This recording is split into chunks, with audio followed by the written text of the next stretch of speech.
obviously probably kids and novice, and then flow from there. I'm sure we're gonna work with the pros because they're gonna be like, when are we gonna go? And we've been here 15 hours, and we're gonna try and work with you guys as much as possible.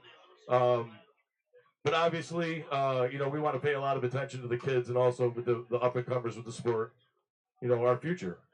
So, well, without further ado, can we clear the center here pretty much for the big super match? Uh,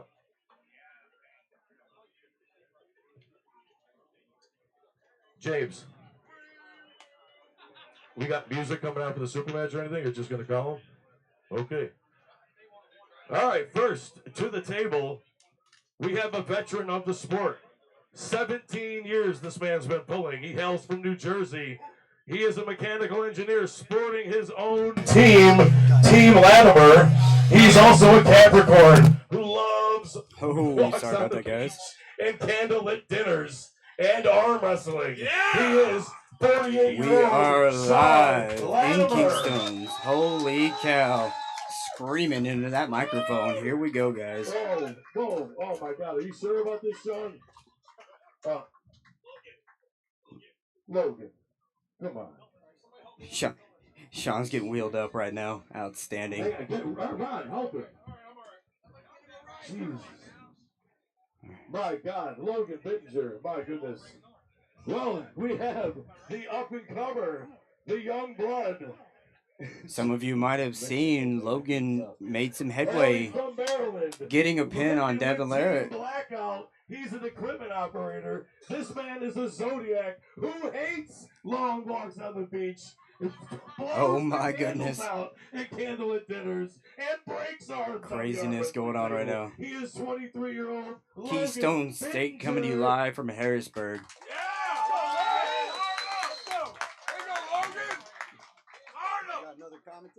Hop on. Sitting here with Paul Lynn walked up. Yeah, sure. Hop on, buddy. There you go. I got to make myself useful in some capacity here. There you go. So what spurred this match? Was it Logan's recent win over Devin Larrett? I don't know if that's what spurred it. I think that might have happened after we booked this match. But Logan has been on a meteoric rise. And I know he's looking to climb the rankings against notable pullers, and Sean's getting back into it. I mean, he was one of the nation's best for a long, long time before he got sick. So this is a lot of unknowns in this match. Who do you got? Well, the one thing that we know is that Sean has world-class pronation. It comes through his shoulder. Extra large. But here we have the strap that could be the equalizer. We do. We might need it. Does someone have a belt? Maybe that'll sound better. It had a little audio bounce in there. Yeah, it's a little weird. All right, so don't know if there was a coin toss here, but looks like Logan has the buckle first. Can be a big deciding factor for Sean's shoulder-driven pronation access. So Logan's going to have to be really, really detailed in the setup here. We can listen into the table here. Sean and I actually pulled many, many years ago when I was still climbing my way up, and from my experience with him, the buckle means a big deal for how much he can access that pronation. So if Logan can have some success here with the buckle, that's a sign for probably the rest of the rounds. All right. So Paul, how much do you put onto the buckle when you pull? I mean, it's a difference maker for sure. And really what it comes down to is a lot of times it's access to pronation. So I personally pull a little bit differently when I have the buckle, just because of my skill set. But for sure, it does. Not having a buckle allows for a little bit more rotation. Oh, too much side pressure. Sean got the hand, but too much side pressure. Just way too much. Yeah. I might have to kill those mics because it's coming through weird. Yeah. Yeah. All right. How did you see that one go down? Is that kind of how you expected it to go the rest of the match? I mean, like with Sean's layoff, it's not a huge surprise that side pressure might be lacking a little bit. But, yeah, I mean, I wasn't expecting Logan to kind of have his wrist crack back a little bit and be able to go sideways that way. So, very impressive. The dude definitely has a really, really bright future. Very good to see. I think I just heard my name. I got a round of applause. Thank you. That's like one of the hardest looking moves here. Out everywhere. So how are you doing on your prep for your match next week? It's all done, buddy. It's all done. Now it's just now it's coast, get healthy, make the weight, and let things fall into place. You know how it is. Last couple of days, it's always like the ghost pains come and everything, but I'm healthy, so I can't complain. Are you close on your weight, or are you gonna have to? I'll have to cut a little bit, but I'm close. I'm closer than I normally am. 2, yeah, round 2. Best of 3 or best of 3. Best of 3. Yep, round 2, best of 3. All right, Logan, switch sides of the table. He is now on your left. Sean Latimer on your right. You see how it goes outside the strap here. I believe it's a best of 3 at least. Well, it is now. Yeah. Paul it looks like Logan's dumping his wrist. He's gonna flop underneath. I like that. I mean, to me, like against it's a savvy move when a guy can actually be confident in his side pressure to be able to slip underneath to get to the strap. Not a lot of guys can do that. It's a panic. Sometimes there's some panic when guys want to slip. But if you know a guy has so much pronation, sometimes the easiest thing is to just slip underneath it.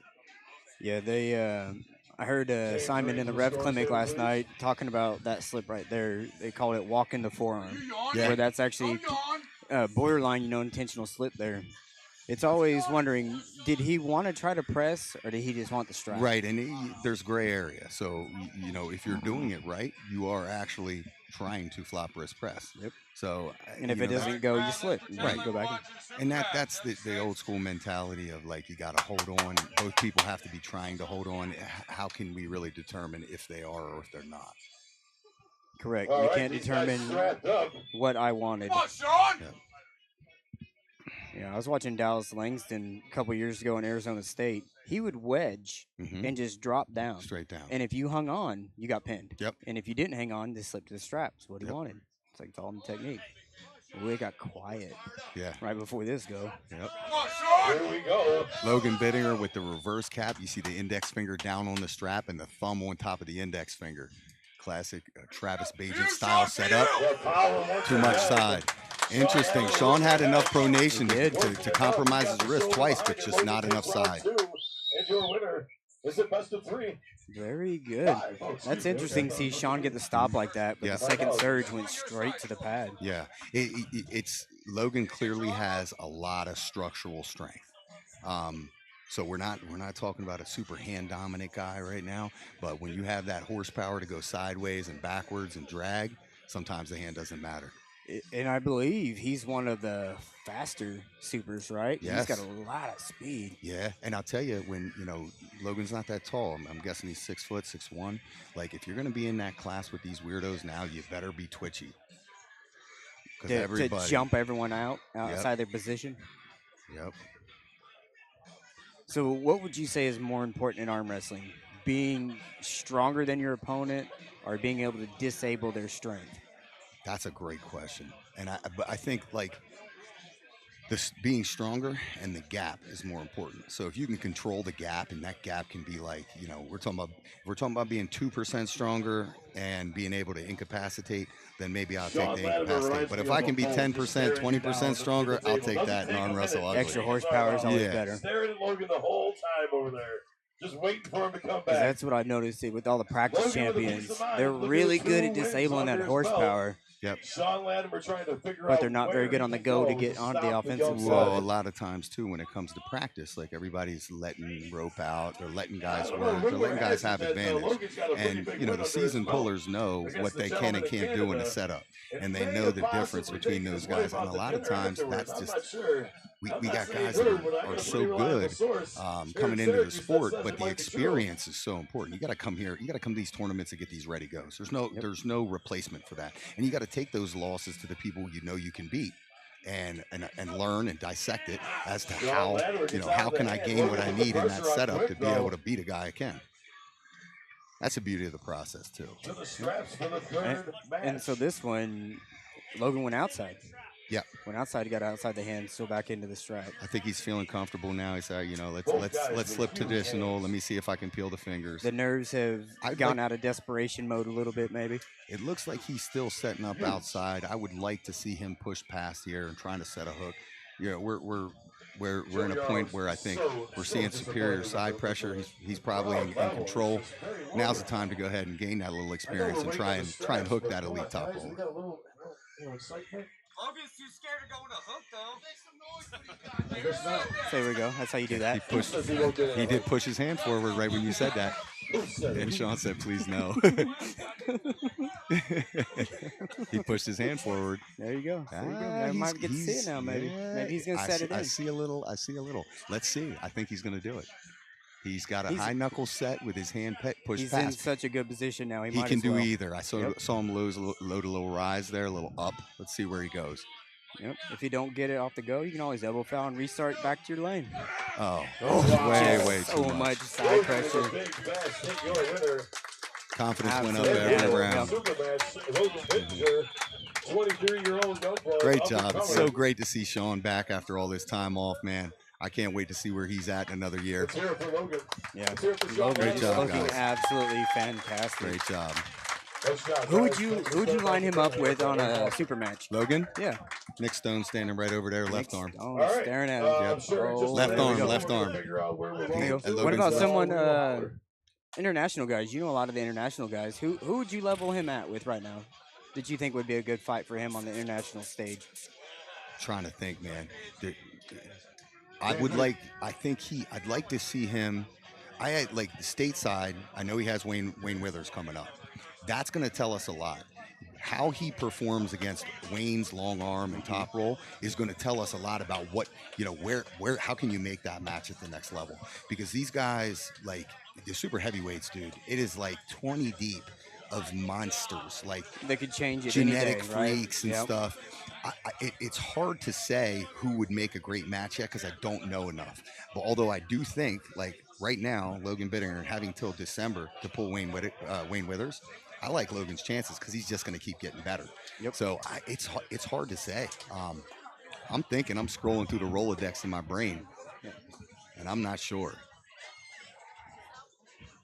But he's right up there with anyone in that 5 to 15 range, right? On any given day. Yep.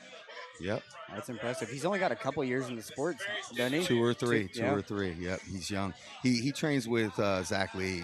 Excellent coach. He helped me a lot when I first got started. I mean, he's one of the few guys that you can call a strap master. Yeah, that would make sense why he's so technical in the strap. Right, and that's where you're going to have to be. If you're an undersized super heavyweight, you better learn that strap real quick. All right, I'm going to have to jump off. My boy's about to pull here, so he's getting all wound up. So Thanks for give him hopping some on, corner work. Maybe I'll jump on a little bit later when we get some time. See you, buddy.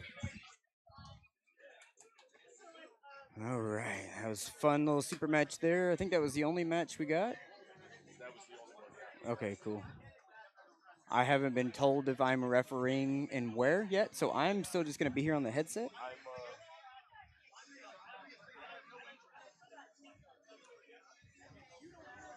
I want to thank everyone for tuning in. This is medical. I want to thank everyone for tuning in to Keystone State Championships, coming to you live from Harrisburg, Pennsylvania, put on by the Lethal Arms and American Arm Wrestler Group. Should be a good time today. Tables are looking good. I think my internet gremlins went away. We disconnected. Like of course, I was live for 3 hours, and everything was going great. Gotcha. Ooh, hello. Turn you down a little bit. There you go. Yeah, with someone screaming in the microphone, you got to turn your headphones up because you can't hear. That was a very interesting introduction that I was posed to do.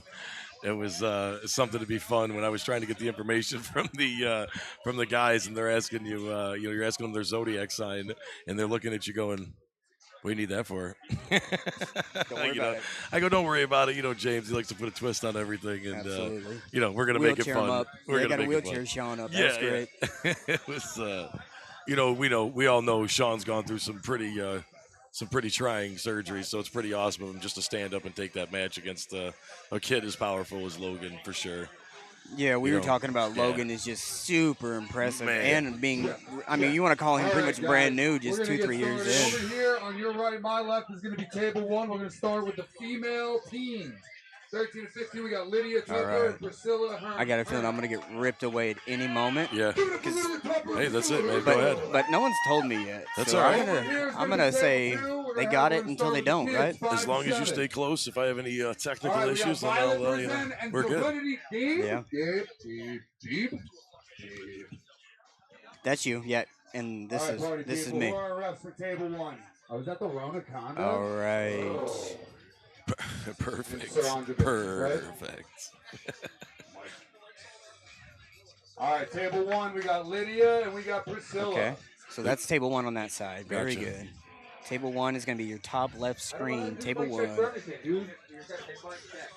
I'm a performer. Mic check. All right.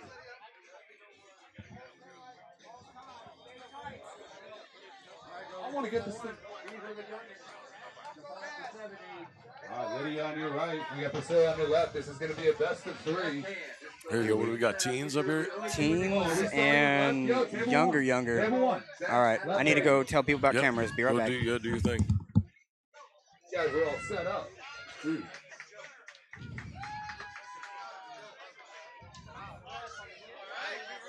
Looks like we got winner Violet on the table with the 5 to 7s. All right, Lydia on your right, Priscilla on your left. Left-handed. We don't have confirmation, but the T-shirt says that Priscilla is game manager. We'll check on the facts on that, but we got some hierarchy here. Game manager. There you go, Priscilla, coming over the top. Priscilla, your winner. Priscilla. Wow. All right, take a step back, regroup, Lydia. We got a minute, and then we're going to get back. We're going to switch sides. Lydia's going to get a shot of redemption against Priscilla. Lydia working out with Team Vermont over there, one of the Tuppers. It's awesome seeing father-son. It's always cool when there's a family. Possibly in the tournament. daughter, I'm guessing. Yeah. Daughter, yeah. That's awesome. Father and son are super strong, so I'm guessing the daughter's not too far away. Teams, female, 16 to 17. They all work out with, You guys obviously, are on I think deck. Bill I'll get Sinks. you the names in a minute. Up there in Take Vermont. another 20 seconds, Lydia and Priscilla, and back on the table. Yeah, the angles are not going to change. I think we're pretty steady there. Hopefully we can keep the tables. Yep, people have been doing it for years. It's hard to. All right, Lydia on your right. Yep. Sorry. And so their argument is, well, there's nothing going on right now. It's like, but still, you take up the entire back. Move over to the side. Yeah. I tell them just go to the pad. Mike Ondrovic, you're going to have to move. Over the top again, your winner, 2-0 is Priscilla. Great job, ladies. I feel like this one's got a loose connection. See how it sounds different right now? Do I sound different to you? No, I don't think so. So it's this one. All right, cool. All right, I got the male. Oh yeah, so much better. Yeah, that's what we want. Good, clean view of the table. And Sam Palmisano. Thank you, everyone involved. Sam, Samuel, and Richard. Table 1. A little bit of drizzle here today at Keystones. Yeah, we were worried a little bit Championships. about that. To me, it makes everyone just cuddle in a little bit and creates a little vibe. Like it looks cool now. Looking Absolutely. We have like a big tent village. And honestly, you know, I thought the rain would keep some people away, and maybe it did. But right, the turnout looks pretty awesome. Next I need. You know, Yeah, it's and I'll huge, tell you, yeah. the kids turnout looks great. Table 1. My God, there's tons of T-shirts in the crowd. Samuel. All right, Samuel, you're gonna sit this one out. I need All Sam right. Palmisano Kids are and rolling. Richard Ma to the table. All right, I need Isabel Edge and Emma Barefoot to the table. On deck is Maya Left hand still. Victoria Harris. I believe the kids go into a set grip. I All believe, you right? got Sam Palmisano, haircuts. I think the youngers. And we have Richard I'm not sure on your about the left. teens. I think the younger kids, yes. I know first time and Just novice kidding, get yes. set grip, correct? Jealous. Yep. Look at the kids' table I prefer underway. the set grip. I think it moves the tournament along so much I faster. do the same thing. I'm not because honestly, I don't want to fight in the grip for 30 seconds even to fight with you with a grip, even 10 seconds. You know, I mean, you can even see these kids; they're already fighting the teens. Yeah, he's, you know, he's even- loaded fully right there Both on the of top them. right. Both of them curled right around. Ron trying to turn them. big kudos to Ron Singley here, recent senior ref, right? Yes, Yeah. yes. Yeah, Ron came off a big win himself in Myrtle Beach. Oh, a national champion, or that's a world champion win, right? Yes, Over yes. what's his name? Vazgen. Yeah. Yeah, that was a cool match. Yeah, Savoygan? and that went back and forth. They used that was every a foul, I freaking think, right? match, man. Yeah. I'll tell you, both competitors. What a match! Yeah, I remember. I think they both got like 2 fouls at one point. Like it kept going. Then it was coincidentals, and it was a warning. All right, underway. Woo! Palmisano with a big hit. Wow, Palmisano, your winner. My God. All right, I need to the table. I think that's Trey. Oh, Sam. Trey's his father. All right. I think that's Richard Ma over there was the other kid. To the table. I recognize a lot of these kids from the New York State Fair, the state championships. Nice.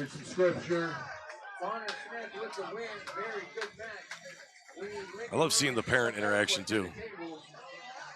You know, like the kid actually listens to his father, what he's saying, you know. I'm the opposite. I want dad screaming at him and him not listening. Deep in the hook. Roll out, roll out. Against Richard. We got Samuel on your right. More fun watching him get worked up.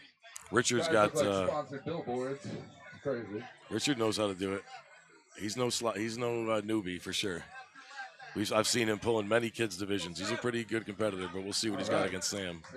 Sam already really starting in that hook. He's got that wrist bent already, but Ron will straighten it out. Yeah, do we know what weight class these kids are? They look like they both would be 54 or 76s, 15 probably? to 17, I think. So these kids are probably 15, I'm guessing.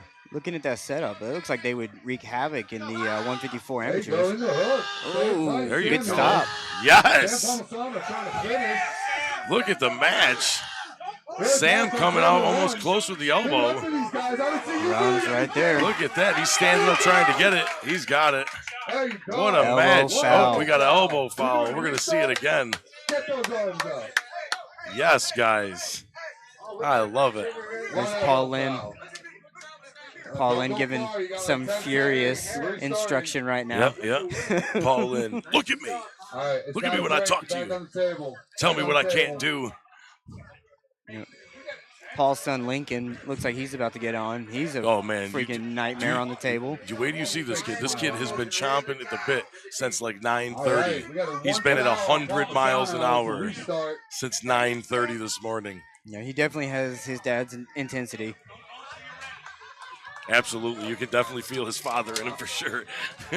I asked Paul earlier, I'm like, did you give this kid pre-workout or something? He goes, no, but I'm surprised he didn't ask me for it because the kid's been hopped up at 100 miles an hour. Oh, yeah. Get to the rep script.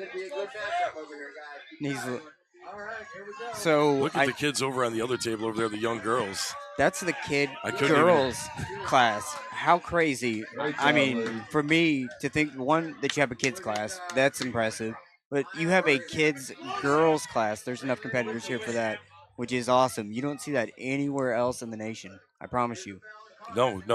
You know what's awesome is the amount of kids that we do get in all ages. And honestly, I haven't seen 6 or 8 of these kids. These are all new faces, so that's great to see. Yeah, there's at least 15 kids sitting over there waiting their turn. That's just awesome. That's the future of arm wrestling right there. I've heard a lot of people say back to a hook in this center table. He looks in trouble now. He's trying to stay in it. Look at this battle. My God. So much wrist control there. That is crazy. Look at these guys digging. That's it. Comes in with the shoulder. Did he get it or was it a foul? He got it. Sam gets the win. What a match. You gotta cheer for that. That's hard work. That's on a Saturday in overcast weather. You know about that. Man, you know what Richard's got to do when he does that? He's got to throw that shoulder inside and really hold that hook. Because if Sam's going to keep going into that hook. Yeah, he went right on the bicep. We got to figure that out. What, Storm? Macho Man. Oh, yeah. We got Macho Man in the crowd. I'm sure we'll see him later in the brackets. We're going to have to get him out here.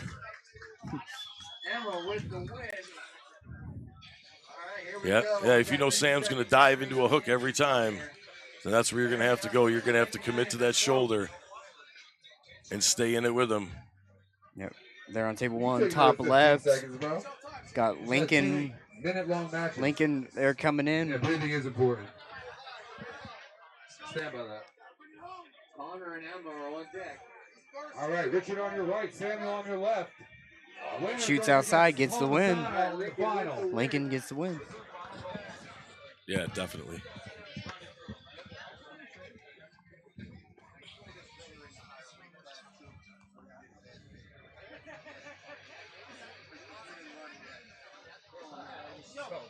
Big hit from Richard Ma. Your Richard winner, Ma over Richard there on Ma. table, Third place for Samuel 2. Bradshaw, but 2 wars with Palmisano. Oh, yeah, Richard Ma, brother. take 30 Yeah. seconds to a minute. Yeah. All right, you got Sam Palmisano. The Macho Man. Go get on this table Andrew right here. Mayersky. Sam only has to win one. Get on that table, face me. Yeah, get all you want. Get all you want. Absolutely. This table's live and no one's on it. It could be all the Macho Man. Too funny. Loving it. Love to see it, man. Let's get a picture. Hold up. Let's get a picture. Gonna take a selfie here with the Macho Man.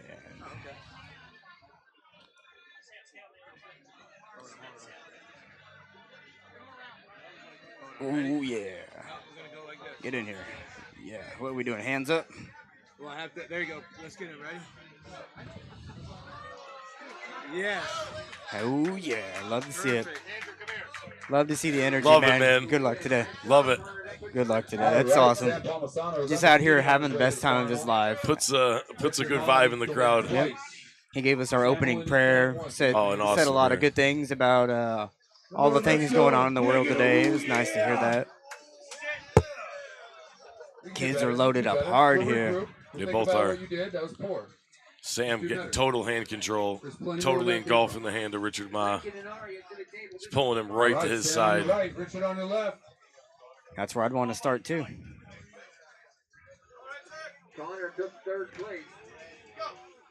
Nice. Oh, Richard Ma hooking him Richard Ma. hard He's trying to get out, trying to roll that right hand there. back. Oh, maybe had it. No.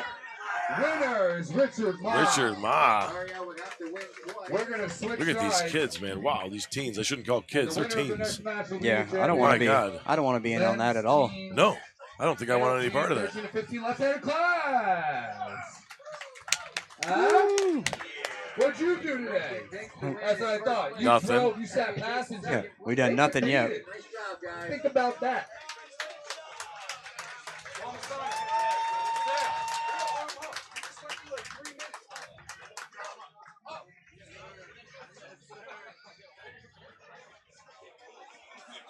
All right. Macho Man. Macho Man Oh, at the yeah. table. It's great.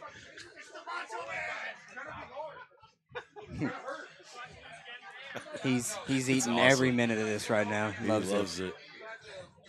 It's great.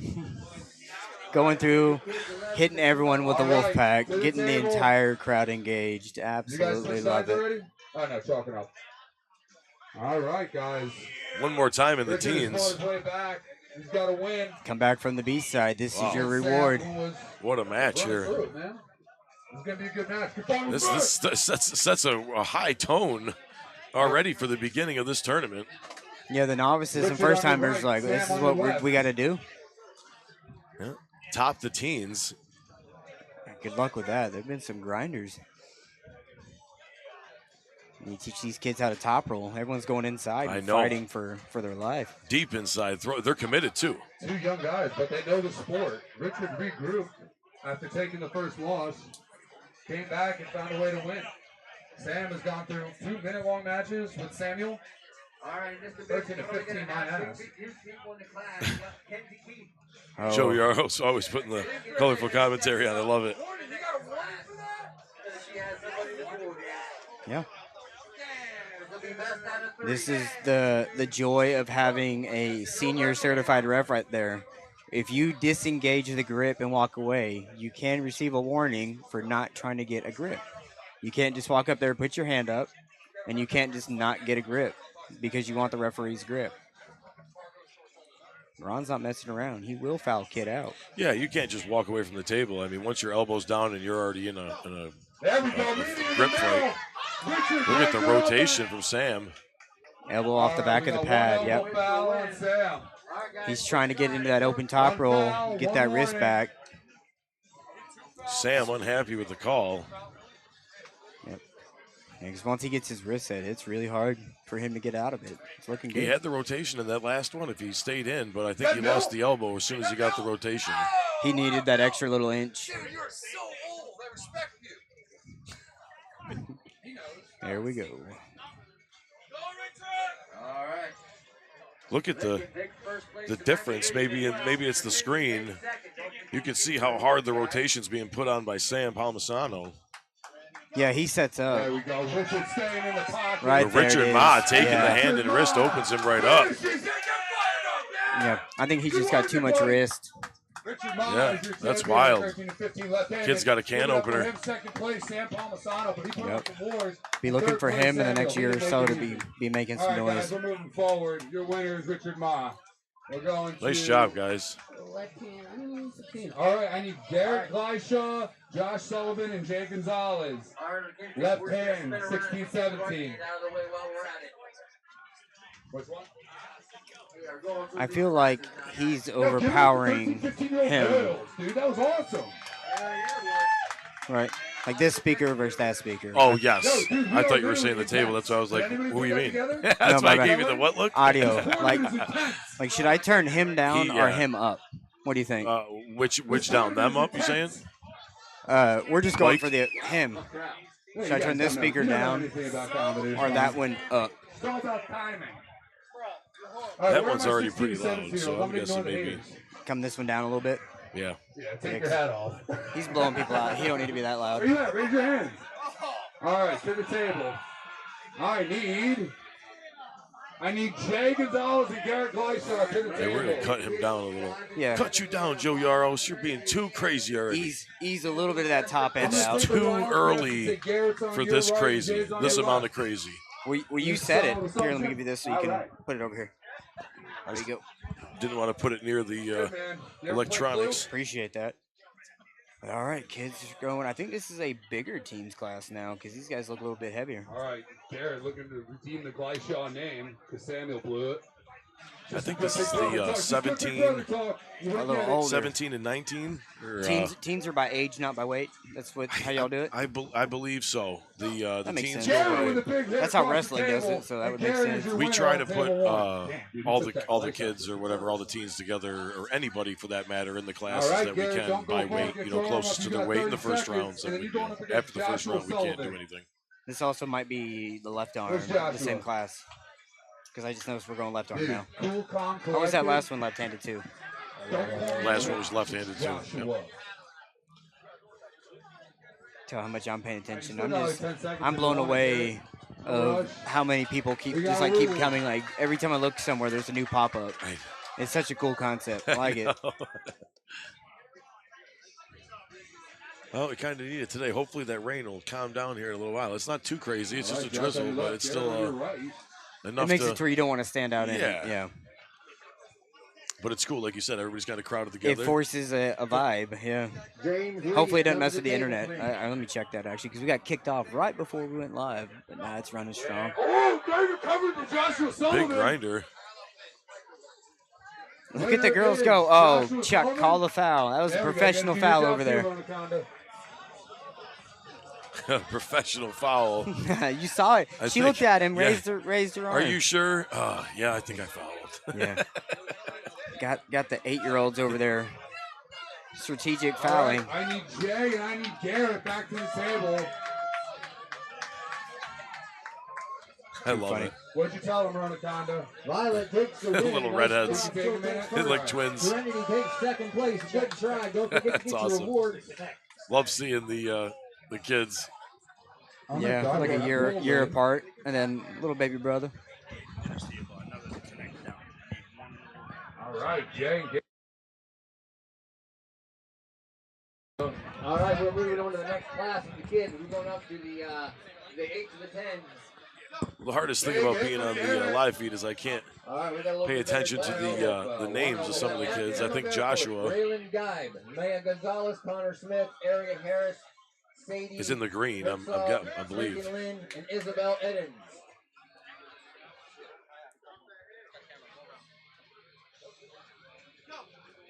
All right, are we ready? Throw in the shoulder behind it, and your winner. Who's our winner? I'm sorry. Yeah, Garrett's our winner on table 1. Garrett. Don't go far, Garrett. Don't go far. You got to go up against Joshua. Sadie and Ray Lynn to the table. On deck will be Isabel and Connor. Sadie and Ray Lynn over at the kids. Sadie and Ray Lynn. All right, this is our final for male 16-17. You're going to have Garrett on your right, Joshua on your left. Joshua needs to lose. Well, Garrett needs to win twice to be a champion. Joshua only needs 1 win. Both young men look like they're going to go right into a hook. Looks like we have Sadie as a winner over at the girls. Outstanding. I just gave James a audio cable that connects to a speaker. I'm worried I'll never see it again. You'll probably. I've heard rumors. You know, well, yeah, you never know. It could make its way back to Syracuse, and it could be with you the whole time. It's entirely possible. Never. Yeah, look at the dog fight. Look at this kid. Look at this, man. Garrett is in the Lethal Arms, the green Lethal Arms shirt. I don't know who the other kid is. He's giving it 110% right now. Look at the bicep on this kid. He's committed. Yep, there's the little bobble. What we got? Called it. Yep. That's all right. Do it again, Garrett. You come off with 2 fouls, you get the win. Monster. Acting like a robot up there. We're going to have Emma and Maya on deck. No, Dad, I'm going to go let the main offender, Paul Lynn, know about cameras. Be right back. He doesn't care. He's going to look at you and go, whatever. Connor with the win. All right, we're going to have a restart. We got 1 foul apiece. Coming back. Garrett needs 2 wins.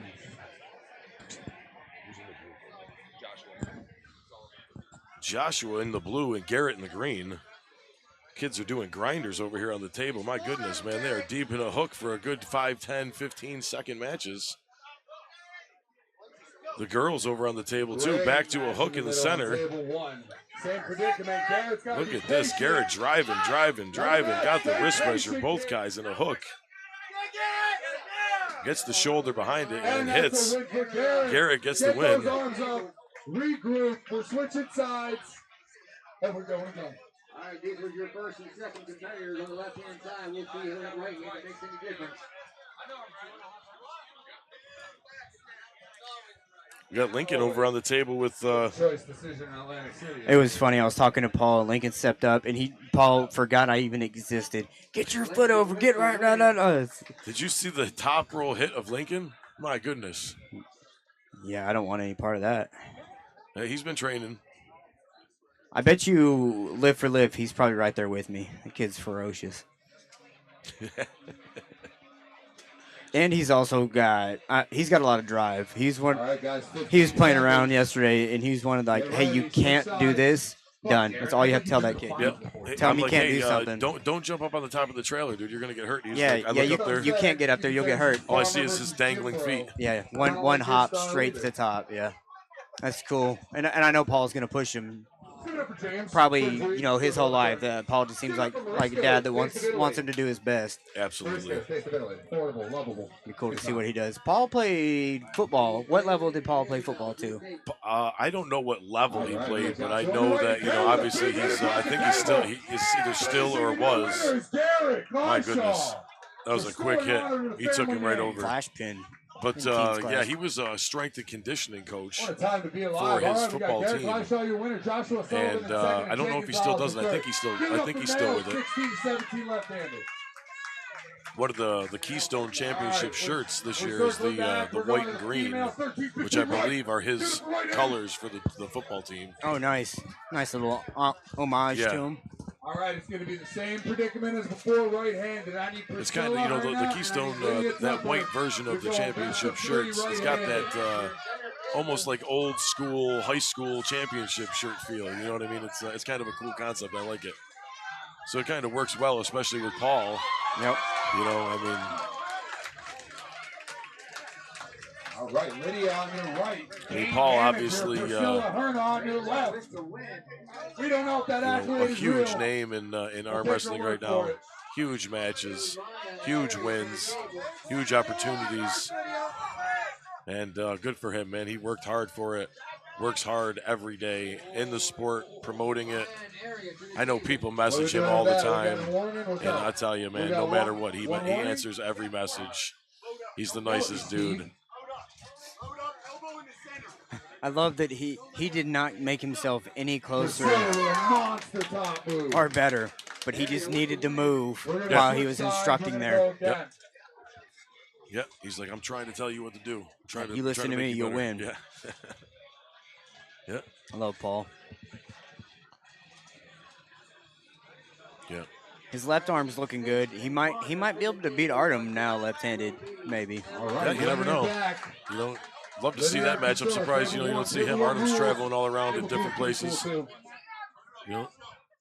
Yeah. I kind of like the Artem's mentality of go to like a tournament and be like the featured super match and then pull the tournament afterwards. Right. I love arm wrestlers to do that. Like I'll come do a match, but I'm going to pull everything you let me afterwards. Absolutely. Because I've been in the crowd going, man, I wouldn't let him hook me like that. Yeah. Blah, blah, blah, blah, blah.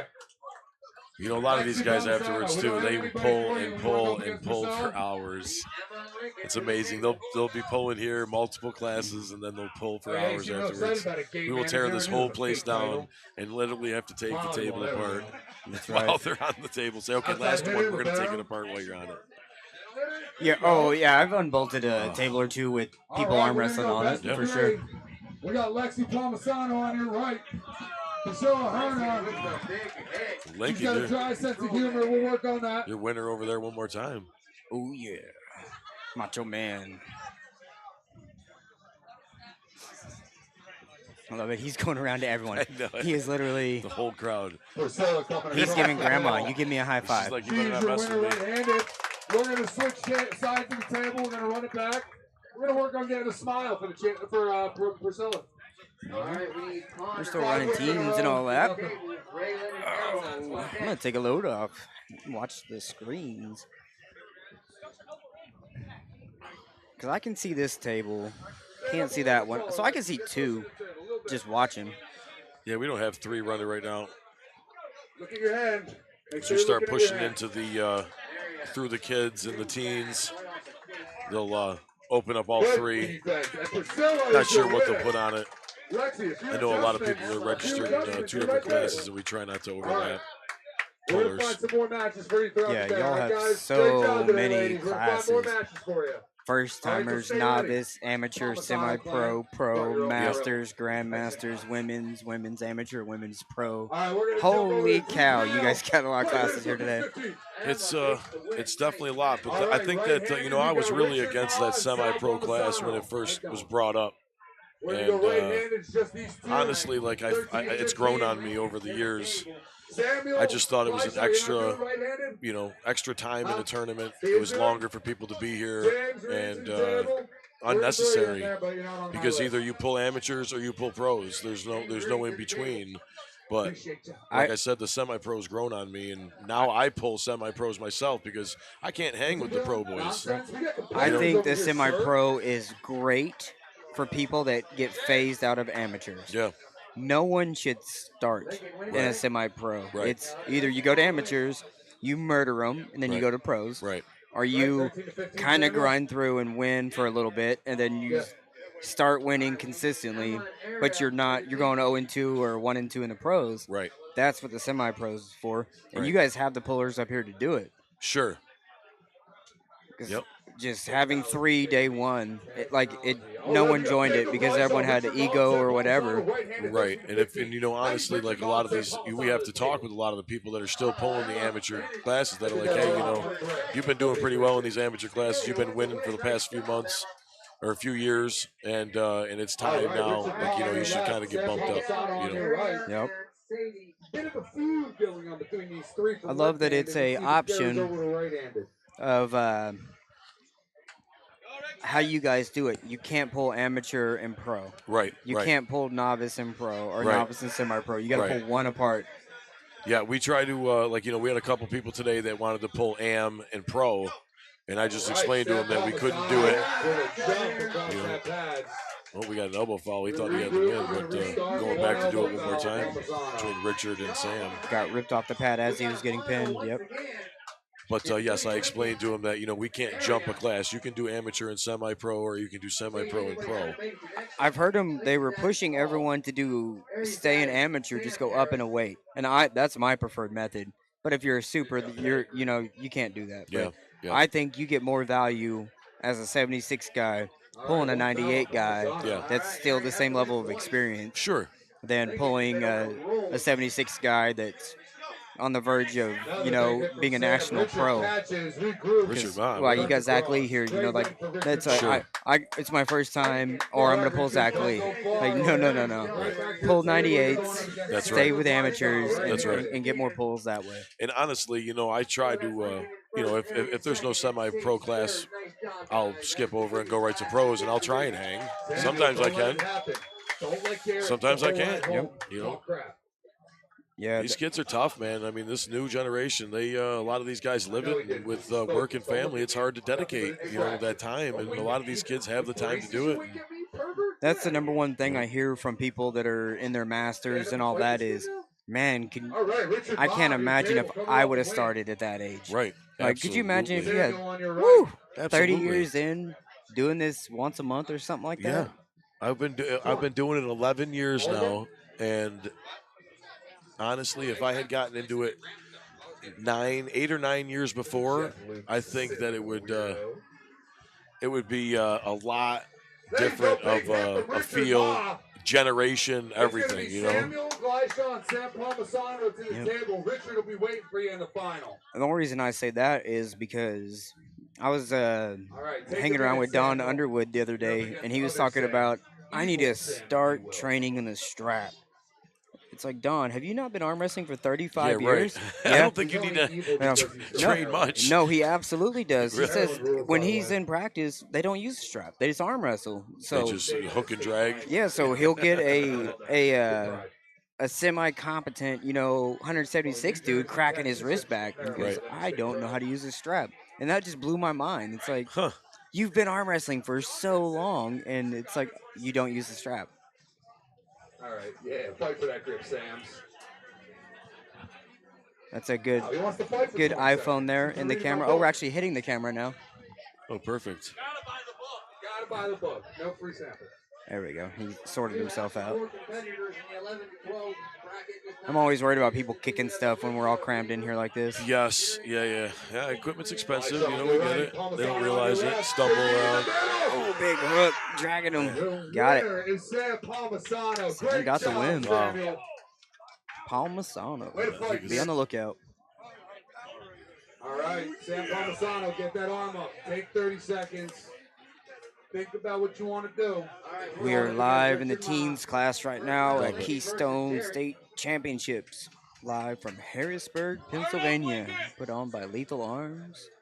Is James Reed with Lethal Arms? Or is he something else? James Reed, Lethal Arms originally started with Paul. But Paul got really busy with he got big quick, and Sure. he had I mean his career kind of took off like a rocket really fast. So when he started Lethal Arms, I think it was a team thing at first. A couple of guys were involved. I don't really know, but Paul just got too busy and kind of handed some things over to James and was like, "Hey, can you help me with this or help me handle this because I'm kind of getting overwhelmed with the apparel and the promoting and everything else with my job and my family and obviously arm wrestling." And James like, "Sure, I'll give you a hand," and it kind of became Lethal Arms with Paul and James.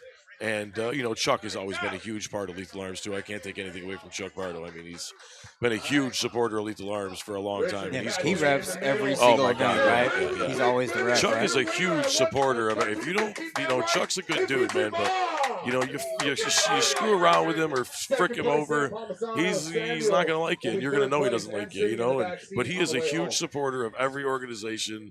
And you get on his good side, and he loves you, and he will support you, and he will come support you. But you piss him off, and he won't like you at all, and you'll know it. Yeah, Chuck. I do like that they gave him recognition for getting certified and Right. all that, and I Yeah. wish more people would do it. Yeah. Because one, it's hard to do, but two, just the desire to want to be a good referee. Very few people out there will Absolutely. take the criticism as I want to grow, not versus you're just complaining. And Chuck's definitely that guy. He wants to do the best job that he can every time he's at the table. You know, I don't. I'm no master referee, but I can do it, and Xander. we can. And Jay Gonzalez, Garrett, We can definitely credit the referees with a difficult job. Yeah, this refereeing is the worst in arm wrestling. That's the worst job. Thankless and everything. I do not want to do it. I don't want to help do it. Yep, I'm the same way. I just noticed that our canopy thing went away, our banner. Yep, I got blessed to referee today because of the Chicago event. The James and his group are going to be doing the East vs. West tournament. Yeah. So they're all getting ready for that. And I guess 2 weekends in a row is hard for a lot of people, especially when you work Saturdays. I get it. Yeah, I think Bart Wood and a few others are going to be doing that tournament over there. James and Michelle will be overseas. Gallivanting in Sweden. Must be They will rough have fun over there. That's for sure. Yeah, and it was funny because Michelle had a little tweak or something in her left elbow, and it was like, "Oh, you got a super match over there?" She goes, "No, we're just gonna arm wrestle." Yeah. And I want my best showing. Yeah, no doubt. It's like I love it. She wanted to be healthy enough to go over there. Yeah, absolutely. Because I mean, you know, you're traveling to a new place, and you know, you're arm wrestling with some of the elites over there in Sweden, and you know, you want to be 110%. That's right. You want to be better than 110%. You know, you want to show. Yeah. And then they arm wrestle for hours. They don't arm wrestle for no 30 minutes and Right. done. You know. I'd want to arm wrestle on top of a mountain or something cool. But it's weird because they're all so established, world-renowned champions and everything. It's like I couldn't even imagine what their arm wrestling talks are about. Oh, fighting back and forth there. I love it, man.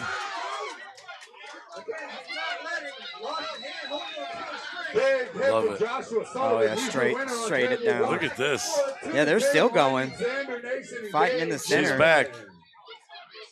A little dead wrist energy there. There finally went. Wow. What a battle. Good job. What a great job. On deck, Josh Sullivan and Garrett Gleishaw. On deck, Josh and Garrett. Look at these teen kids, man. They are beasts. On your right, Gage These on your teen, left. I can't even call them boys. Yeah, I just call them young men. I would have got fourth in this class, and I think there was only 3 of them. Jeez, Xander looked comfortable in that hook. Ah, straight down too, man. Oh, man. Kids are powerful. Damn, Xander's cold-blooded. You see that? It's always good seeing some kid or teen get a flash pin top roll. Absolutely. It's like you didn't just muscle them down; you hit them with technique. And you know, the good thing too is a lot of these young guys, they jump into the amateur classes. They do well even there. Hey, you remember left-handed? Lincoln takes the wrist. Shoulder roll. Takes the win. I need Jay and Gage to the table. Jay and Gage.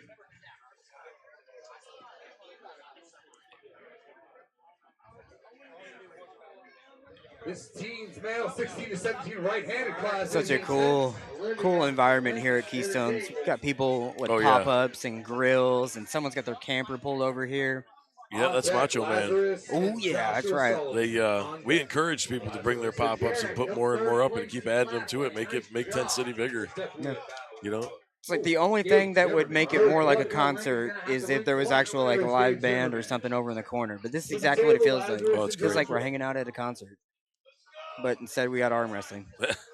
This is our concert. Yep. Xander Nason and Garrett Gleishaw. Yeah, but back to the Lethal Arms thing. They, they started.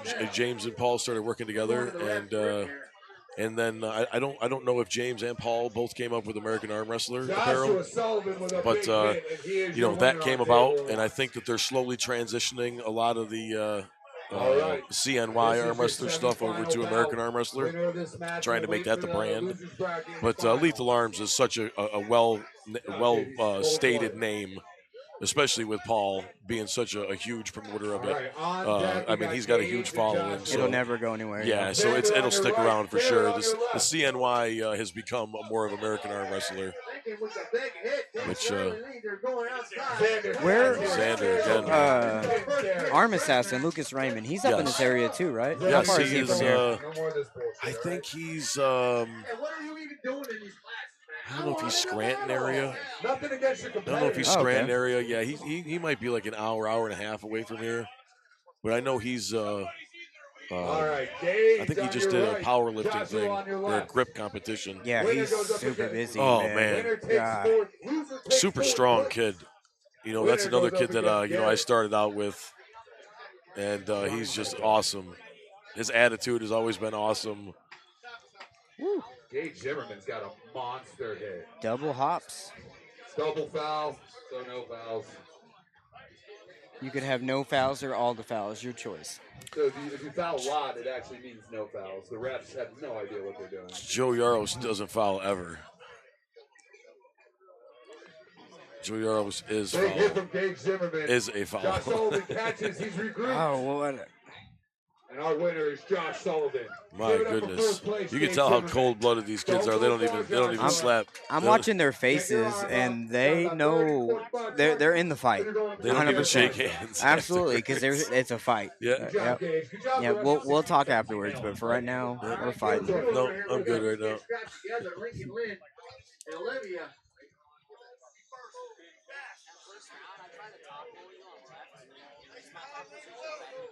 Is the live chat up yet?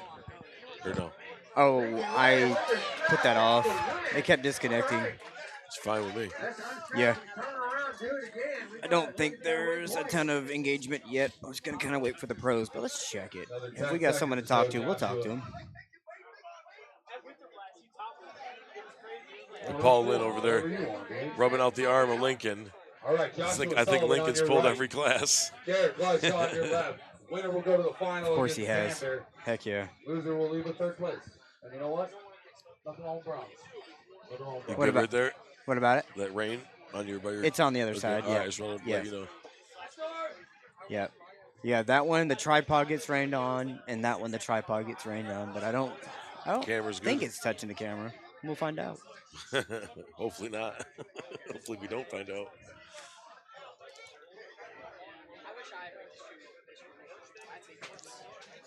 Kobus in the chat here. This is an amazing event. We had the Nationals of South Africa, and the stream was very poor. We can learn a lot from you guys. The commentary is top notch. Appreciate that, Kobus. Thank you. Sean says you guys are awesome. Great to see so many youngsters in the sport. That's awesome too. Absolutely. And we got Garrett Oh. Gleishaw coming across the table for a win. Third place is You're Joshua gonna have to Sullivan. have to Garrett's gonna regroup. have to take start 30, blocking people in the 45 chat. You know. seconds. Then he's going Ugh. up against Xander. Oh come on, this is the good stuff. What do we got? There you go, table two. All right, moderators have moderated comments. We're good. I'm gonna return favors and block everyone that has me blocked. It's everybody. No. Guys, just hanging out watching the teens here at Keystone States, live from Harrisburg. Put on by Lethal Arms with Paul Lynn, who's got a match. I don't want to butcher names. Who's Paul pulling next weekend? Here we go. Oh man, you can't ask me that. I'll butcher it. Yeah. Paul, we'll just go Travis Bajan. He's pulling Alexander. That's right. Yeah, he said he is peaked, looking good. Weight cut is right in line with where he wants it to be, so he's kind of just coasting into. He looks great. Yeah, I noticed that yesterday. I'm like, you look in peak shape right now. Absolutely. He looks solid. He's put in the time. He's ready. All right, Yeah. we're strapped up on table one. Yeah, just the vascularity. He's definitely. And then he's got to still lose weight, which is crazy. It's like you have more weight to lose. Yes. So last I mean, name, yeah, he's I got Arson, but I don't know. Yeah, I like, can't. Pull out a win to stay alive. he's You know, peaked. if Colin Schrader was here, he could pronounce this like nobody's business. You know, that dude, it just rolls off his tongue. All right. Let's see here. Let's see Travis, if I come can here. Yeah, he's pulling Arson Alexander. Yeah, I feel bad even trying because I butcher all the Europeans' names. I called Daniel Porcupine for the longest time because I was like, Hakatrian? Arsen Hakatrian? Hakatrian? There you go. Is that pretty good? Arsen Sounds great to Hakatrian? me. Maybe. I don't know. The K silent. I'm sorry, Arsen. All due respect. But yes, that's going to be one heck of a right arm battle for sure. Chicago East versus West, 18. 18. Crazy to say that number. Double digits, almost 20. Yeah, they posted the 3 or 4 year anniversary since the first event. You know what's it's really horrible because we had the opportunity to run that, and James and Michelle being overseas, I'm going to be on a family vacation in Florida. So Bart and all those guys are taking it over, but I am missing a huge match between Ermis and Levon, and obviously everyone else. But I mean, everybody's in line for that big match. I'm not going to give my opinion on it because I'm not going to start any controversy, but I cannot wait. And I think Ermis is ready. Man, I'm telling you, Ermis was ready the first time. Let's just say that. Yep. And I don't know. I think. It's just crazy to see, guys who lose to certain guys but beat other guys and then lose to guys that they've lost to. Arm wrestling match. It's crazy, and I mean, you talk about guys like Devin, who crush people and then lose to this guy who beat this guy, and it's. But obviously, Levon is just. Well, I think the Levons and Devins, if you watch Devin's practice videos, like he'll get pinned 3 times and then never again. Yeah. Right? He's like, oh, that's how you pull. Let me apply, and then there it is. And then for that point, until forever, you'll never pin him again because he's got you figured out. Devin's practice pull is nothing like his tournament pull. It's. I couldn't even imagine getting a go with him. Oh, I mean, it's got to be insane. His hand is huge. I mean, his lever, his hand, his arm. I mean, especially when he's being a jerk. Yeah. Oh yeah. I can't imagine that. Like he picked up the best points from Travis. That's for sure. I mean, messing with your head at the table is number one for sure. And you can see it in the other competitors' eyes when it does start to affect them. You can see it. Even non-English speaking, people, they are like, I know what you're saying, and you're in my head right now, you fucking guy. So it's crazy that we got a Levon and a Devin match on the same card. You got the women too. I mean, you got Fia Racing. I mean, she's an awesome, obviously, I think still double arm champion. Yeah, she's current, right? Yes. Current WAP champion? I believe so, yes. Who's that big? It doesn't want to rub. Who? I mean, the matchup is crazy here. I mean, who wins with Carolina and Fia? It's Fia, right? Oh, I would think Fia. I mean, but yeah, not taking anything away from Carolina. No, exactly. No, well, that's why I mentioned it because that's such a pedigree win because Carolina is goated. I mean, goodness, you got Ryan Bellinger, Matt Mask, Wallace Dilly. Wallace Dilly, I just met him. All right, we got I think it was Nationals, and he came off a huge win. He won the round robin at Bob Brown's event over Marcio. That's what it was, Marcio. Yep. Yes, that's who it was, Marcio. And he dodominantly beat Marcio, which is great. Yeah, and I mean Wagner. I'm such a huge fan of Wagner Bordello. I love his He's energy. Fun to watch. Oh my God, I love his energy. And that obviously Ermis and Michael Todd and everybody. I mean, I'm not 100% familiar with a lot of the Europeans, but I mean, you got Alex Ganesha. Who's Morzov pulling? Maybe Alex. Alex and Devin. It's Alex and Devin. I thought it was Arton and Devin. No. It's Alex left-handed. Prediction. Maybe Matt. Yeah, I don't. Matt's pulling Irakli left-handed. Yeah, see, they got the poster all crazy. Yeah, they got right. And people just standing next to each other. Oh, we're holding babies in front of the camera now.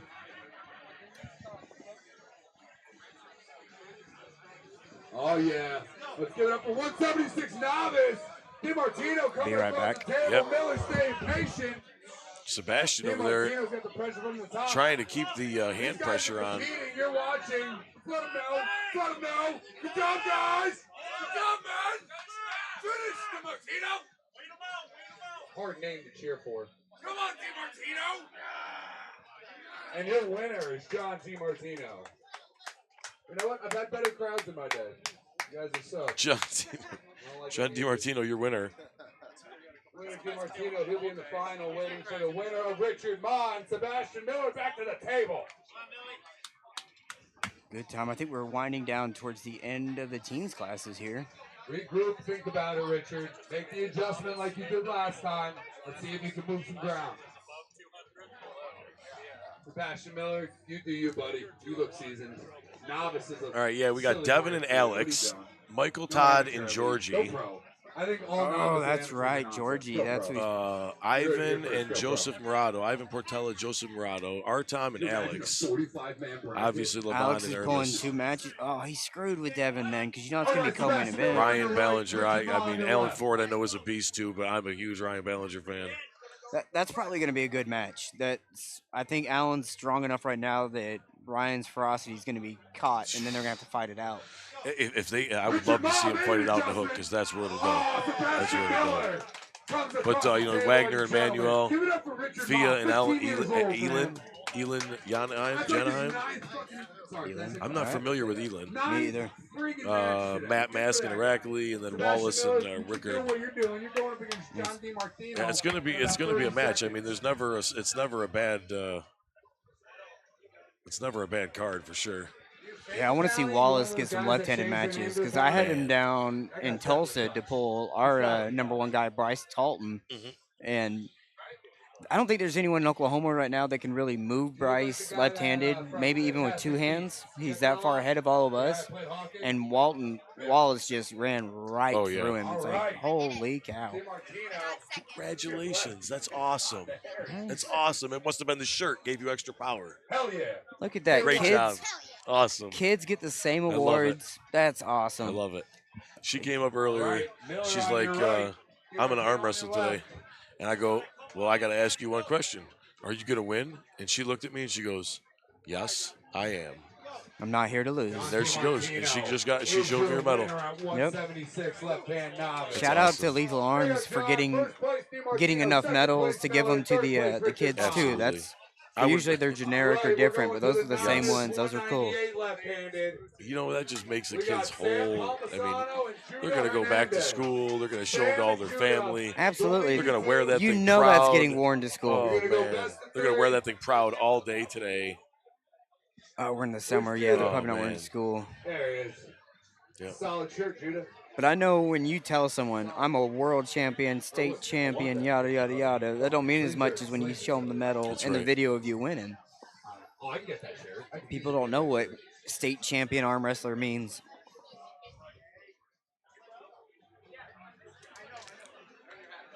All right, Sam Palmisano. The Drew says beating Marcio is huge. Absolutely. Marcio is legacy in the sport. Oh, absolutely. All right. Absolutely. Sam Family Palmisano, man. Another. How old's Sam, Dad? I think machine operator Marcio is also. I think he's a garbage collector. Oh, is he now? Yep. Yeah, hanging okay. out the back of the truck. Okay. Because he posted a video. So, like, the East vs. West made all the athletes post a video, excited about the match, yada, yada, yada. And Marcio was like, I'm working right now. Here we go, working. I'm 40 minutes from the venue. See you guys in a little bit. Like, I think he worked the day of the match, like worked the morning shift or something. I don't doubt it. Union guy, 10 minutes from work. Yeah, I'll take a half And a day. big hit from Sam Palmisano. Big elbow hop there. Yeah. We got an elbow foul. We're going to restart.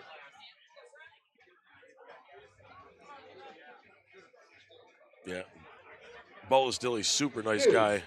Came right up and talked to me. I said I didn't know who he was. So I'm not familiar with a lot of the guys out west. I don't see them a lot. Up and down the East Coast, I see you guys a lot. I know pretty much who y'all are. And but obviously there's a lot of new faces coming into the sport every day. So they come and go. But yeah, I talked with Wallace for a little while. He was a super nice dude. Told me about the match with Marcio. And it's hard to keep up with every tournament in the sport. Yep. I mean, obviously Bob Brown's a huge tournament. Coming over the top. Judah playing defense, trying to get out of Big win there. over Wayne Withers there too. Yes. That was one I was worried. That was the one that concerned he was talking to me about, but I also know about the varsity. Yeah. Regroup, make an adjustment. You're going again. Hey, real quick. Macho Man back in the house. You guys are going again. What's going on? Hey, Yeah, I like that. How to give him the stare down. Get your arm up. Rub his arm. Oh yeah. Hey, real quick. Against the short arm. What's going on here?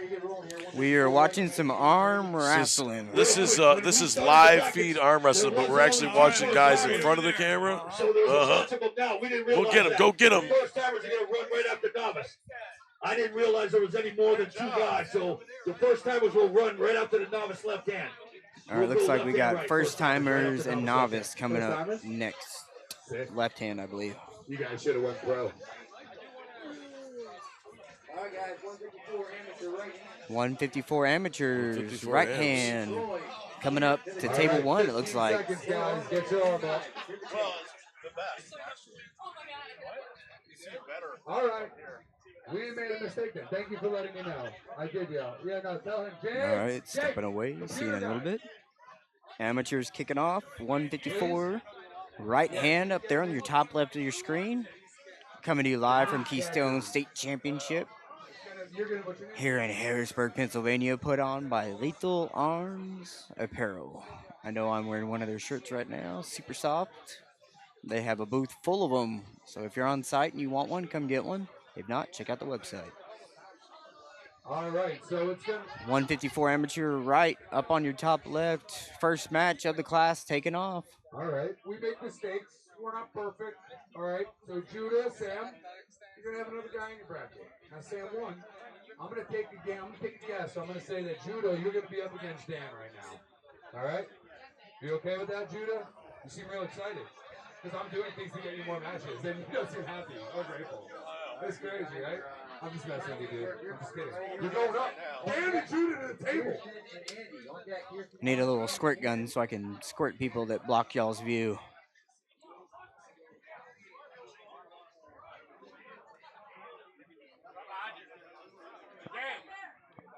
All right, we got Dan and Judah to the table.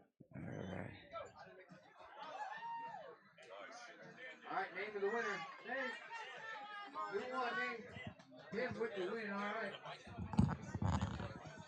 Name Peterson and Andy. Dan to the table. All right, Dan, set a cola on your right. Judah on your left.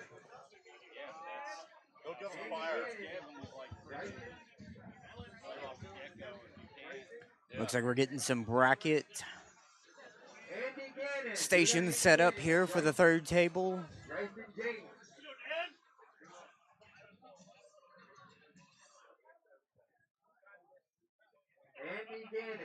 All right, getting underway on table 1.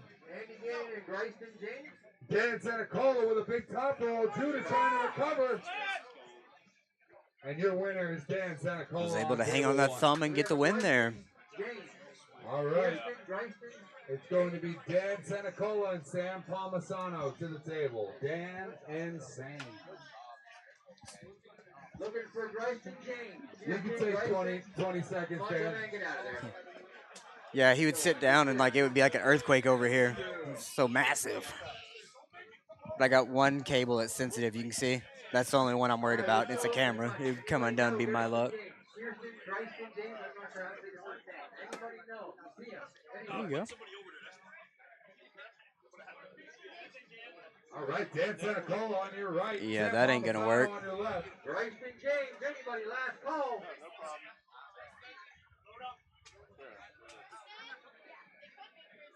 Could be Kristen James.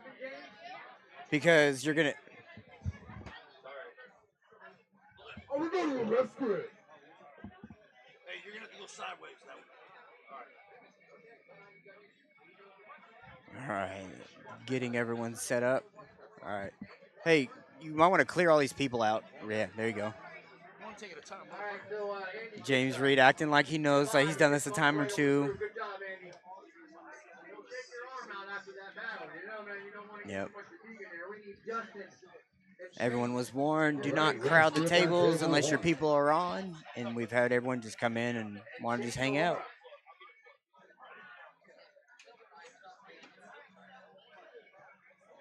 Everybody that's right here. Everybody that's right here. We're going to be running this table.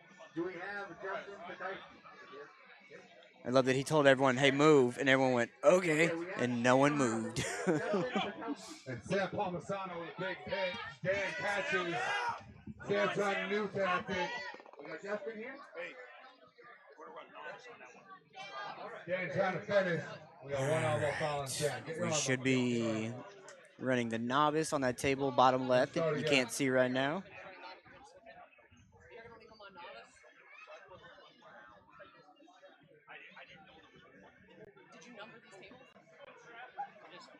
Looking at the comments here, Bob, this is loved Wallace and Ricard on the podcast with Ingen. Yeah, Wallace is a very personable person. I think he's gonna do great. As long as he stays interested in arm wrestling and keeps performing the way that he is, he's gonna do great.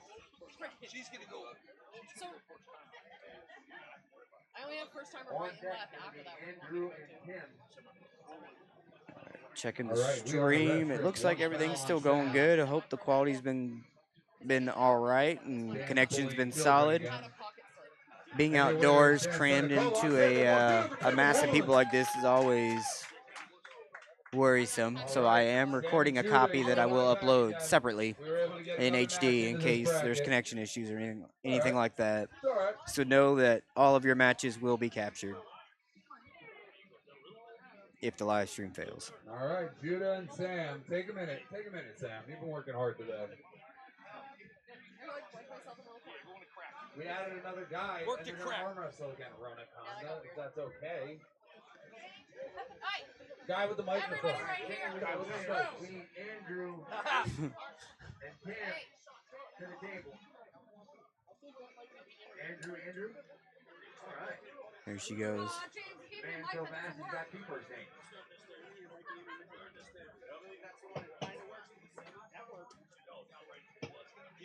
Hello?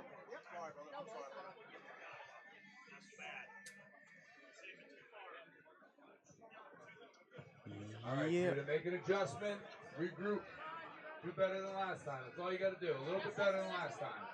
Let's do something different. Regroup, get your fingers up. Climb! Keep climbing! Readjust the press! Had his wrist dumped down, couldn't get back up into the fingers, and we elbow fouled. Andy and Shane to the table. We gotta get better.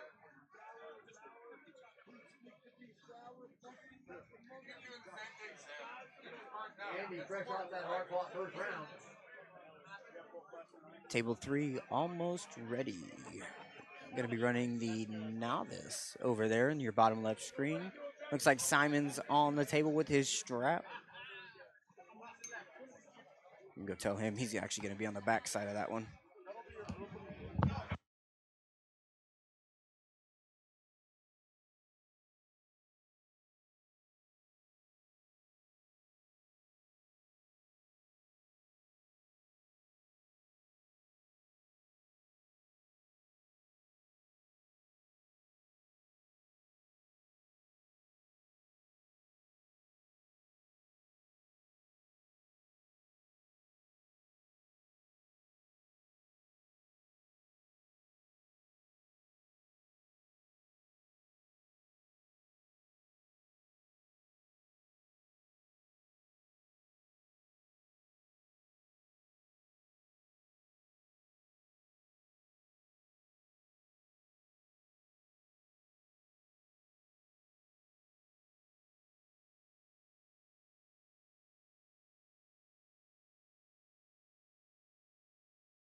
Oh, sorry, I probably killed the audio to everything there. Sorry, guys, we are back. Yeah, my And your apologies. winner is Dan Table Sanacola, 3. Table 1. We First are place Dan, second getting place going with the Sam, novice third class place there on the Judah. bottom. I'm gonna have to talk to my down ref once we get going, I'm sure, because it looks like All right, all guys, back. we're going to 176 novice right-handed. I got And I Troy guess they're gonna run Hartman, that way for a while. Richard Ma, Giuseppe Olsen, how you doing? Brandon Carney, John DiMartino, how you doing? And Sebastian Miller. This is the second time I've seen Simon in person, All right, and I first forget timers on your right that he's table, not we're going just left a hand. WAF like The representative. representative. He's like a jacked arm wrestler. So it's like He's a oh, good yeah. jacked arm wrestler too. Right. Yeah, he's been arm wrestling forever, right? Yeah. Yep. He's definitely, and he's a good teacher too. I mean, honestly, he'll get on the table with you too and show you grip style and some technique. Yeah, hearing him at the rep seminar, you can tell he gets it. Absolutely. Yeah. Absolutely. I mean, he's one of them old school guys that's been around the sport for a long time. And, you know, there's a lot of new school techniques, but there's still a lot of old school guys around here that just grip and rip, you know, and Yeah, he didn't become the head of North American WAF, whatever, by coincidence. You Yep. know, like the time and the effort and everything he's putting in. Kids are still. Oh, that's not kids. That's 54 amateurs over there. That was a fight. Is that one of the kids? Keep your right arm on ice. yes. Guys, we're going Yeah, to pulling semifinals. hands Oh now. man, yeah, and he was in a grinder right First there. timers left on my right table here. I need Vaughn and Dakota up first on deck. Blake and Elijah. Alright, Justin and Andrew to the table. Hey Simon, that's left, right? That's set up for left, right?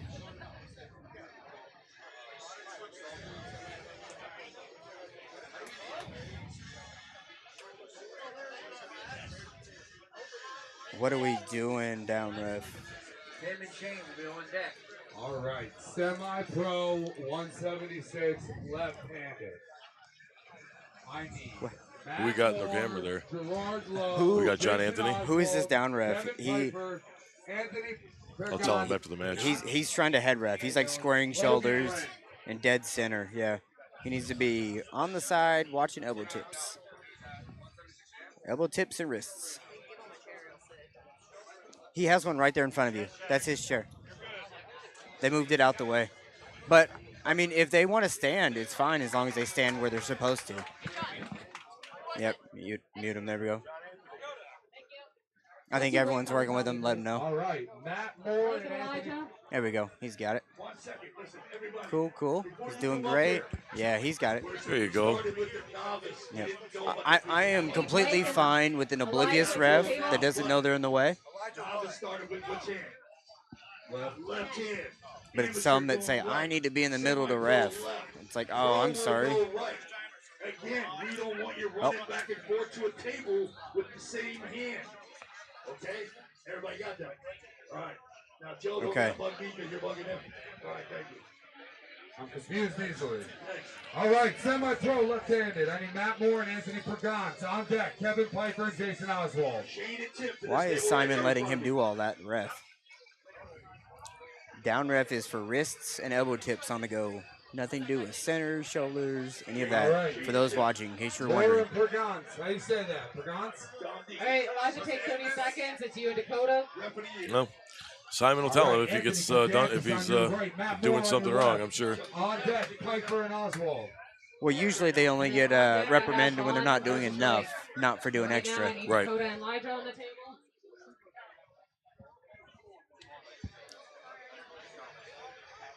But if that's the view, I'd rather just turn it off and just have the other two tables. Awkwardly positioned table 3. Because now all we're going to hear is frustration of people. I can't right. see because of the referee. All I see is zebra. Yep. It's like I'd rather have nothing than that. All right, Pagantis on your right, Moore on your left. Pagantis on top, adjusts, and he's your winner on table 1. All right, to the table. Deep hook I need battle on Kevin table Piper, 2. Jason Oswald. Another hook battle on table either 1 or 3. My goodness. So we got 3, 2, 1. All right, Jen. on deck, Gerard Lowe and Anthony Pagantis. On deck. Trying to holler. She's standing right in front of the speaker. Good luck. Winner Cash pulls money. Elijah. Cash money. Yeah, literally grab her. Check Yep. out the cash.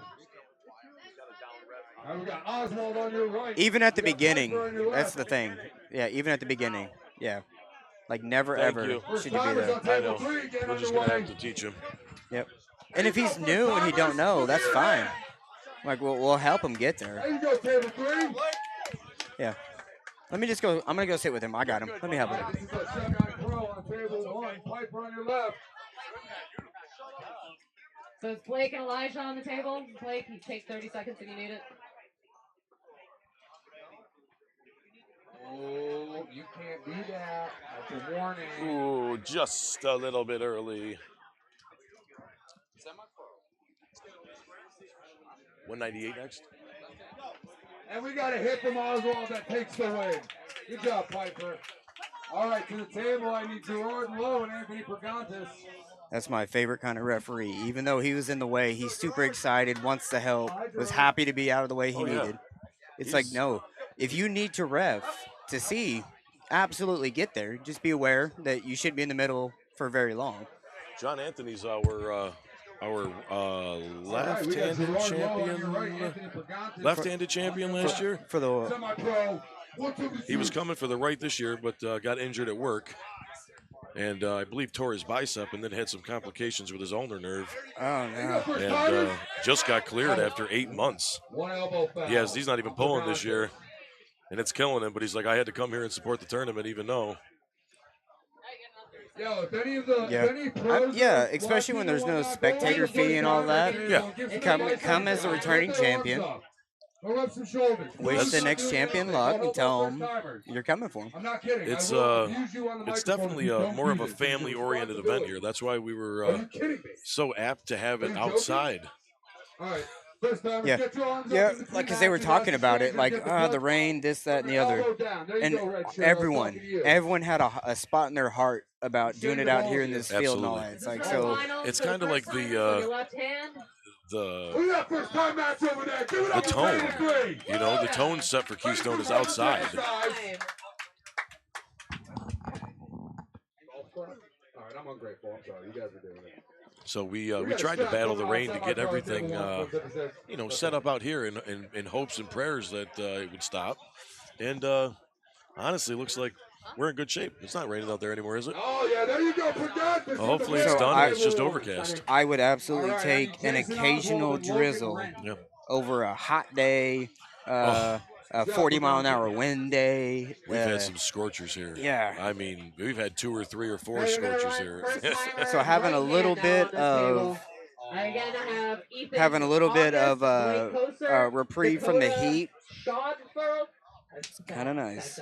Because it feels like 105 in Oklahoma right now. Oh, yeah, It's absolutely. so hot down there right now. Jason Oswald is your winner on table 1. I need Kevin Piper and Gerard Lowe to the table. Piper and Lowe. I get why people want like some sort of video system On deck, for the table 1. brackets. Because when they start calling 3 brackets with 3 people, hard. it's chaos. Yes, it is. Simon. I need Dylan and Blake up first, and then Dakota and Ethan. We're not allowed to use power tools. Huh? I'll be right back, Who's guys. up now?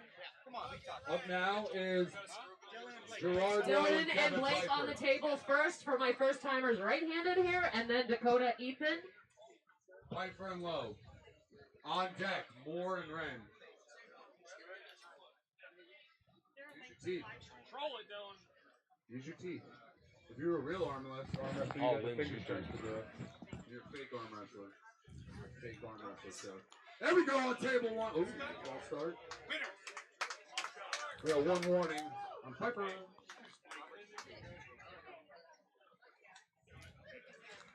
All right, I need Dakota and Ethan on the table, and then on deck I have Blake and Elijah. 1 foul for false starts on Kevin Piper.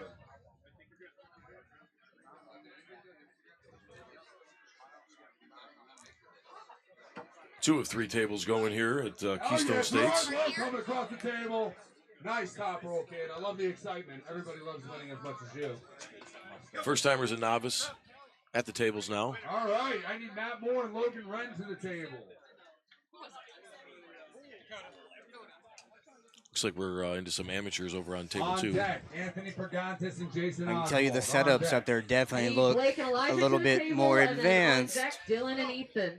Matt Moore with a big That's hit one thing across that the I've noticed. The more you arm wrestle, the more should you argue see against that, Matt. Don't kind of be like so surprised. geometry in the setups and everything. Absolutely. They're And good. and seeing someone opened up, spread out on the go versus what you see up here on your top right. They're engaged, locked There you in. go. One jump. Too much up pressure, you'll hop Yep. off. You're gonna foul. I'm gonna foul. Yep, 1-1 now on table 1. Yep. Smiling. Another great example of why I drive There everywhere. you go. Nice match. up Table top. table All one, that they back. broke the peg and needed a screw. I'm not gonna pack screws when I'm flying. Give it up for table 1. Table 1 rules. I just want to say that. Table 1 does rule. Table 2 is mid. Table 3 with the first timers. That table. I'm so proud of you guys. Freaking proud of you. All right. Oh, you're good. Get strapped up on No, we're all table locked one. in. I was Okay. trying to see if I could give you a little more, No, but he's no, fine. that's what you got. I was trying to find a screw. Logan on your right. I might have some in the van, but I'm not sure. Oh, they need a different one? Well, No, I did you gave find him. some? Yeah, Oh, I you gave did? him one. Yeah, Oh, I gave him a screw and a screwdriver. Oh, yeah, great I didn't give him a match on drill. table That's why one. it's probably Matt taking Moore longer. I gotta do it by getting hand. poised and the well, hey, it's a good workout. Yeah, I saw James was doing it. And I'm like, hold on, let me give you a number one shorty with one of the legs broke off the screwdriver. You can definitely twist that hard enough, James Reed. On Yeah. deck, I have Matt Moore and Gerard Lowe. On But it's a deck. snap-on screwdriver, so I know who is it. Robert Lowe. Who is? I know one of us arm wrestlers here are a snap-on tool truck driver. So can't remember who it is. I think he's in Arkansas. Let us know sponsorship here at Keystone State from Snap-on. Oh, look at the poise from Anthony Pergantis. Ah, what a giant hit, but he's caught. Great catch. All right, I need Gerard Lowe and Matt Moore under the table. Who's my winner on that? Anthony Pergantis. Oh, you're talking about table 3 stuff? So it's funny. Hey, looky there, got Paul Lynn coming back. What's going on, man? All right, man, I what need did Dylan I and miss, Ethan to the Robert? table. Yeah. I want to say you are probably one of my favorite people to Whenever watch this will pull non-arm Gerard Lowe on wrestling. your right, Matt You Moore are on your left. so into arm wrestling. Holy cow. I You, love it, man. you want to be involved, to give them the advice, for them to succeed when they were failing without you. Like, I love it. Dude, it's a lot of these guys. You know, the beauty of this tournament Third is place with Gerard Lowe. I know so many of these guys. All right, You know, Matt Moore, there's don't new go guys. far. I'm seeing new guys pull that I haven't got to work with yet. But it's tough because a lot of these matches are two guys that work together or on the same team. But Take 30 seconds, I bro. can't, it's hard to watch matches that are close and you see things that could sway the outcome. One and way or not the other, Sam, yeah. You know? Yep. What happens when Yeah. you're not- But I Alright, mean, need I Dylan mean, and you Blake. you Dylan, can you're you just on can the see it table. in your Can you take a face. seat? Like your passion is there. The love you have for it. I mean, it's cool to see. Well, I love the sport, man, and you know, I remember, like, I still feel And like then I'm on new, deck, I but have I remember Dakota being and really Elijah. green new and being at events and not knowing what I'm doing and figuring it out as I go. And I always think, like, if I had the opportunity to be able to, you know, speed somebody's process up, I'd like to, you know, because it takes years and years and years to master this stuff. But sometimes in matches is the best way to learn that experience. And if you can make adjustments in matches, it stays in your brain. Yeah, that real world application of making adjustment and feeling it go your way is definitely better than practicing a movement. Absolutely. That's why I don't like training with super heavyweights. It's like, this isn't real training for me. Like, I'll never feel your hand. If you let me go, it's different than me making it go. Exactly. It's so important to have really evenly matched training partners. You know, I've spoke to a lot of people about it over time, and sometimes you can get so much more with a smaller group as long as there's good chemistry, everybody's close in strength. Good communication about what you're trying to do today, not just arm wrestle till you hurt and go home. And how many people get hurt in practice, not because of one pull, but because of repeated weird stuff at practice, you know? When you both understand each other, you both understand each other's goals, you're actually doing it. You're training, not practicing. So Yeah, I remember when Ron hurt he tore his left bicep with Corey. He was kicking himself. He goes, "How do I hurt myself in practice? Yes. Trying to King's move Corey West. Yep. I know better. I deserve this." And then he started pulling people on his right arm with his left arm slinged up. Yep. Like, Ron, you're built different, man. Yeah, the dude is something, man, something. It's incredible to see these guys with this longevity like this, and to come back from an injury and still be where he's at now at his age. It's nuts. Yep. He has probably the most unique injury in arm wrestling, where he just recently tore his quad. Yeah. Like, how does that happen? Was he like tweaked or twerked or just a freak thing where he had something going on? Probably. Didn't Matt Mask. I know Travis tore his hamstring slipping one time. I think Matt tore something in his leg before. I know. Michael Todd has torn his lat. So, like, I guess you can probably hurt just about anything in this sport. Depending. So there's a little bit of leg involvement that maybe we're not noticing. For sure. There you go, guys. Don't skip leg day. Yeah. Elijah's late to the table. All right, you're semi-pro, 176 left-handed. Looks like we're moving into semi-pro. Oh, we got down to our finals already in semi-pro. This tournament is flying. It's moving really quick. I like.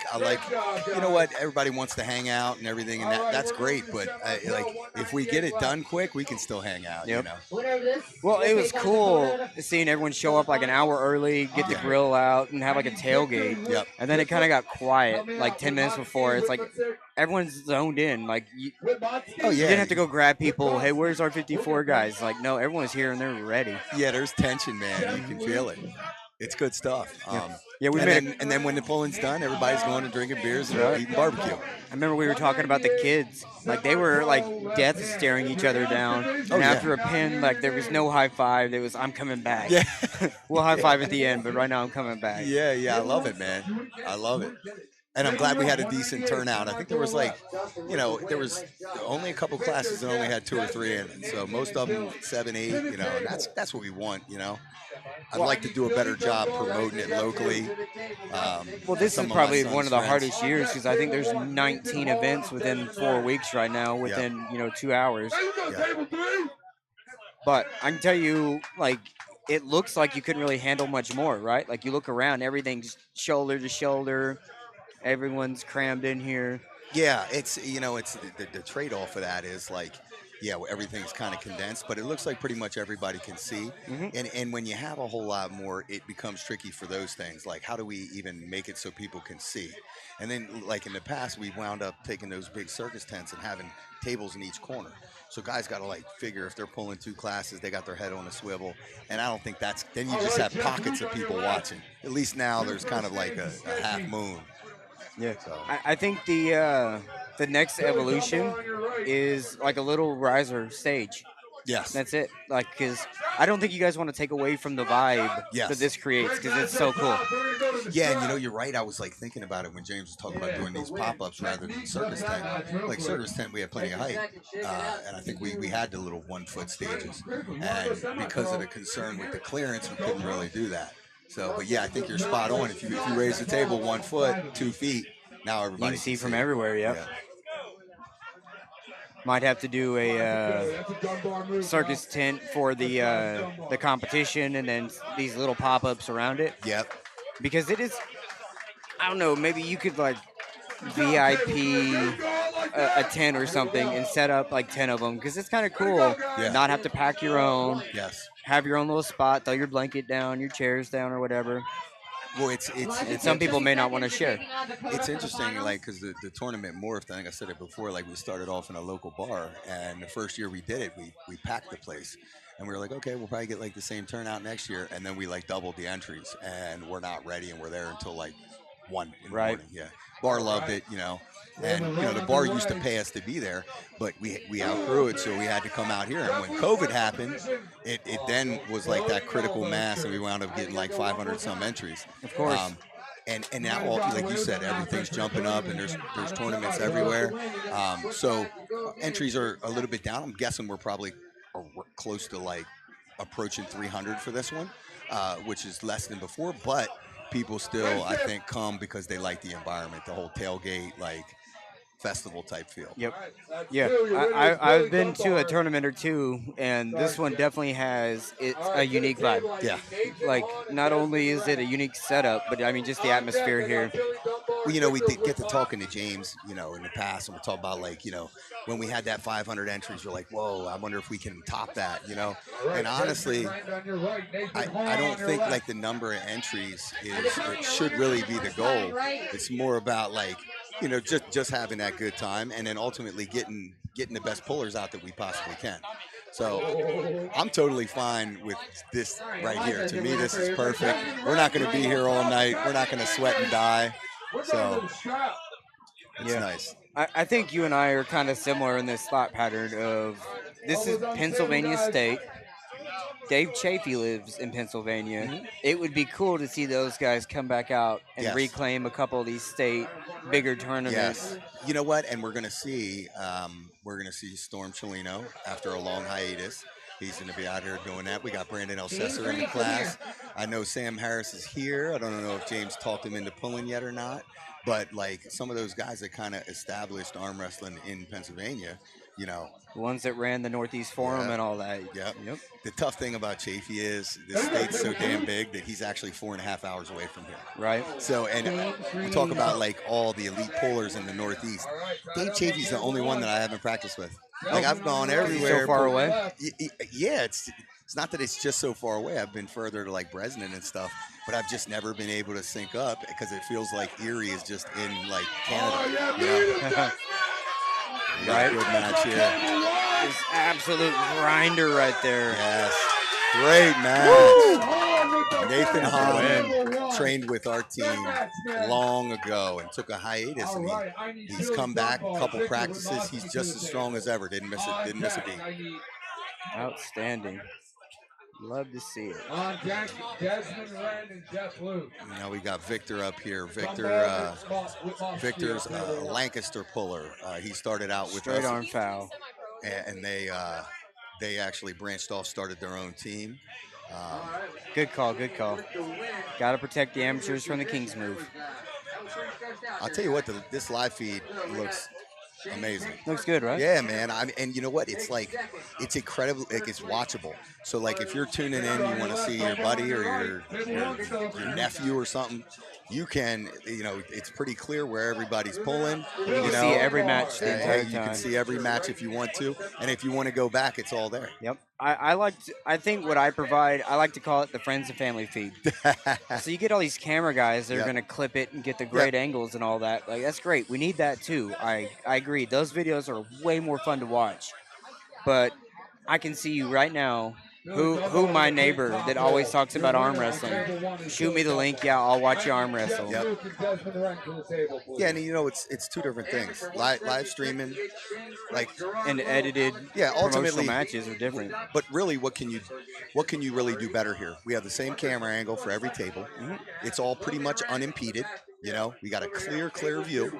Of course, the table, we're not getting B-roll with the camera. We're not panning or anything like that. But you have a stable shot. Yep, and it's clear enough. You can see elbow fouls. Very clear, yeah. It's so I used to drop the angle down to where the lens was centered with the pin line. Mm-hmm. And I learned referees hated me for it. Oh, yeah. Because, well, dude, in reality, you have a better angle than the referees for it, and you could call it. And I'm like, well, let's raise it and point down to where it's all hearsay. Yep. Referees had a better angle. That's they were a very good point, man. And you know what? These guys, you know, these referees get beat up all the time, especially on these big matches. But it's a thankless job. Yes. That's why I say me and you today, our plan is to just somehow keep it going. Yeah, we're just going to be on this feed right here. Yep. And let Simon and these guys James earn their money. Stopped by and he said, I think I have enough refs. Perfect. So you may not have to do it. Like, well, we're covering for a bathroom break. Yeah. Yeah. Absolutely. I need to slide out of the shirt is what I need to do so he forgets. With the finish, your winner, this guy's strong here. This guy's strong here. I need Nathan Hahn and Billy Dunbar on the table. On deck, I got Victor Witnowski and Desmond Wren. All right, we're going to start novice 176 right hand on table 3. All right, one more time. 176 right hand. Yeah, doing the late entry thing for the pros, I think was a cool idea. That was James's, and I'll give him credit there. But just saying, hey, we're registration to be done 12:30 for regular people. Keep the pros open to 2. That way they don't have to wait around. And I feel for the pros because they'll have to wait around all day because they pull last. And the shitty part of that is too. A lot of time the amateurs have already pulled and nobody's paying attention to the pros anymore. Now it's going to be happening all at the same time. Yep. The TAL, I like how they do it down in Texas. They do the amateur class, and you can register from the pros all the way through the amateur class. Okay. And so they put the stream up, and they'll stay at their hotel or whatever, and they'll go, "What's the last class of the day?" That's what the comment will be. Yeah. Last class for pros will be Yeah. 242. Like, all right, when the 242s start, I'll drive 5 minutes and go check in. That's awesome. That's awesome. Because I get it. No one wants to be here for 12 hours. Like, that just. Well, especially like imagine if it's 85 degrees right now and humid. You're out here Yeah. sweating and like how the hell do you stay up for your match and how do you get into that zone? Yep. And a note to everyone that hosts arm wrestling tournaments: if you say in front of a group, "I'm gonna run this order," Yeah. don't ever change You it. bet. With the note to arm wrestling promoters: never say what you're gonna do because undoubtedly something's gonna happen. And that's the last. And that's the last that someone's gonna hear is you said blah blah blah. Yeah. This is throwing me off a little bit here. I'm looking at this. I'm looking at the actual match, and then I'm seeing it from the other side there, which is pretty cool. Oh yeah, you get multi angles because we're on the flip side of it. Yeah. On table 3, This one keeps getting kicked. 176 right. I need Okay. Sebastian and Ethan. I need to find out who's doing it so I can tell them. But I got weights on them, as long as they don't fall over, I guess. Let's go, Victor. On deck, Brandon and Giuseppe. Go get it. Marisco's. Taste of Italy. Table 1 going on. We got Desmond Rand and we got Victor Whitmoss. As long as whoever's gonna complain can see their match, I really don't care about the blocking and all that. Right. That's just what I don't want. The one time someone stands in front of the camera, that's the person that wanted to see their match more than anything. Yeah. And meanwhile, I'm getting up and getting in front of the camera. Didn't even realize it. Didn't even realize it. Like in Arlington. What are those cameras? Are those Mevos? What are they? Little little itty bitties. I didn't even see it. Yeah, so normally I'll have a single pole tripod because I can weigh them down on hard ground, and it looks like a microphone. Yeah. So when you put it right on the front, it's not in anyone's way. Oh, okay. Dig in, Victor! John and Giuseppe's table on You're good. Go ahead. Down pressure! Victor! Downward rotation! Oh, I had to stand up, start yelling. He said, "Let's go." Top right screen, absolute screamer right now. Keep sinking it down, Victor! On your left there, he looks tight in that hook. On your right, trying to roll out, and he can't get it. Boy, Victor! Fights through and gets the win. What an absolute slobber knocker there. Sorry. Stayed in position, got the win. Yeah, very nice. Like I said, those guys kind of branched off from us in Lancaster. They got the team called the Rose City Hookers, and Victor's kind of the one that we got. John Stoltenberg, he put it all together, but Victor's kind of like the coach of the team. Oh. Oh, you can feel the energy still from that. That was a screamer. I love it. I love it. I love seeing all these local teams too. Like we got guys traveling. We got a guy here from Montana. We got some international guys here coming down from New York. But all these local teams, you see all the T-shirts. You see they got their own little pop-up, and then they wind up meeting up on the table. It's pretty cool. Damien and Gerard will be on deck.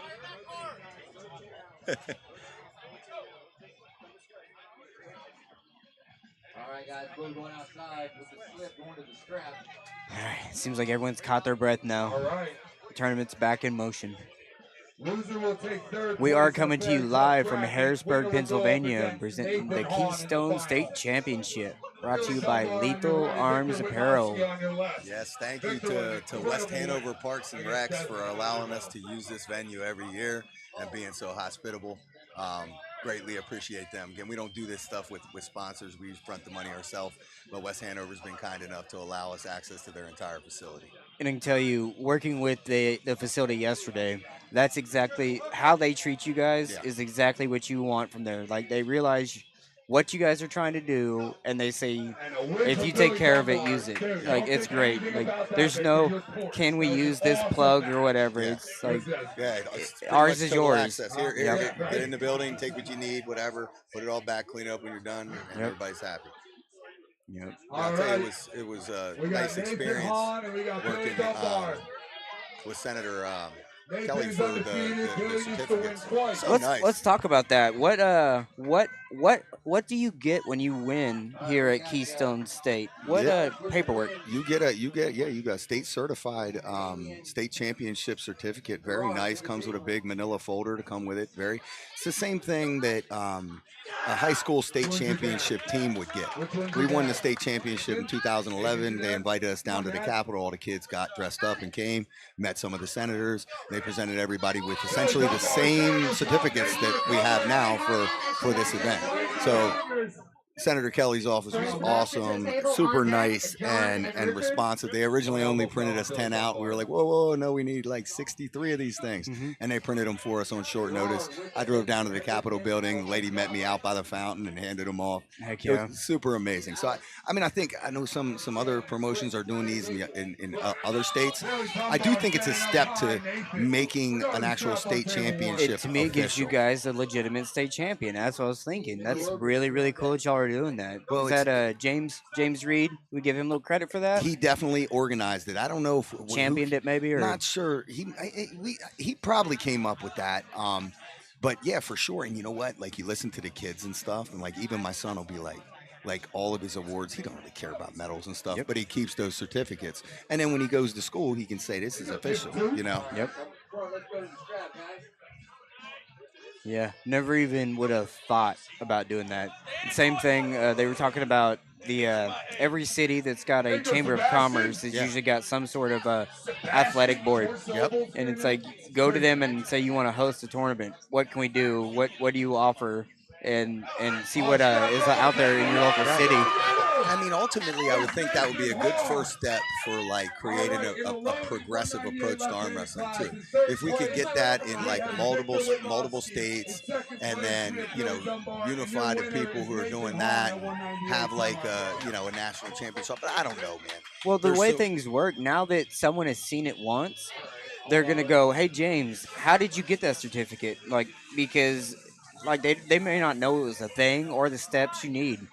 So just knowing that is an option, reaching out to your resources to get it going. It's really not it'll that spread. Hard. It's like not that hard. Like, I think it was a couple of emails and then like a proof that, hey, we've been doing this for X amount of years. I guess it would be trickier if you hadn't already done it.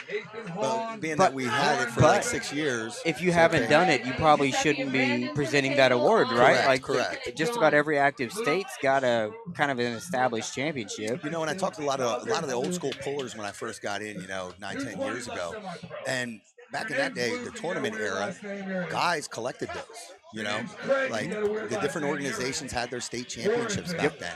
And like, I remember Chris Myers from New York saying like, I was asking what his accomplishments were, and he listed like, I have state championships in 15 different states. Yes. And that's pretty awesome. I've heard a lot of people, and that's their brag, is I'm state champion in 4 states. Well, it's funny too, because even when I started arm wrestling, I'm talking to some of my regular friends.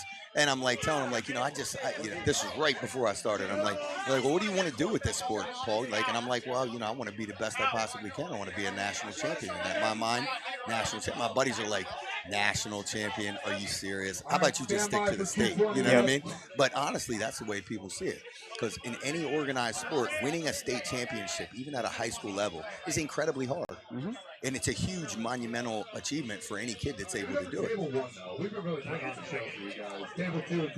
Yep, I love seeing the state, the region, and the national following some sort of consistency, which makes it cool. Yeah.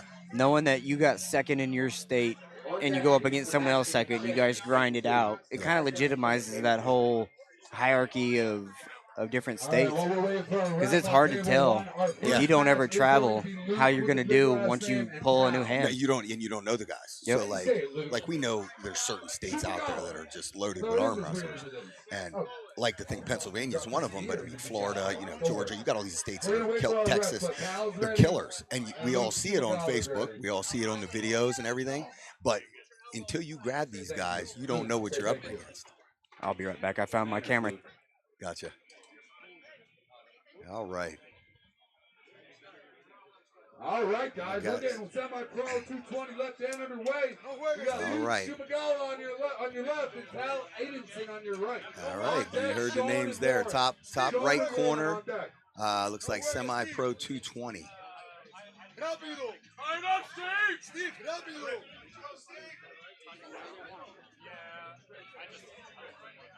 Rápido, Steve. There we go. Got him set up. There you go. Nice high knuckle, low grip, forcing the hook, a lot of side pressure. These two right here have been fighting for a while.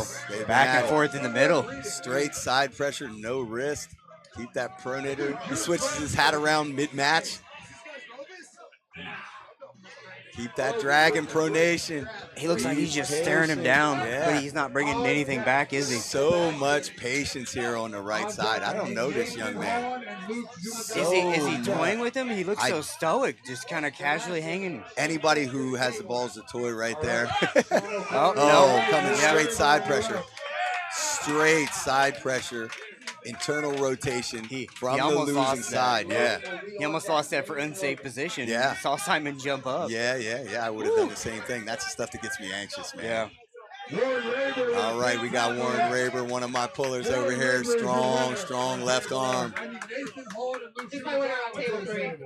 On deck, Craig and All right, what are the table numbers In the beanie. here? The guy in the beanie. What are the table numbers? Table 1, All right, I need 2, 2 and 3 on the bottom left. So Table 1 one, on the top top right. left, 2 on the top right, 3 on the bottom left. Okay. I guess I could have added graphics, but I'm kind of lazy. I thought it was going to be head reffing the whole time, so I didn't even make graphics. No, listen, this is way better. Yes. I'm cool with no graphics and not head reffing. Yeah. I need Warren Raber and Craig to the table. And they changed classes so much, it'd been a nightmare to keep up with. All right, here we go. Warren's back up. Big, tall Warren. Tall, long forearm, a lot of height. We got Craig Remines on your right and Warren Raber on your left. Getting way behind his shoulder there. Hit that button right there. Yep, there you go. Let's go, Warren. Warren, make sure they Warren rotate looks throughout. wedged Keep in your pretty knuckle hard, up, Warren. left-handed there. Keep that knuckle high. Let's see if he's going to become crashing down or roll out. Start loading that back. I need Troy and Giuseppe to the table. Hold your leg. Hooks, but it stops. Warren shoves through and gets the win. Warren. Good job, Warren. Warren. Warren. Every time. Hey, once you get in there, Warren, when you're on top. just Paul relax saying, you and listen then to me. slowly I got you. rotate. All right, on deck, I got Tal Aidenson and Craig Remines on deck. Sean O'Connor on your right. Nathan Arm Hall wrestling on your left. going Table all one, over the Table place. one, gotta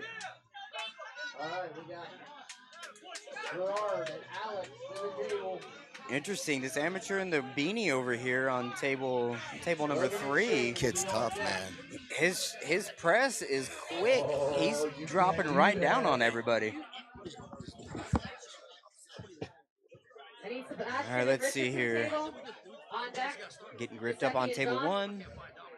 Table 2's about to get the go. Nice. Slipping out on 2. Table 1.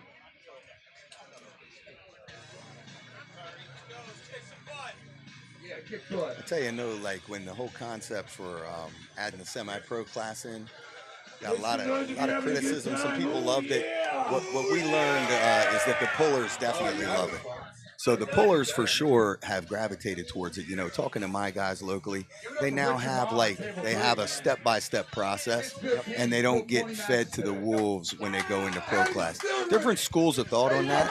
I think there's good points that could be made both ways, but that semi-pro class is loaded all the time. And you can argue that some of these guys should be pros. Well, we always encourage them, once you're an established semi-pro, you better be doing both. Get your feet wet, get the experience. Because eventually you're not going to be able to do it anymore. Yes, and in theory, the semi-pro class should augment the actual pro class if it's done right. Yeah. I think the semi-pro, when it's introduced, is taken if you're a pro, it hits your ego. I can't go down. Yes. But if you keep offering it, the amateurs that work their way up appreciate and love it. It's just you have to keep going, knowing that your first couple tournaments you might have a small turnout in the semi-pros, Right. until you actually get amateurs that become semi-pro. Right. You got to build them up first, but they need somewhere to go. Because I agree, if you win an amateur class barely, there's a very good chance if you go an 0-2 in a pro class. Right. And that's not fun. And if it's not fun, you're not going to keep doing it. Yep. And the guys, we talk about like you gotta come in there and just take your losses and stuff. There's certain guys that are built different. They can come right into the pro class, Yep. and that's great. But not everybody's necessarily built like that. And if we want to grow the sport, there has to be a developmental aspect. So like having new guys come to their first tournament, get thrown to the wolves, they never come back. So we want to retain guys. The idea is retention. And then a lot of these guys will come first timers class. They've never been on a table. The goal there with them is for them to have a good enough experience to find a practice. Yep. I take it like golf. You can shoot 102, and as long as your last shot into the green is great, it's the greatest game in the world. Yeah. So as long as you got some sort of positive experience, that's what you're going to take away. Yeah. It's not your losses. It's that moment you had where you overcame something on your own. Right. And it's funny too, like the mental aspect of competition is so important, and it's so interesting to see because you got guys from all different walks of life, but to see what a guy does with his experience is so pivotal. Like taking a loss, and I'm over there talking to my son. He wins his age division easily, no uncontested. So I put him in the higher age. I didn't tell him. I said, you need to get humbled. You know what I mean? You go lose. And he winds up losing to Warren's daughter, who he trains with. And the beauty of that match was there was a way for both of them to win. And then it came down to actually the combat aspect of arm fighting wrestling. to get what you need to win. And afterwards, he's all mad. And I'm like, bro, you have to build better character. You have to understand how valuable this is to you. This is the first time that you actually arm wrestled. You've been at this tournament since you were 6 years old, 5 years old. This is the first time you arm wrestled.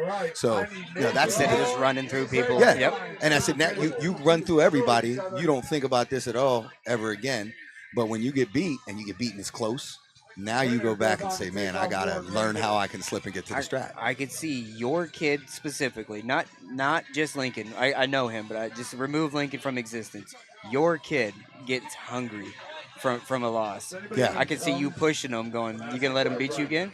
What are we going to do? Well, the tricky lose thing next is time? that we're balancing right now in all competition with him is how to take the losses like a winner.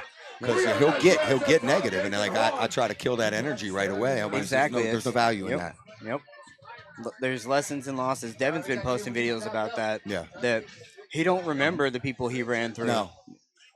Every competition, if your mind state's like that, you don't remember the big plays you made.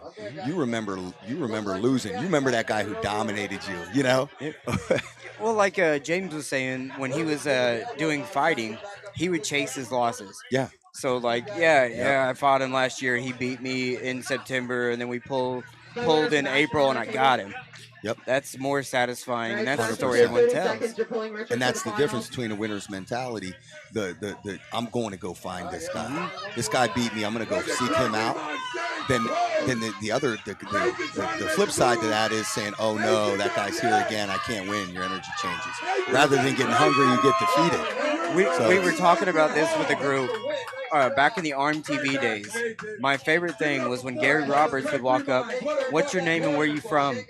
What are you here for today? And back then, it was, I'm Paul Lim, I'm from Pennsylvania, and I'm here because John Brezink showed up, and I'm getting him today. I'm getting in his class, and I'm going to beat him. Yep. And now it's like, John's pulling, I guess I'm just going to spectate. Yep. Like, man. It seems like a different mentality. Right, and I do think that changed. I don't know if it's generational. Who knows? We don't know. But that's what drove those guys back then, clearly. Yes. Those national rankings were important. That Triple Crown was important, Winning those state titles was important. And that state title is coming through that state's best puller or whoever the hell shows up. Yeah, it's interesting. You mentioned about seeking out your losses. To me, that's the smartest thing that I ever heard Ryan Bones say. He made a video talking about giving yourself the permission to lose which is a weird concept. But if you really deconstruct it, it's such a winning mentality. Like telling yourself that, hey, I want more than anything to win, but that loss will teach me. And that loss will project me as long as I do the right things with it. Yeah, I don't know if you've seen me ever arm wrestler. I'm okay with losing, and I will definitely take more from that loss than if I would have won. 100%. And that's another reason this stream, if you watch your numbers, because it's on your channel. Here, I'll just do that. You just listen, because I know you're about to start yelling. You're good. If you watch the numbers on these streams, is you'll get a certain number of views, and then it almost doubles tonight, because every one of these arm wrestlers will go home and start sending all these links to their neighbors, to their family. They'll watch to see what they did. Get him outside his shoulder. Here goes Warren. Ooh. It's all right. Letting the nerves get a hold of you here. Table 2, top right screen. Fire off! Stay in there! What composure? Sorry, I had to mute myself there. That's your boy. You gotta get him. My buddy. Too much. I'm not sure who this guy is. I can't say his last name, but he's a stud. Stud. Table 2. Your winner. All right, in third place, Warren is another one that fought his way through the amateurs and is dead into the middle of that semi-pro class where he's about to age himself out into the pros. And Very all much that. so. Very much so. It's coming close to that time. I'm not sure if he's taken a semi-pro first place yet, but he's dangerously He's right close there, all the right? time. Yep. Yeah. Yep. And to me, if they're not flash pins, that's where you belong. Win or lose, you're fighting. Yeah, I got to jump over here. My primary training partner, the one dressed up as Macho Man Randy Savage. Yeah. I got to go corner him. Get him. I got to get him. All right, we lost Paul Lynn. He'll be back. Yep. Once again, I want to thank everyone for tuning in to Keystone State Championships here in Harrisburg, Pennsylvania, brought to you by Lethal Arms. Thanks to James Reed and Michelle, running registration, getting everything organized, packed up, and set up. Tournament's been running flawlessly, running great. Stream brought to you by Red Lightning. All right, Sam, take 30 seconds. You're pulling Dan's cola. I see 6 or 7 weirdo camera guys floating around, so there should be tons of footage when you come out. If you're in the crowd and you want to catch pictures, Jennifer Learn will be posting those, tagging all of Keystone, I'm sure. James and Paul do a great job sharing all that around. I see cameras everywhere, which is great. Love to see arm wrestling shared and spread. I hope everyone gets a clip of their match. Pro registration should be.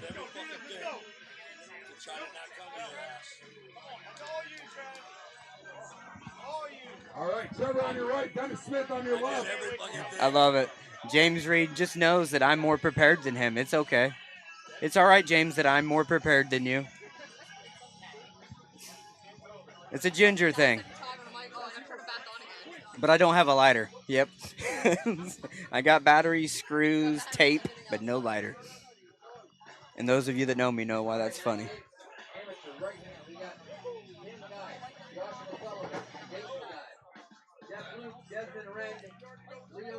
Yeah, that's what it sounds like when it works, James.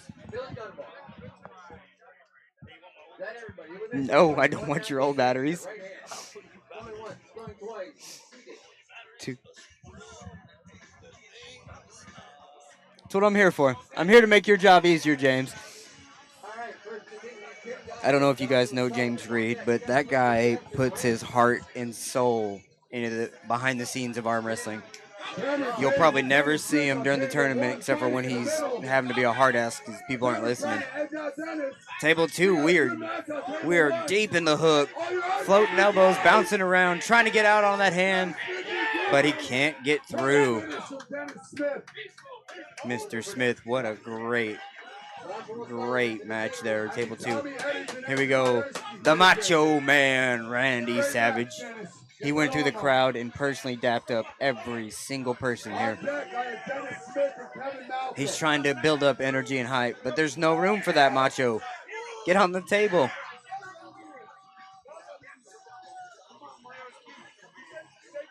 Dan, take 30 seconds. You're up against Jitta.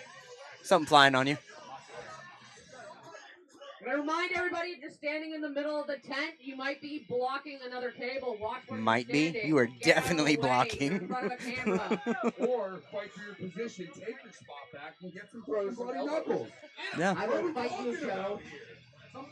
Love it. The energy here is reminiscent of the old Game of Arms in the Erie. Everyone crowded around. Love it. As long as the equipment and the staff was happy, I love this environment. Crowd everyone in. If you can't see, get up, get closer. Got at least a dozen cameras out right now over here on table 2. Macho Man fully intense in the referee's grip. Looks like we got movement. Ron gives a foul. No movement in the referee's grip. They're even calling him out as Macho Man. I love it. Here we go. Referee's grip starting table 2. Dan, take 30 seconds. You're pulling Sam for the finals. What was that? Strap going on table 2. You disagreed on the strap. You didn't hear Paul Lynn? You didn't hear Paul Lynn? Cool. What do you got going to the strap? All right. Jeff, that said it was pretty good to go there. A little early, maybe. I don't know. Maybe it just got slow. I don't know.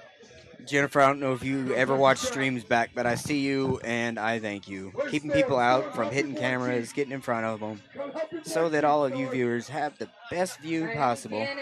Straps going on table 1 and 2 right now. We are live from the Keystone State Championship Arm Wrestling Extravaganza, brought to you by Lethal Arms and Red Lightning. We've got 3 tables of pandemonium going right now. Amateurs on table 3, semi-pros on table 1, semi-pros table 2. Pro registration is winding to a halt. Pros will be after this. Hopefully everyone sticks around and watches the pros. I love seeing the tents, the tables, the chairs, the blankets out. It's like everyone's having a picnic while they're arm wrestling. I believe they have alcohol for sale. I see beers and stuff everywhere. Got the food trucks. Such a good. Macho Man takes the A side of the table and wins. Big hit in the strap there. Got the win.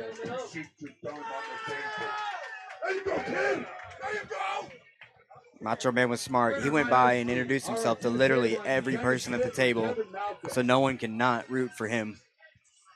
The only response to Randy today. All right, Kevin Malcolm on your right. Another gentleman with 2 first names. 4. Go home, dude. Stop pulling. Go home. Inside, back the other way. Here we go. Oh, such a grinder there on table 1. Takes the win finally. Big match there.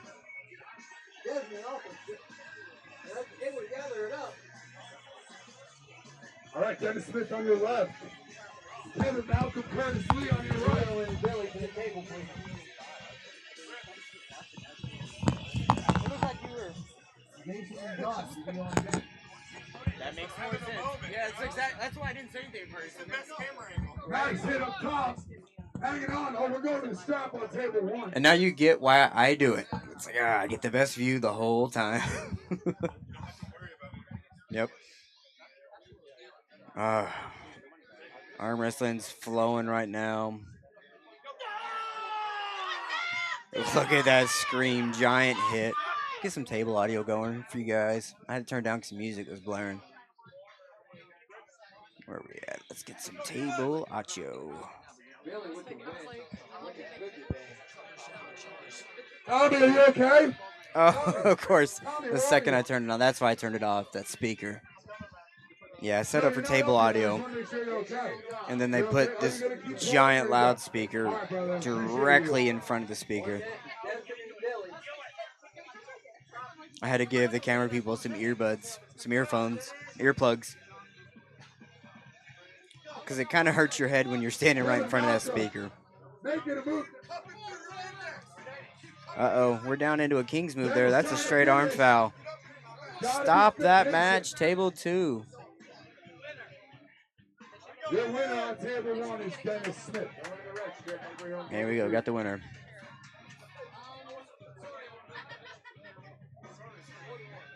Bottom left screen there, we got Simon, head of the U.S. division of WAF, who was certifying a few referees last night. And listen to him speak. His passion is pretty high on the scale for arm wrestling. Very knowledgeable guy, loves talking about arm wrestling. And what he says makes a lot of sense. Oh, rotation brings him back over there on that bottom left table. Big old elbow hop, though, got the loss. Don't say much. They just find the better table. I need Dennis Smith and Andrew Majerski to the table. Jeff and Leo are on deck. Dennis Smith, you can take another 20 Who's my winner on seconds. that table? I gotta adjust that a little bit. It kept looking wonky. Dan? That looks better down there, bottom left. Alright, so yeah, that was final, so I have to pull again.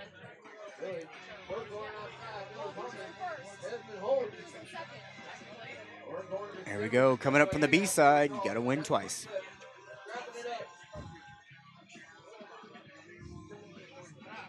Blew his load. He thought he was done. But he still got more to go. With the dogs in it. Oh, Dennis Smith, baby.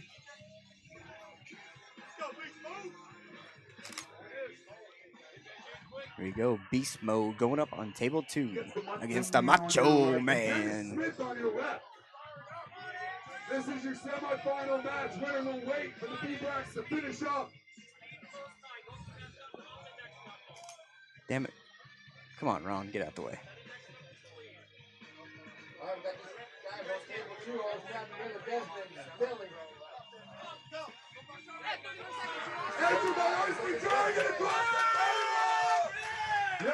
Macho Man takes the win. All right, to the table. I need Trevor James and Kevin Malcolm Curtis Lee. Well, they get another 30 seconds on. Oh, there was a foul. Never mind. We're going to start again. Jeff and Leo to the table. On deck. Desmond on deck.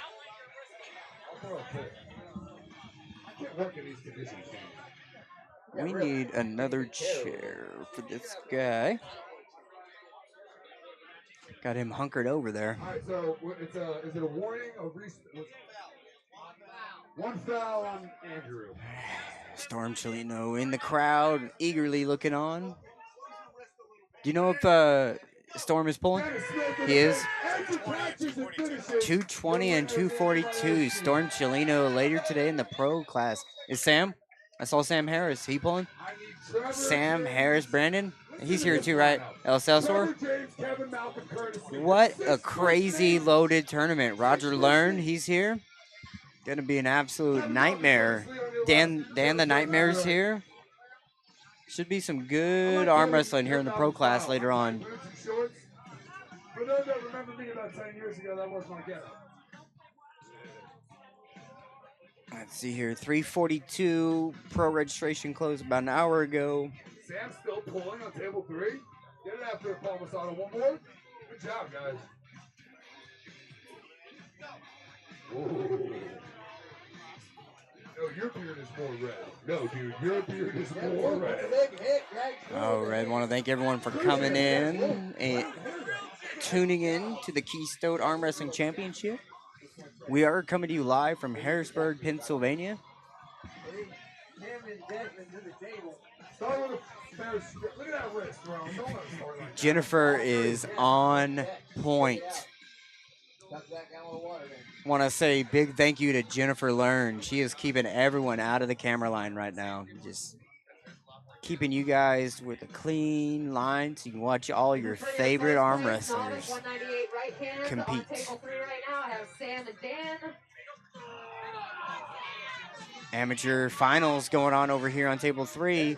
Looks like he's got control, but he's very hard to pin, and he got the win. Champion.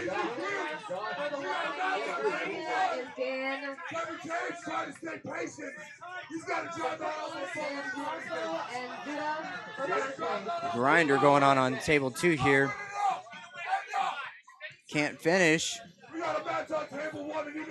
Oh, waited for the timing, got the hit. Extremely smart arm wrestling there. Good job. All right, we're moving on to the novice 220 right hand. Again, only calling names right now. I have Ethan August, Dan Sicoli, and Jesus Gonzalez. Again, that's for your novice 220 right. Kevin and Dennis to the table. I should be on there too. What's your name?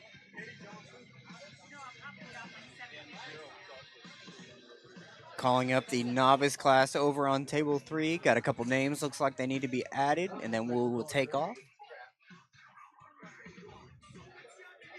Table 2 semi-pros have been running non-stop. I believe we're getting to the end of that class too. Maybe just a couple more. Smack the table. Let them know you're ready. The Macho Man's coming back, so we got to be nearing the end of the A side. Everyone's like, oh, he's big, but he's actually a teddy bear. Dude, you don't want that title. It's a shit title. Be the big violent guy. It's so much cooler. He said, don't be known as the big gentle. Be known as the man who chose violence. You took 40. I need Dennis Smith to the table. All right. All right, there Table it is. 1 into the ref script, semi-pro class over there. Lots of moving there. What are you going to do, Chuck? There it was. Chuck gives him 1 foul.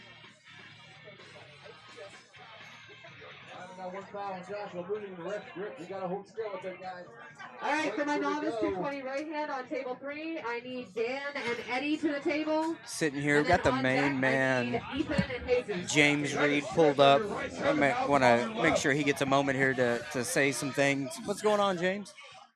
What's not going on? That's the main thing right there. Hey, this is the first time I've seen you sit still since the arm wrestling tournament started. Yeah, You I'm have looking been at my busy. fit. I'm trying to. Keep Am I talking. not loud enough? Am I No, not loud enough? just keep talking. You're good. Yeah, I'm trying to increase my Fitbit steps right now. Yeah. And where you at, like 52,000 right now, it seems like?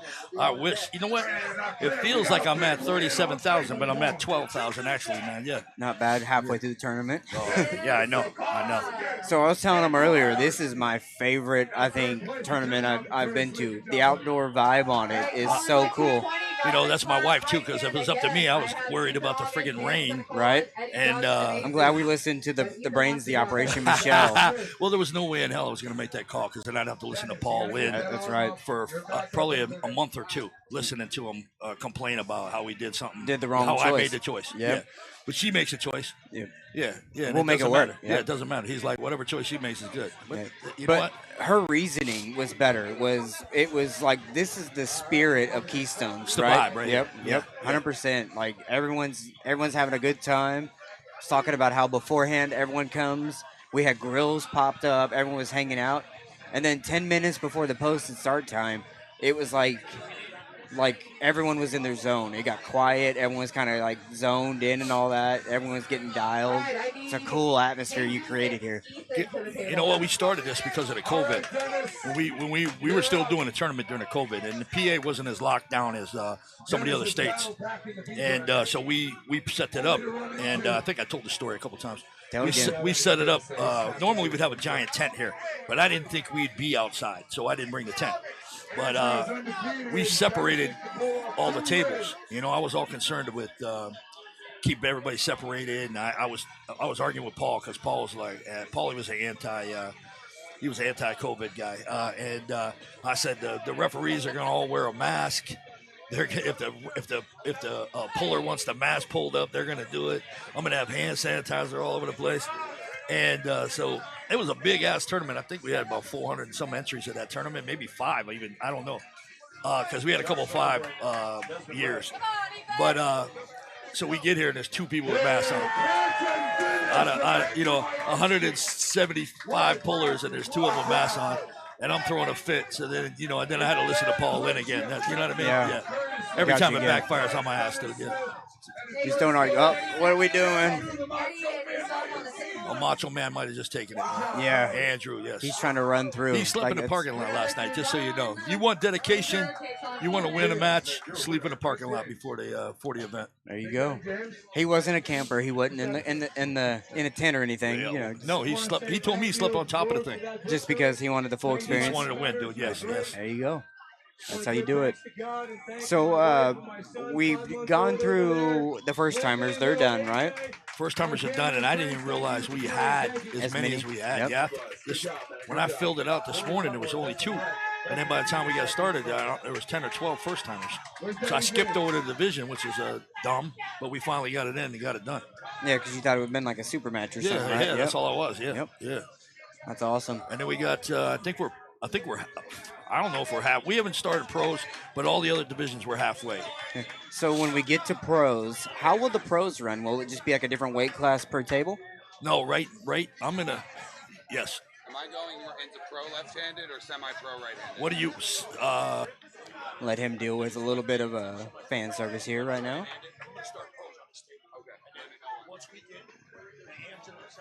Because I'm curious how they're going to run the pros. All right, guys. What? We are jumping to semi-pro right-handed.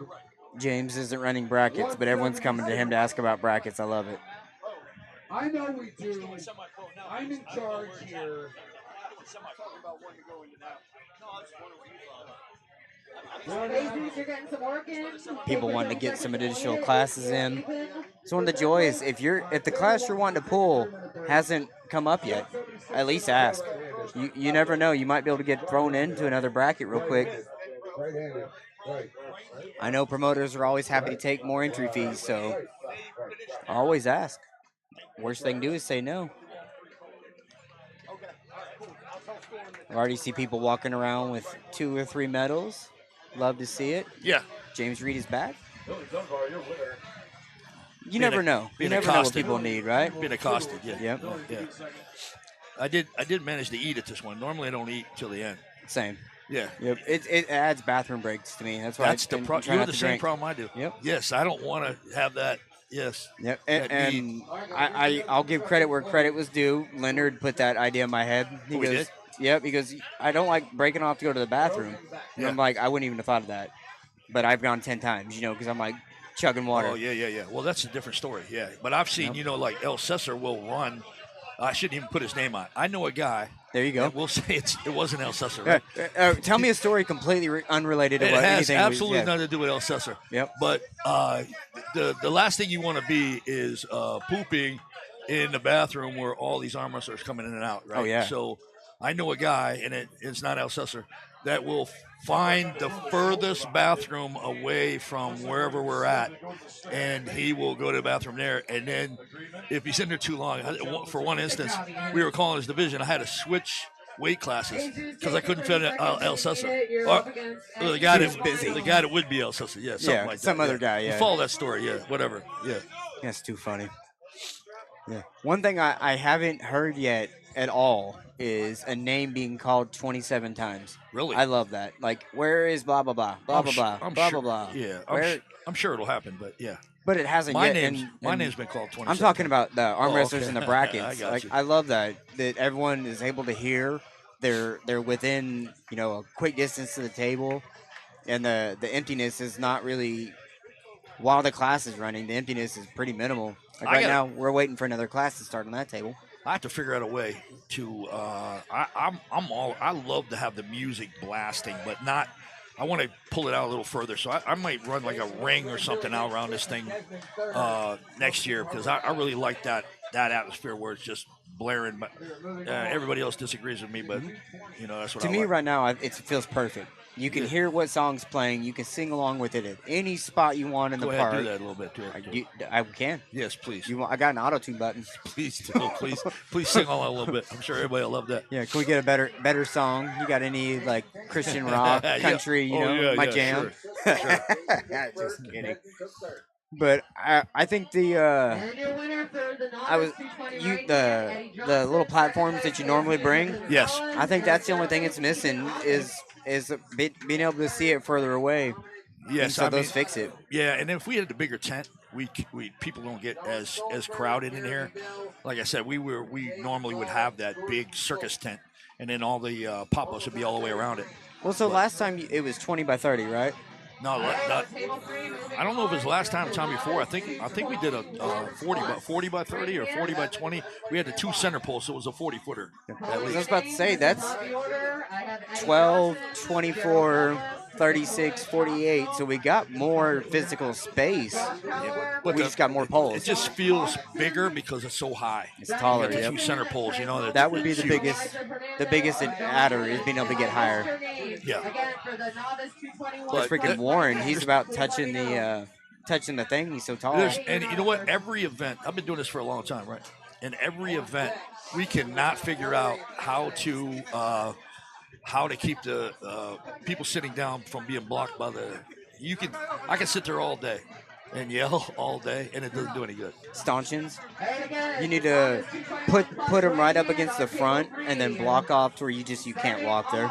There's all kinds of. We tried everything, and then somehow. If you leave an empty space 3 foot by 3 foot, it will be filled with 2 people. Yeah. Always. Always. Yeah, there's nothing you can do about it. Yep. I think we were talking about that the other day. That VIP tables are like, I hate them because people will spend all this money to get a great seat and then be filled with people standing in front of it. Yes. We almost need a pit, like a gladiator pit. Oh, that would be raise the them shit. up. Yeah, how good would that be? Pit would be better. A gladiator pit. We need to come up with something like that. Like I like the old school basketball gyms where there's enough room for like a single. Who's there? Is that Joe? That's Joe. Go ahead. Is he competing? I gotta get this table rolling. Yeah, good. Get your stuff figured out. But I like when you're in the old school gym where you sit down and the wall's like 10 foot higher and all the bleachers are above. Every seat in the auditorium has a great view of the entire basketball court. I always thought that would be a good spot for an arm wrestling tournament. It's really good when they do like wrestling meets and jiu-jitsu tournaments there. Or you can be like they were in Atlantic City and just tell everyone no standing around because you're in a fire lane. I don't know if Sergio's in the chat. Sergio, wherever you're at, move. You're in a fire lane.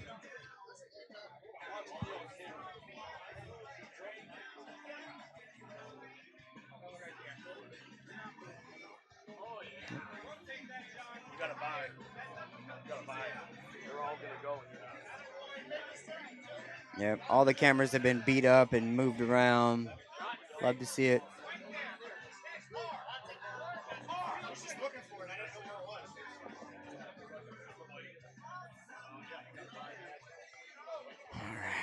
Semi-pro still going over there on table 1. Table 2, we got a staff change, is why we're getting that fixed up.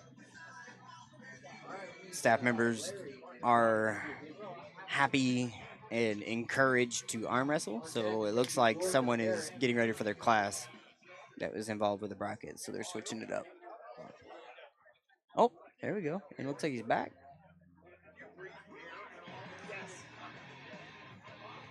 I want to thank everyone for tuning in again. We are live from the Keystone State Arm Wrestling Championship here in Harrisburg, Pennsylvania. It's brought to you by Lethal Arms and broadcasted by Red Lightning Arm Wrestling. Hey, look at this guy that can barely move his arms after all that arm wrestling. You know, it sucks when you got to come back to the mic after losses. You just need a minute. Right, the camera feed messed up or something. So like I thought you were winning and won the class. We'll move on anyways. The next arm wrestling going on up there, top Table 1 is a semi-pro class, I believe, right? Semi-pro right hand is going in the middle, which I believe they're calling table 1. This is 1 now? I believe so. I thought it was 1, 2, 3. I would think that would probably be the order, but I'm not sure. Yeah. They just called me to my name, and I said, what table? Yep. Nothing's better than after you get done, they go, wait, you were supposed to pull on that one. You're over here. Like, that was a practice one. All right, cool. And in my luck, I win the one that doesn't count and then lose the one that counts. Sure. Looks like the red is gone. The stress has come down a little bit. Oh, no. Looks like he's starting to enjoy himself a little bit. Problem solving is a lot more fun than fixing broke stuff. Taylor, caller. Bad pronouncing of last names. It's interesting. I've never been somewhere with 3 bracket people. I've been to 1 and 2, but having 1 per table.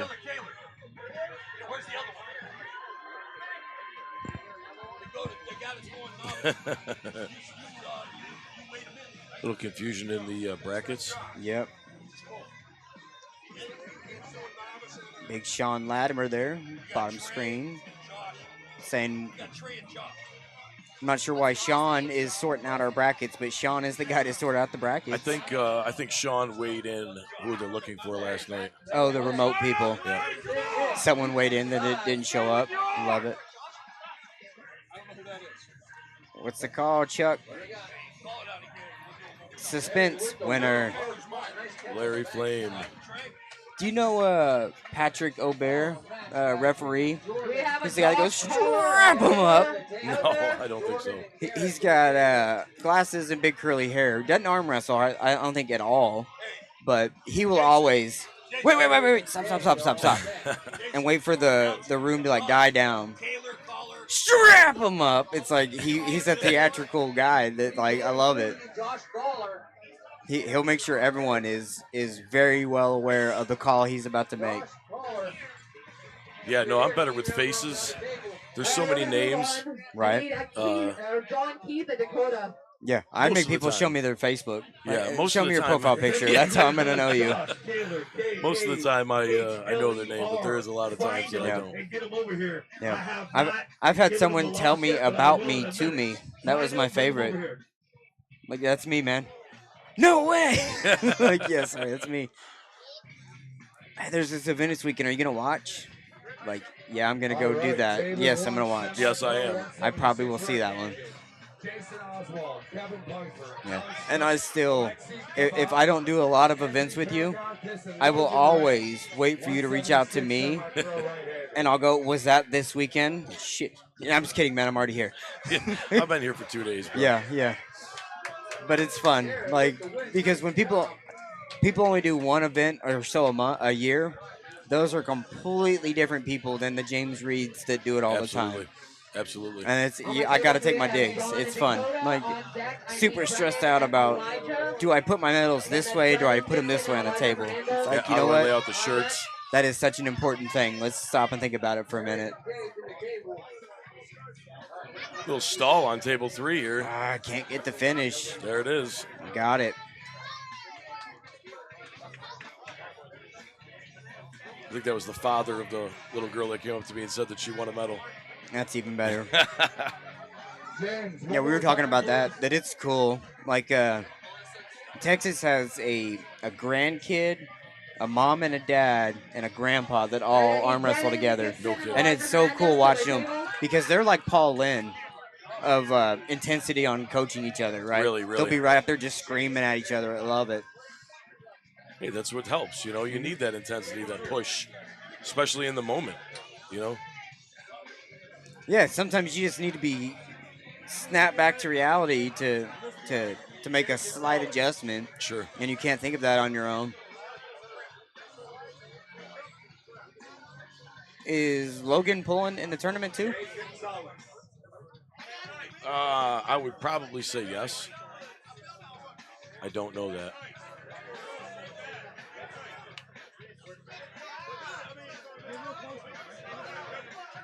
I saw Storm Chilino, Sam Harris, Brandon Elselsor. Sean Latimer, Roger Learn. Just, the pro class should be absolutely insane today.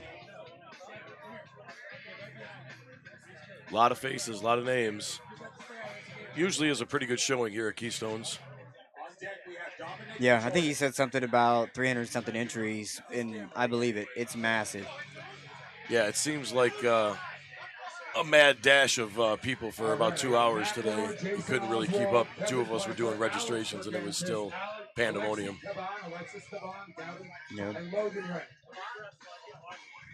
I'd love to see arm wrestling get more and more into pre-registration. All right, to the table, I need Alex Bergantis and But Kevin Piper. we just saw a perfect example, with Sean weighed people in, but then they didn't show up. Right. So it's like, Or fine line. the spelling of the name, they're put in twice, and the spelling of the name was different.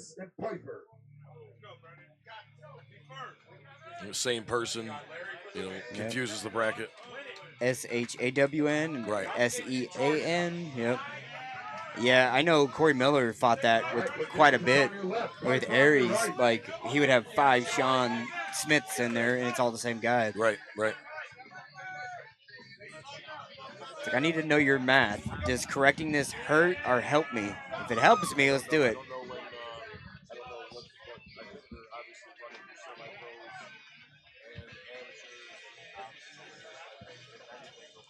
Hope you guys are comfortable. We probably still got a solid 3-4 hours of arm wrestling.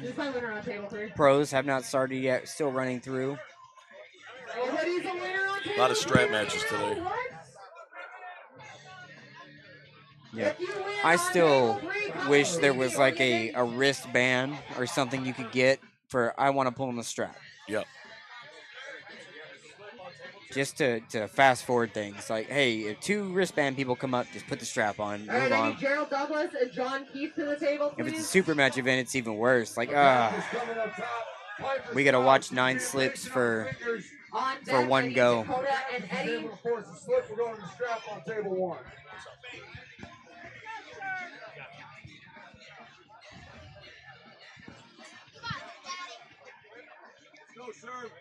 All right, here we go. There you go, Sherm. Thank you all for tuning in to the Keystones Arm Wrestling Championships here. We're coming to you live from Harrisburg, Pennsylvania. Good match there on the amateur class. Big guy takes the win. All right, strapped up on table 1. One foul before the pin on table 1. Strapped up on table 2. Dakota and Eddie on my table. On deck, I need Looks like we're strapping on table 3. We got straps galore going out. Yeah, I'm gonna label the tables on here. Just it's bothering me that it's not on there. Kevin Piper on deck. Brand and Piper. Men's Pro 154 right hand will be starting on this table right here as soon as we get done with the novice. We only have a few matches left. Men's Pro right hand on this table. Dominic for the win.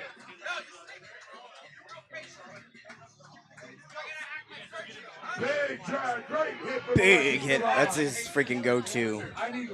Like, I need to remove the word big from his vocabulary. Like, would you know what to do if you said big anything? guy, big hit. Yep. Big match.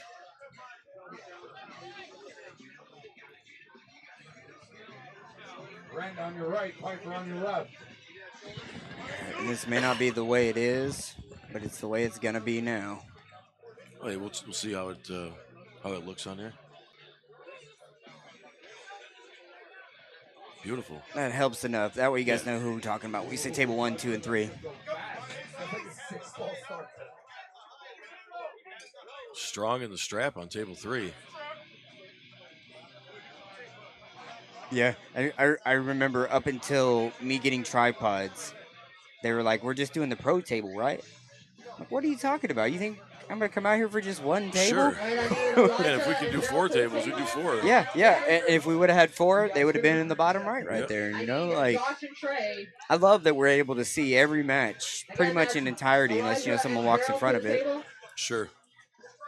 Because I know as an arm wrestler, I'm going to go back and watch myself. If Yeah, I didn't get someone to absolutely. record it, I'm going to go back and watch myself. Yeah, not only that, I'm gonna go back and watch my opponent's matches. I'm gonna see what I did wrong. I'm gonna try and learn from the video. Mm-hmm. Do you know the old ArmTV website? Oh, absolutely. Man, I wish that would come back. Like, you could go type your name and see, like, who you pulled, who they pulled, It would where you were in the categorize tournament. everything, right? Yeah, automatically. On your right, pipe on your left. Like, you could pull up your match from each tournament. And then when you're Sure, watching the winner on match, table you three. could see who you were going against, watch them. Helped a whole lot when you didn't know somebody. Oh, we're stopped on table 2 there. Staying patient is Piper. He's got his hand, but he's still pretty strong on the bicep there. Around. He's got to try and get some Yeah. rotation. Gave it up. That would have been hard to win from that position. Sometimes you gotta lay it down and fight another day, and let's let you second battle, and then you gotta Lay it fight. out. Yep. You gotta fight.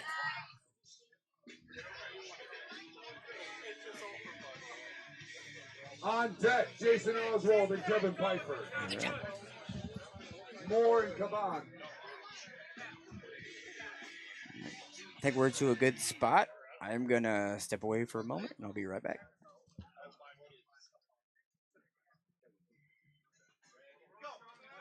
Matt Moore climbing. We're going to go to the strap. This is going to be an interesting. Slip into the strap on table 2. We got some slow, steady pressure on table 3. Looks like Josh is your winner on table 3. Coming out of Team Latimer in New Jersey, one of Sean Latimer's boys. On deck, Trey Palmisano and Gerald Douglas.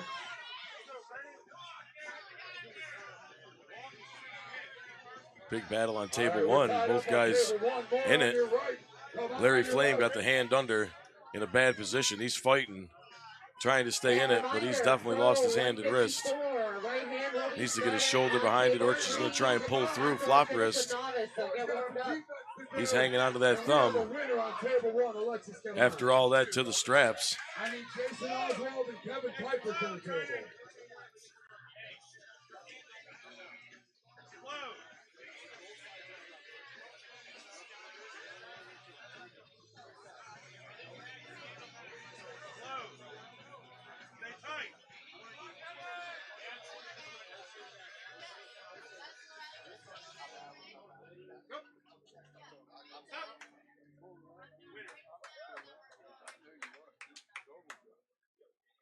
On deck, Alex Bergantis and Matt Setting up on table 2. You got Oswald on your left. Strapping up on table 1. Table 3, please.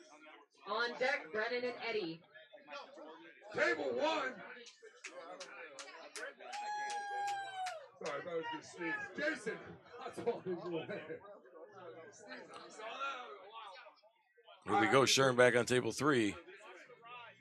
1 win, 1 loss. Oh, waiting on me. Alex Bergantis and Matt Moore to the table, please. Good job, Jason Oswald. Go, Sherm! On deck, I have Logan Rend and Alexis Caban, table 1. All right, Bergantis on your left, Moore on your right. Sherm, your winner on table 3. We're going to the strap. Strapped up on table 1. Looks like going to the strap on table 2. Brennan and Eddie on table 3. On deck, I need Josh and John.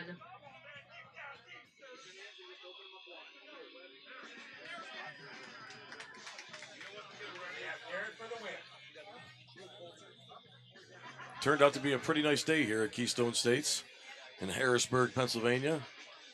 Thanks for tuning in, checking out the 8th annual True Pennsylvania States Championships. Strapped up. Alex trying to make a move, but Matt Moore slow pulls up the inside of the table with a win. All right, our semifinal match. Logan Rand and Alexis Caban to the table. Semifinals right here.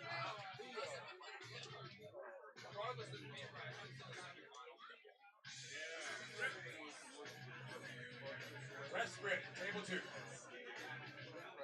On deck, Jason Oswald and Matt Morris.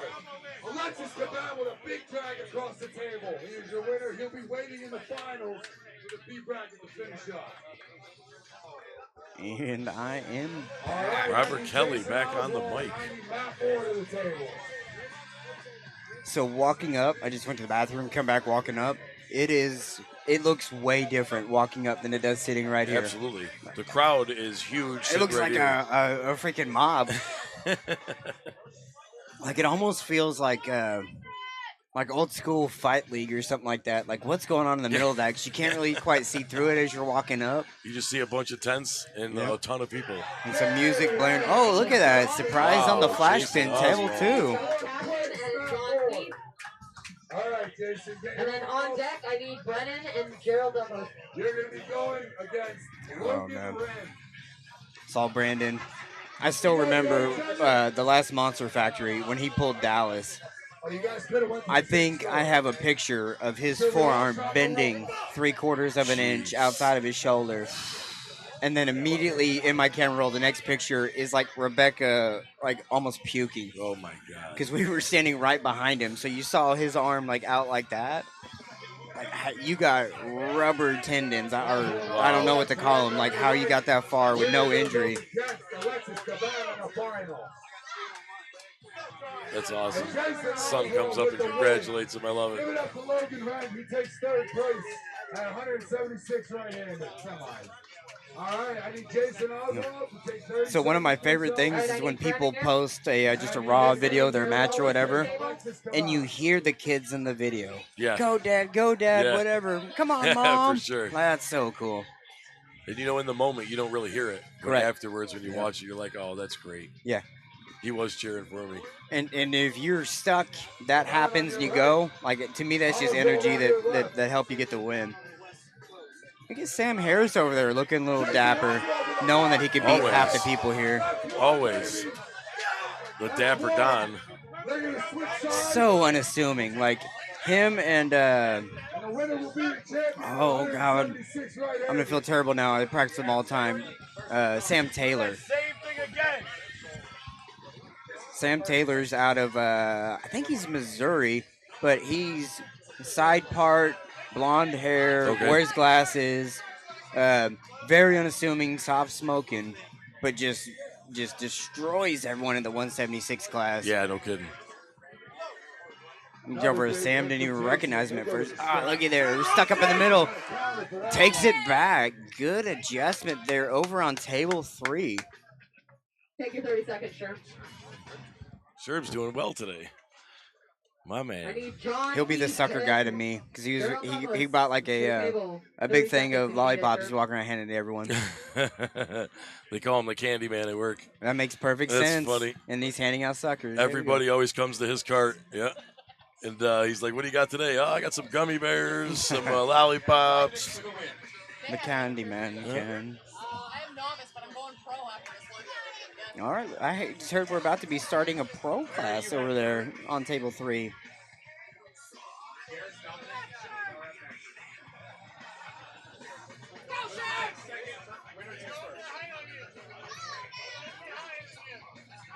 Once again, want to thank everyone for joining us here live at the Keystones Arm Wrestling Championship here in Harrisburg, Pennsylvania. More wins. All right, they got 1 win apiece, or 1 loss apiece. Coming back to do it one more time on table 3. Love to see it like that on a. I'm assuming it's only 2 people in the class, or we didn't get down to the end, right? Who's that? On table 3. No, that's actually a pretty big class. I think there's so it's just 7 or 8 guys in that class. Ah, so he had to work his way back from the B side. Sure. Nice. Man, oh man. Killing it right now. Wow, my man. He is amped up right now. Today. Heck yeah. Holy moly. Gerald, take your 30 seconds if you need I told him when he first started, you learn to use that lever of an arm you got, and you're going to be dangerous. It seems like he might be coming into his own. It's good. He's putting in the work. Full rotation over there on table 2. Can't finish, though. Holding hard on the bicep. Staring him down. Oh, but he let it get too far. Winner, And champion at 176 semi-pro is Alexis Caban. What a practice. Alexis What a great match. wins the 176 semi-pro Jason class. Oswald looking pretty stout too, man. A couple of flash pins. Looking good in the hold. Alright, this is the finals on table 3 for the novice 221 plus right hand. I have Josh Passion and Just Gerald kind of Douglas. the camera guy, like, worried about getting in my way. I love that. I don't care if you do get in the way, as long as you're trying. Nice. And Josh wins first place. That's my biggest advocate right there. Thank you again, Jennifer Learn, for being my advocate, keeping people off the cameras. It's really for the viewers at home, make sure they can see their match, and the competitors being able to go home and watch it back. You already got a medal. Go see my wife. If you want to get it right now, you can get it right now. She gonna take a picture, give your medal to you. Go see her. 198 semi-pro right-handed. Listen, if All right, 198 semi-pro going up. Semi-pro right-handed, you need to come tell me. I won't do much about it, but let me know. I believe table 3, she's got a couple more matches. Yep, couple more matches, and then we'll be kicking off the pro class over there on table 3. Is anybody else in the 198? Nathan Vaughn is in there. All right. I might have to hop in the brackets and show these people what's up. Anyone needs a good smash, I can help them out.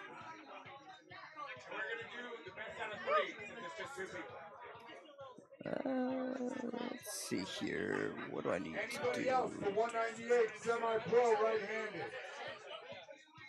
Adjust Ron's camera. He got off center somehow.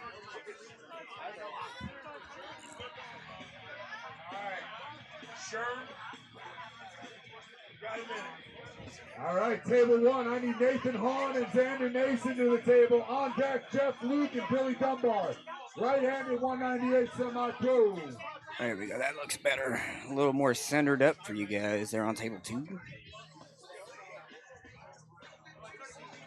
Table 1 is winding up into the semi-pro, and table 3 is getting ready for the pro class. On table 3, we're moving forward to pro 154 right hand. I'm just calling your names. This isn't how you guys are going up. I got Garrett Weishaw, Garrett Tupper, Glenn Tupper, Ben Vance, Black Ice, Matt Barfoot, and Tim Clark. If you didn't hear your name for the pro 154 right hand, please come see me.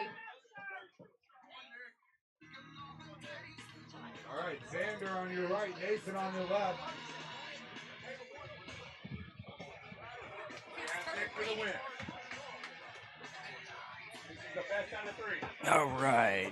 Again, Little drizzle started back up. We're just some bracket people, and we're going to be kicking back off here. Lots of arm wrestling still to be had. Pro classes are just now getting started. Names again for our pro 154 right hand. On table 3, Garrett Weishaw, Garrett Tupper, Glenn Tupper, Ben Vance, Black Ice, Xander right. Matt Barfoot, and Tim Clark. If you look over there, it looks like Big Bad James Reed up on the head ref spot. Look at him. Look at him. I need Glenn Tupper and Matt Barfoot. Well, thank you everyone for coming out and tuning in. Rain's picking up. Make sure you get under a On canopy. deck, I need Tim Clark and Garrett Weishaw.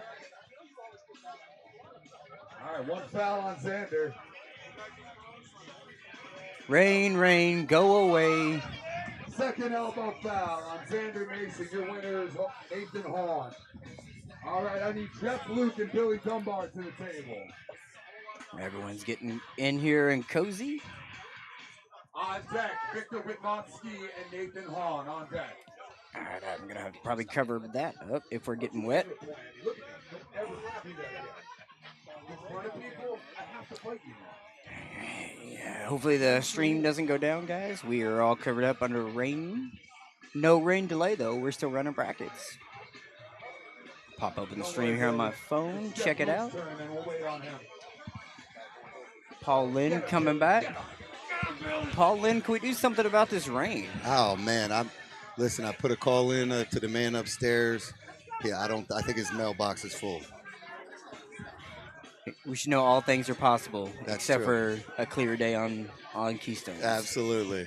All right, 243 plus All right, Jams, right hand we over here are- on table 2, the big boy. We are on to the pro class in the 154s. Yeah, I believe we got pro class on table 3 over here. Table 3, okay. Yep. Yep. And then semi-pros are wrapping up, and then they're going to be on pros all day, right? Yep. Moving at light speed. I love it.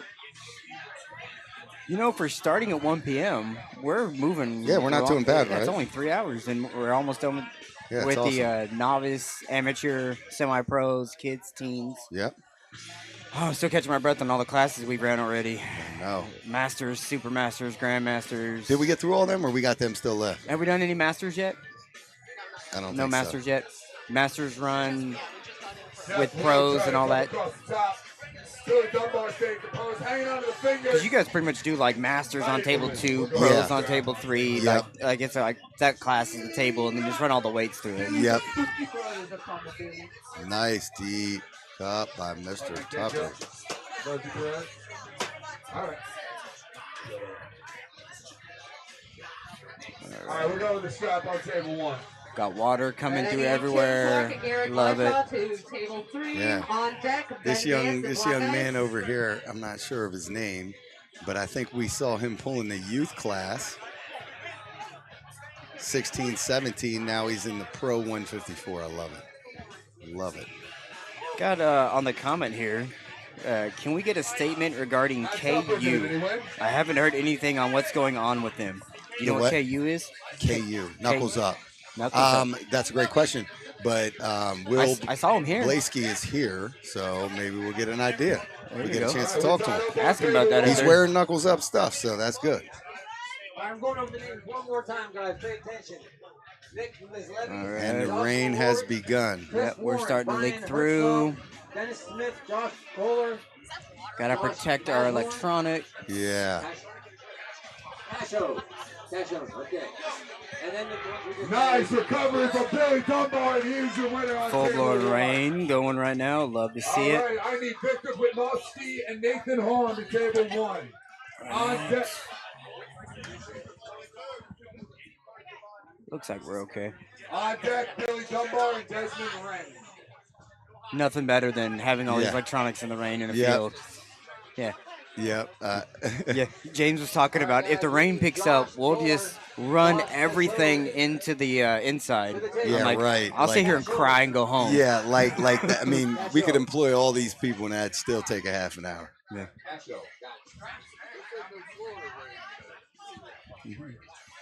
Josh Kohler.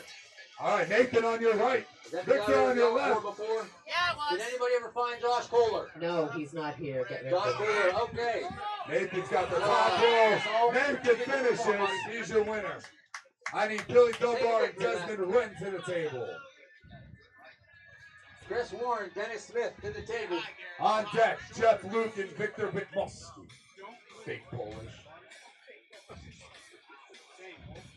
Yeah, Drew, he's got you. Yeah, definitely. Like the only thing that would top this is if we got a nice rumble of thunder. Yeah. Like right as it rains. Yeah. We're under this nice lightning rod right here, all made of metal. That's right. Tell James bring one table inside, and we'll just run everything on it. Good thing is we have no official Stop PIAA regulations saying we got to go in if it thunders. Oh, yeah, rain Pull delay. at your own risk. We need a rain delay and have like a tarp guy run and put it over the tables. Yeah. I forget what team that is, but like whenever they do one, they bring like 15 people out to the baseball field, and they always record it like hardcore because someone falls and gets ate by the tarp. Like, why don't you guys do it a different way if you know someone's going to fall and eat it? Oh, look at Jeff still arm wrestling. Desmond Wren. Yeah. And Xander Nathan. He's still going. We got Tim and Garrett on table 3. We are live in Harrisburg, Pennsylvania, under the rainy skies at Keystones Arm Wrestling Championship, brought to you by Lethal Arms. Got 3 tables going, full of arm wrestling action right now. Semi-pros, pros. We're done with amateurs? Amateurs done? I think this is the last one over here. Amateur. This last table over here is the last remaining amateur table. Oh, with Chris Warren over what's there. his name with the mask? Yep. I know him. What's his name? Captain Pretentious? Yes. There we go. That is Captain Pretentious, aka Chris Warren from Delaware. All right, this is our Hey, semifinal match he's on not table Chris one. with the Oh, right, hat right, on. right. Come on. Not him. Not Yeah, him. not him. No. That's Captain Pretentious. Captain Pretentious. From New Jersey. There you go. It's a Jersey thing. Hold on, we'll take that. All right, I need Victor and Xander to the table. All right, we got Black Ice up. Who's my winner on table one? Let's see who he's pulling for. I have to get Hey, involved here. he's gonna lose. Who's he pulling? I don't know. He didn't spin around. Oh no, he's fine. Oh, Nitro, you got to turn around, and center your chi or whatever. Yeah, he does that every time. He's like steps back, does a circle. There it is. Okay, okay. He might win now. He's so consistent that if you don't do your process, I don't have faith in you. On deck, I need Garrett Tupper. But he's got a left-handed pin on Jeff Hale. Let's go, Ice. Fire it up, Ice. Hit it, Ice. Hit it. Let's go, Ice! On point, Ice. Victor goes to make a Yeah, move, Black and Ice. Xander tries to come He's out. looking like they're up high. They're both wanting to shoot up. outside. They're both up. Just put him in the strap. Or let That's them where go it's if going. They're both yeah, exactly. It's going to the strap. Yeah. Neither of them's holding on. I'm the same thing. I will grab the hands and say, "You're both climbing." Yeah. I'm gonna let it go. It's even. Storm, you're not Yo. watching your friends compete. Yeah. Storm. James stopped by, asked if we're good with the cameras. At this point, I don't think it matters. Yeah. It is what it is. Right, right. Yeah, Black Ice, one of those local guys here, like super loved. Everybody loves Ice. One of my closest friends in the sport. We spent last weekend at the shore together. Like, become a family friend. And everybody loves him. The only thing is he don't have any social media at all, like zero. I believe he's on YouTube. He has an account. He is that on watches Facebook. it. He is on Facebook now. Oh, yeah? He don't use it though. Okay, I was going to say. He's got I an was gonna account. say, that's news to me. Yeah. He's adamantly against it, which makes it tricky when it comes to like staying on top of everything because it's all there. And if you're wanting to promote yourself, that's Yeah. kind of hard to do. He'll get mad at me like, dude, what the hell, man? You guys had practice. You didn't tell me. I'm like, bro, you're the only person I have to text on an actual cell phone. Right? Like at least hop in the group chat or something, man. Come on. Get Messenger. You don't need Facebook. Just get Messenger. All right, Victor.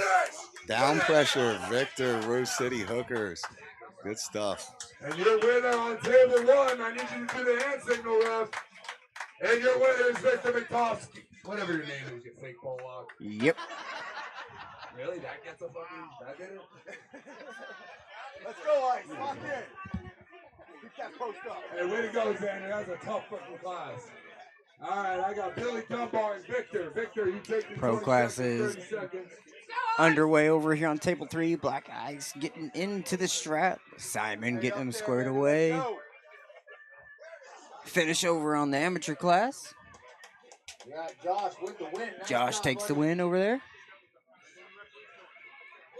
Let's go, Ice. Hit it. Next up, Brian and Josh. Josh Castillo. Black Ice known for his ferocity in the strap. Super hard, fast hitting. Yes, also very endurable for like a top roller. If it He will- stops- if he has an ounce of pronation, he will fight to the death. Yeah. No stop at all there. Great, beautiful setup. Beautiful setup, execution, elbow running into the negative side, all the down pressure on top. Clinic take. Black Ice putting on a clinic here in the pro class. Here we got Garrett Tupper. This is the guy that Ice is worried about. Garrett has beaten him, I think, last several times that they pulled. Garrett's an absolute stud. He's one of those guys that's knocking on the door, in my opinion, of the top 10 at 154. Right there.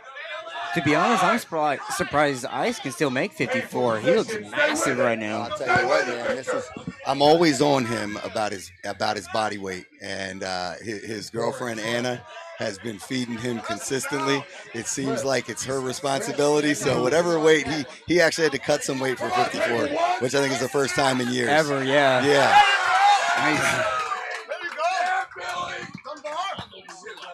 Yeah. That's the first thing I said. I'm like, are you in 76s now? You look big. All right, on my table 3, I need Tim Clark and Black Ice. On deck, I need Garrett Beistraw and Ben Vance. All right, in the final. Here he goes. Black Ice up to the table. Sorry. All right. Black Ice back up again. Hey, James, get out of here, man. You ruin our commentary here. Yeah. Listen, I tolerate you, but now we're doing something serious here. You wanna hop on here and talk shit back? Oh, now we got Robert giving him the headset, like he knows anything about arm wrestling. The only thing he knows about arm wrestling is the promotional aspect. The biggest problem Michelle has had right now is James trying to coach her. Actually, Paul started with me, him and Nitro.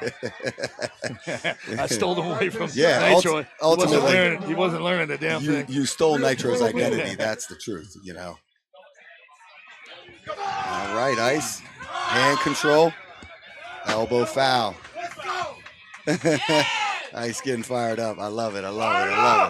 Let's go. How Lincoln do? He took the kids, right? Yeah, he won his class, and we put him in the older, yeah. And Warren's they train together. It's Warren's daughter, and he knows that he has the edge in the strap, and she hung on to his thumb 2 rounds. It was 2-1. It was great. He didn't handle it well, but he needs to grow up anyway. I told her before the match that he said he had no competition here. He got a little pissy. Yeah, which was beautiful. Yeah, you're welcome. It's good. It's good. He got to learn to deal with those losses and make the best of them. It was actually nice because honestly, looking at those two little kids up there arm wrestling, fighting for a grip, then getting ref's grip, then trying to set up aggressively in the strap. It was beautiful arm wrestling. Well, you obviously know this, man. You learn a lot from, growing up with your parents and everything else. So, he's learning from you. Yeah. Probably the part where he's a poor sport, that probably came from, who'd that come from? Is that your side of the family? Or what's that? The one where he's not happy with losing and pissed off? Does that come from you? Or it could be either of us. It's hard to tell. I had a problem with it when I was younger. I got it under control. That's what we're working on now. So we're working on now. It's hard to believe, man. What, did you like losing or something? Is that what you're saying? No, you but enjoyed it? it? I mean, that was it's a part of the process. Yes. It's part of the process. Robert Kelly was like, he probably don't want this. He was like, I was over to Paul's, man. He goes, I'm a little scared. But, I go, listen, with a knife, don't worry about it. Forget about his 15 samurai. No. Yeah. Hey, he was a little leery. We're telling him. Hey, Robert, you were worried about coming to the house because of Lincoln with the knife? Lincoln with all of his knives had you worked up? You were a little leery. I said, forget the knife. Hey, 15 samurai swords. Yeah. When you go back to the house, it's nothing but you go out in my yard, he's got swords and battle axes and all kinds of shit. I don't even worry about it anymore. He's never cut himself. His rule is riding around a hoverboard with a samurai sword. Yeah, his rule is if you cut yourself or you do anything irresponsible, I take it all away. And he's made it this far. Hey, so we're rolling decent. Yeah, we're rolling decent. Yeah, we're missing a table because we have a crew going to Chicago, and we're missing a table. Otherwise, we'd have 4 tables rolling all day. You're not going to go substandard on the rep. Yeah. We don't. With 300 entries, 3 tables is enough. Yes, a table per 100. We're on pace. I mean, all we have left is the remaining 2 tables of AMs and semis, and then we're into pro, and then we got pro, masters, grandmasters. 3 tables of pros. Yep, and we'll open them up. What's your plan to do 1 table with masters, grandmasters, have 2 tables just open pro? Well, it is now that you brought it up. Yeah. A minute ago, I don't know what I was doing, but thanks for bringing that up. Yeah. Well, listen, sometimes I got to remind you. Excuse me. You know what? You want a head ref? You want a head ref, or you want me to do it? Huh? You want a head ref, or you want me to do it? You go ahead, buddy. You go ahead. Thanks a lot. Give Robert the thing back. Me and Robert are more valuable here. Never mind. I gave it to him. Oh no, yes. Robert! Don't let him do it. You're supposed to say no. Hey. We already talked about this. You got somebody. Mike. I got Robert coming. All right. Yeah. There you go. Robert. No.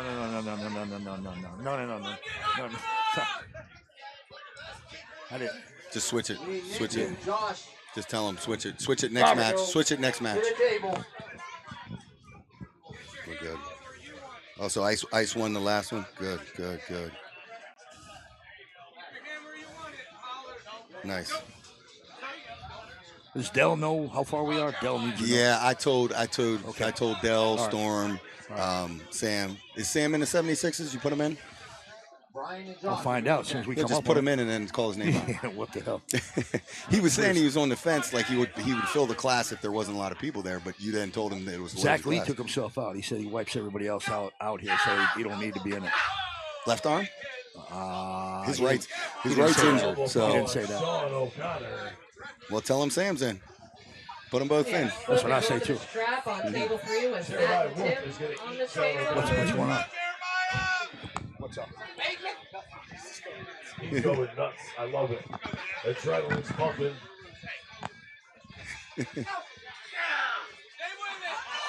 Oh, don't break his shit. Oh, okay. Yeah. Everybody woke with the fall. O'Connor is excitable.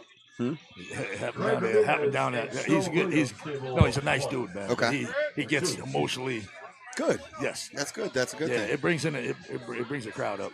Same thing happened with him and Logan down in Pittsburgh. Oh, Bittiger? Almost, yeah. I thought they were gonna go. That's across good, tables man. with it. But that's we need that type of stuff. I think so. It's good. It's good. He says, I will put that thumb on my man. Oh, you're not getting out of here. Sam Harris, I'm gonna overseeing his teammate here, very intently watching, looking like he wants to pull. Fast side pressure move. Wow. Fast side pressure move. They got a foul on that. I thought that was a quick win, and that's a big win for him if he puts him down that fast. Yep. The straps we go to table 2. That's Matt Barefoot, correct? What's his name? What's Matt Barefoot, I think. Dude, why you do that to me on the mic? Huh? Why you doing that to me on the mic? Do what? Putting you on the spot? You don't know somebody? Yeah.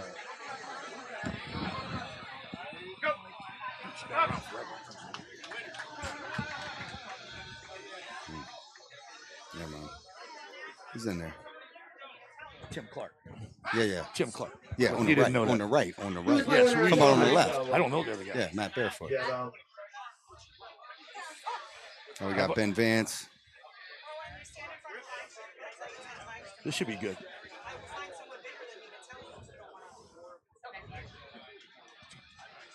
What's happening? What's he say? What are you trying to do? Huh? Oh, yeah. Oh, who's standing in front of Got him? Your Glenn camera? Tupper and Ben Vance on table 3. On deck, I need Yeah, absolutely. Garrett Tupper and Black Ice. Hello, pal. All right. The rain was supposed to have stopped at this point. Now it picked up a minute ago. Yeah, but it's not. It's good now. No, I think. It's not as the worrisome as we All thought. right, this is the match here. Garrett I might have to Tupper take and this Black headset Ice off on here. This is the table one Ice 3. is looking at. On deck, I need think Glenn Garrett's beat Tupper him a and couple Matt of the Harper. last times. Garrett's strong as This hell. is Ice is big right now. He's big. He's got to get to the strap first and foremost. He's got to be able to extend him. This is the A side. This is A side unbeaten, right? Yeah, A side unbeaten. Let's go, Ice! Ice, you better hit, baby! Both men holding solid at center table. Trying to make a move. Stone Williams. Simon came down just to do a referee's clinic, and then we stuck him head ref for the whole day.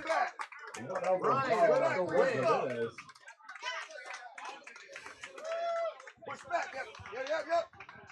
Space out. Hard hit.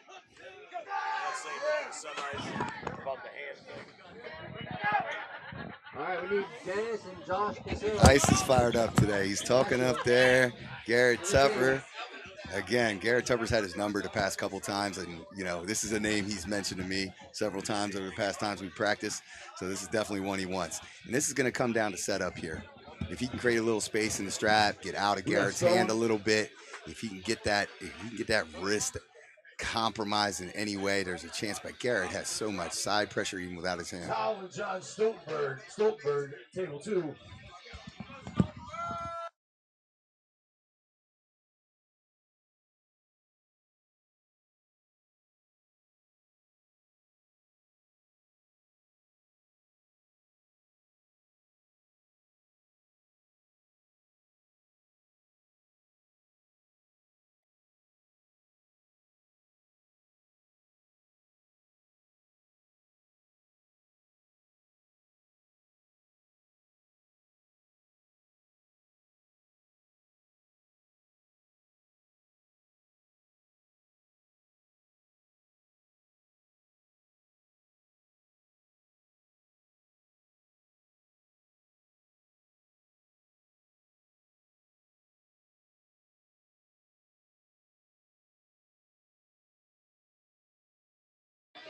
too much containment by Garrett Tupper.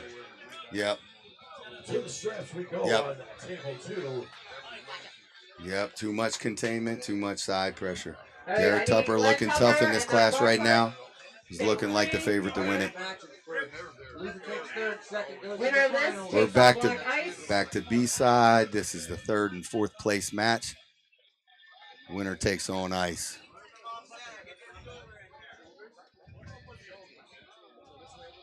Roger, you there? Yep. All right. Got you off mute. James was on there, had to mute it. Couldn't take it. Oh, deep hook. Deep hook. All strapped up on table 2 between Kyle and John. Yes, look at it. Look at those tight, deep European style hooks. Elbow foul. Tupper stays real good with that Or arm. Matt Barefoot, yep. Tupper's super tight, huh? I wish I could get that tight. I can't.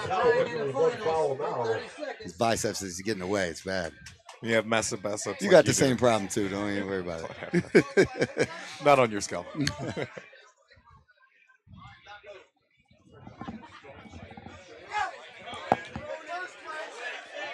Sal Eatonson, your winner.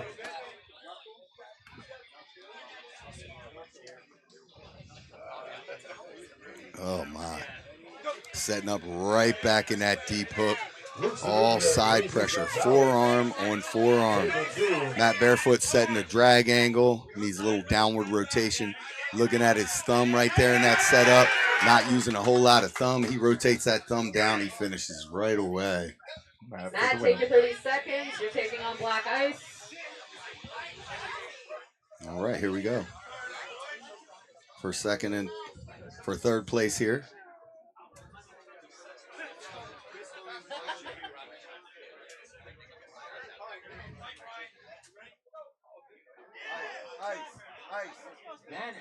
Lined up right now. Paul Lynn giving Black Ice the best advice. Perfect it. Get the whole way in. All right, And wait one more time. Up. Don't drop. If you start it low, bring it back up. Yeah.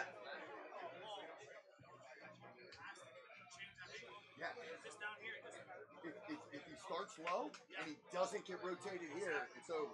So you either got to come from here and get there, or you got to start there. Get in the deal.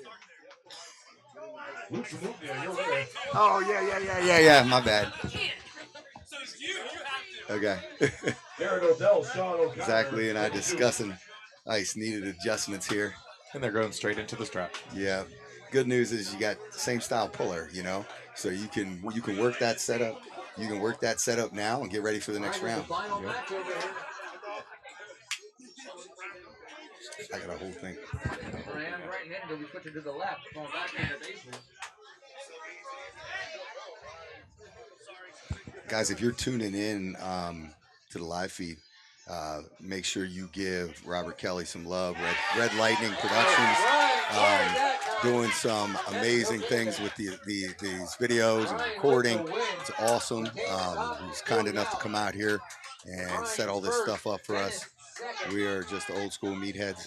We cannot deal with all this technology, so very thankful for Robert coming out. Red Lightning. We got a strap match going on table 3 with the semifinals against Black Ice and Matt Barefoot. Winner of this goes on to the finals to take on Garrett Tupper. With a lot of cup. Rotation. Get him to rotate it out. Rotate him out. All right, guys, we are switching over to the amateur left. Get up now. Back down Push to the up. 4 class.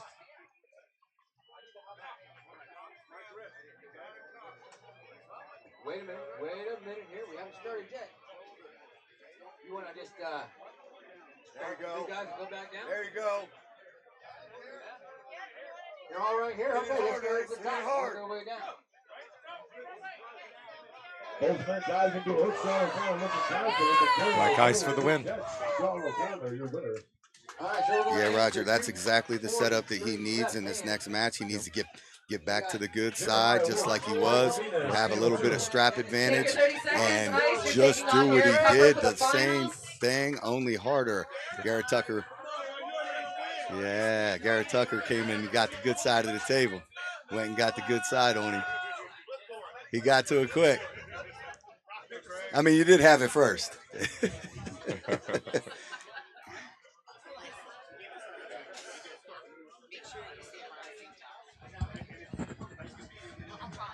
Same setup, only better. Josh, Brian, and Dennis, 3 guys in this right hand left hand class. Everybody ready? Okay, seated.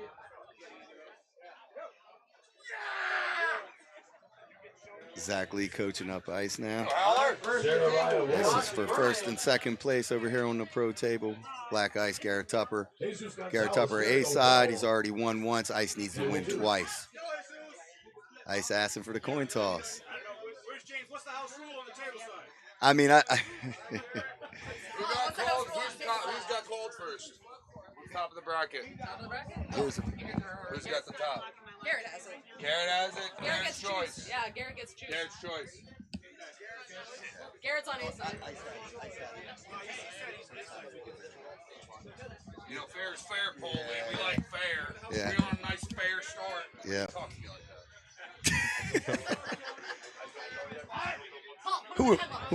Who invited Joe Yarrow? Who invited this guy, man? I don't want no trouble. You might get tickled by his beard.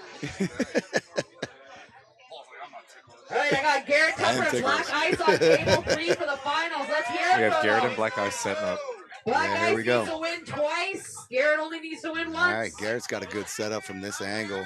Looking very strong. Ice out into his fingers now. The climb. Garrett can pin his fingers if Ice doesn't hit his way out. Ice has got, nope, too much. Just way too much power. I love it. Nice. Hey, I love it. I love it. I love it. I love it. Arrow on the side of the strap. Let's see some arm wrestling. Josh, take 20 seconds. You're chewing Dennis. Ice looked at Simon and said that was not a pin.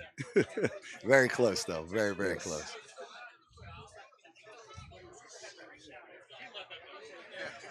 Hey, Sam Harris sneaking in the bracket? Yes, sir. He's sneaking in? Yep. Uh-oh. We don't need to weigh Sam in. This guy's probably 162. He hasn't gained weight since WAL. He's been 155 forever. Yeah, he'll be in the 76. Is he gonna get changed? That's the question. The guy's he's wearing a sweater, right, knit sweater, and cranberry colored slacks right And now. for the finals, let's hear it for these guys. He's going to wear a WAL shirt from 2017. No, he just put a polo on. He took the sweater off, put a polo on. All right. Come on, Ice. Final match. Black Ice and Garrett Tupper. Go, Ice! Ice is high up in the hand. Garrett has good containment right now. If I had to guess, this is going to turn. Garrett's going to contain unless Ice can get snapped out into his fingers. He's got to hit and hit hard. Yes. He's got to snap quick. Let's go, Ice! Jeremiah Wolf, John Stoltenberg. Huh? You want me to put it on? You got the voice.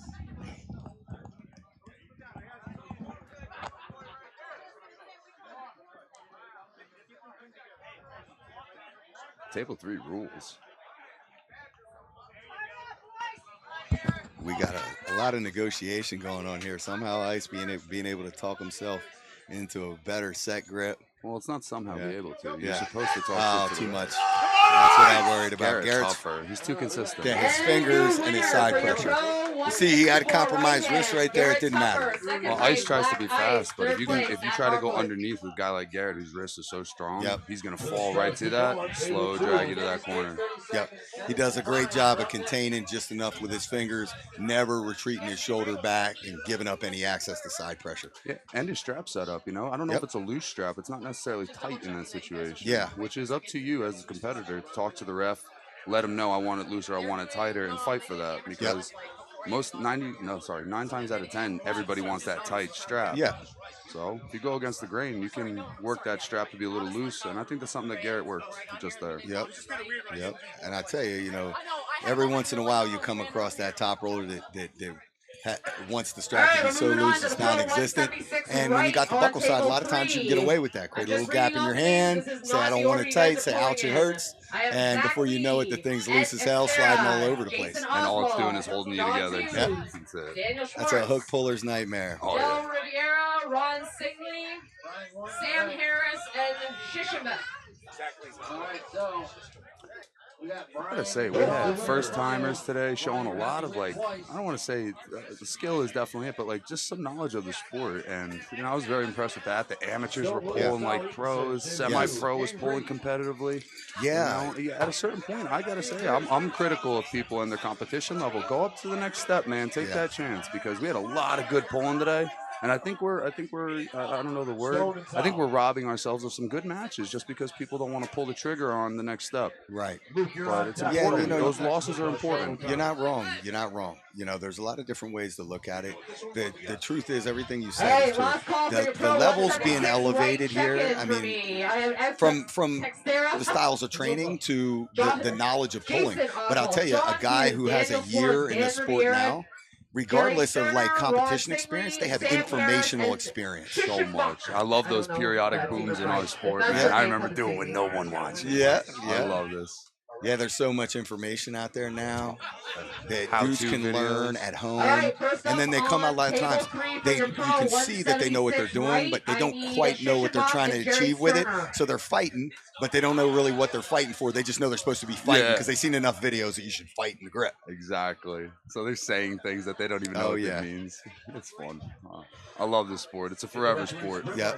I got a 30-year career in the sport, whether I want to or not. Yeah. And all these guys that try and get out, that can't get out, you know. I quit for 3 years at one point. Yeah. It's called a break. It's not quitting. I got tired of losing.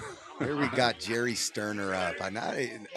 Another incredibly high level, but not so well known puller. We saw him compete against Emo a couple years back here from Georgia. Yeah. Multiple world champion, moved over here, still trained up from his last Europeans and Worlds, and just an incredible 154 or 176 puller. And Jerry tied him up, beat him.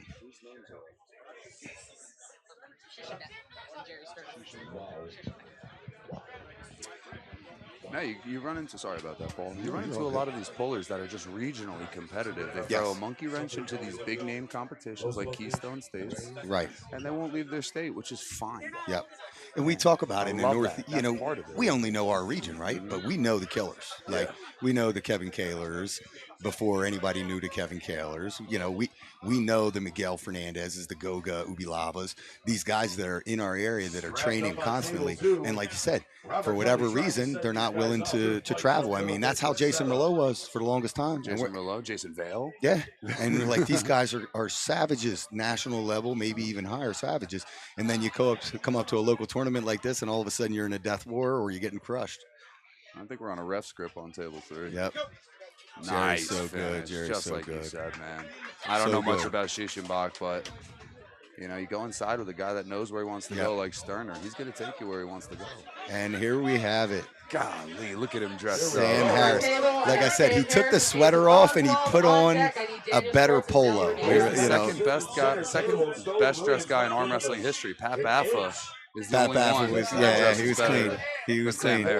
He was clean for sure. Pat Baffa wears $400 loafers to cheap shots for a cheap camp. Cheap shots. I'll tell you what. So we got a couple guys pulling here that we haven't seen in some time. Jason Oswald had a hell of a semi-pro tournament today. Yes, he did. And you can look at. Oh wow, Sam Harris, too much clean, man. Buddy, the thing a lot of people don't realize about Sam is Sam is pulling basically at 160, 154 with a hand that's as big as mine, and like certain components of that hand. His thumb, the width of his thumb, the webbing of his thumb is abnormal, and he's got so much strength through the fingers. That tin roof cutting, man. And it's only on the one hand. You notice that? Yeah. Well, nobody cares about left hand. Left hand? What's that for? Europeans. Yeah. Europeans and Russians. I'll tell you that. USA. Here we got Del Rivera up. This is one of my closest training partners. We've been working together every week with Andrew Mayersky, Storm, those guys up there. We come to visit you. Dell has a really, really, really good left. Pulling right now. Right is still very, very formidable, but he's predominantly a left-handed puller. Wow. Yeah. Dell's no slouch. Yeah. Right hand or left we got hand. Daniel Schwartz in complete control. Daniel Schwartz is another one that just came on super strong past couple of years. He's going everywhere. He's pulling matches.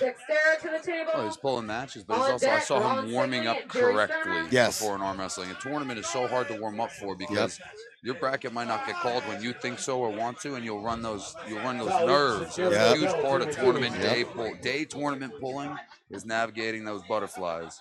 And I saw him before warm up slowly. Listened to when his bracket was up, slowed down the warm up, then picked it up again, and now he's coming in fresh. That's a big win against Dell, right-handed or left-handed. Yep. Ed DeCruz, this guy's got more hobbies than more than me and him combined. He's a power lifter, I'm pretty sure a male stripper. He's an arm wrestler. He does some sorts of martial arts, don't he? Martial arts. I guess he's gotten pretty darn good in the strict curl world. Yeah. He's jumping in that with our old boy Brian Bellwood. Yeah.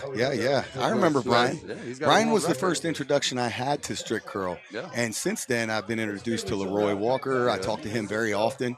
Got to train with him a couple times. Leroy is he's tied. He set the world record. I think he broke Dennis Saplinkoff's strict curl. Yeah. Held it for a while. I think there's a Russian that tied him now. So he bowed out of strict curl to commit fully to arm wrestling. As he should. And people were talking shit like they do early on. He's a strict curl guy. He's a strong guy. He's got a crazy incline bench and stuff.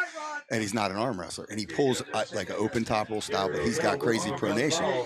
First time I trained with him at the Monster Factory with Michael Todd, he was truly amateur level, but you could feel the potential.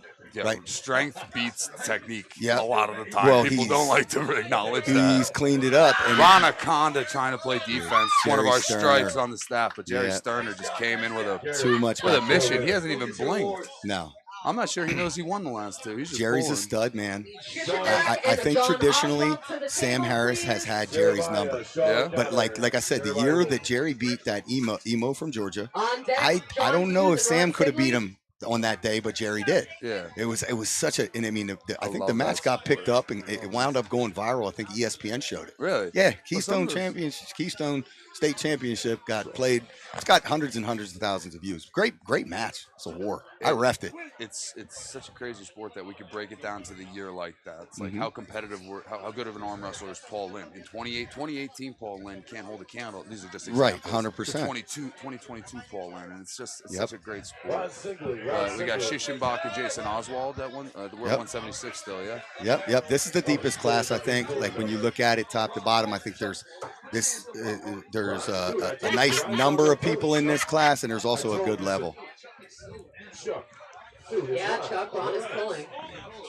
Paul, 11 years ago I started. You started 10 years ago. Yeah. It's fun to see where we're at. You in particular. Hey, we didn't have these gray hairs in our beard, though, man. I had one line. Yeah, did you? I had one, yeah. You aged early, huh? Too much stress, Just man. in the face, though. Yeah. I wear it like a native. To the straps we go. These deep classes, a lot of these guys, you gotta remember, you're not just pulling the guy. You gotta navigate the tournament. If you find yourself in a long battle early on and you have no losses, 100%. You think you can come back in the B bracket, you take that chance. That's the difference. Navigating tournaments is so much different than super matches or one-on-one bouts. Man. Whole different sport, man. Whole different sport. You're trying to mess up the tournament. Whole different sport. It's crazy, man. When people like to compare it to chess. Well, when you think about it too, you think about the tournament. You're pulling multiple people. Yeah. It's almost like the tournament is like a team, like a basketball game, and then the super match is one-on-one. Yeah. Super matches are great too because when you're negotiating a super match, 2 out of 3, 3 out of 5 makes a huge difference. Yeah. There's a lot of thinking points to this. So we need our men's and 154 left hand. We need Troy. Jason Oswald, a lot of pronation, but contained. That looked like it was one-sided, but Jason was right on the edge of cracking that. Jason's been pulling all day. All right, I need John Hughes and Ron Singley to the table. Shashenbeck. He's looking a little recovered from that first loss. He might follow through with this B bracket. Did you make it down to Myrtle Beach? I didn't. Yeah, I couldn't either. I I try to make it all. I love this sport. If I can show up, I want to show up for this sport, but sometimes you just can't make it. Yep. It's totally understandable. Yep. Speaking of that event, not too many people know because Ron doesn't post anything, but Ron Singley beat Vazgen. Really? Yes. Yep.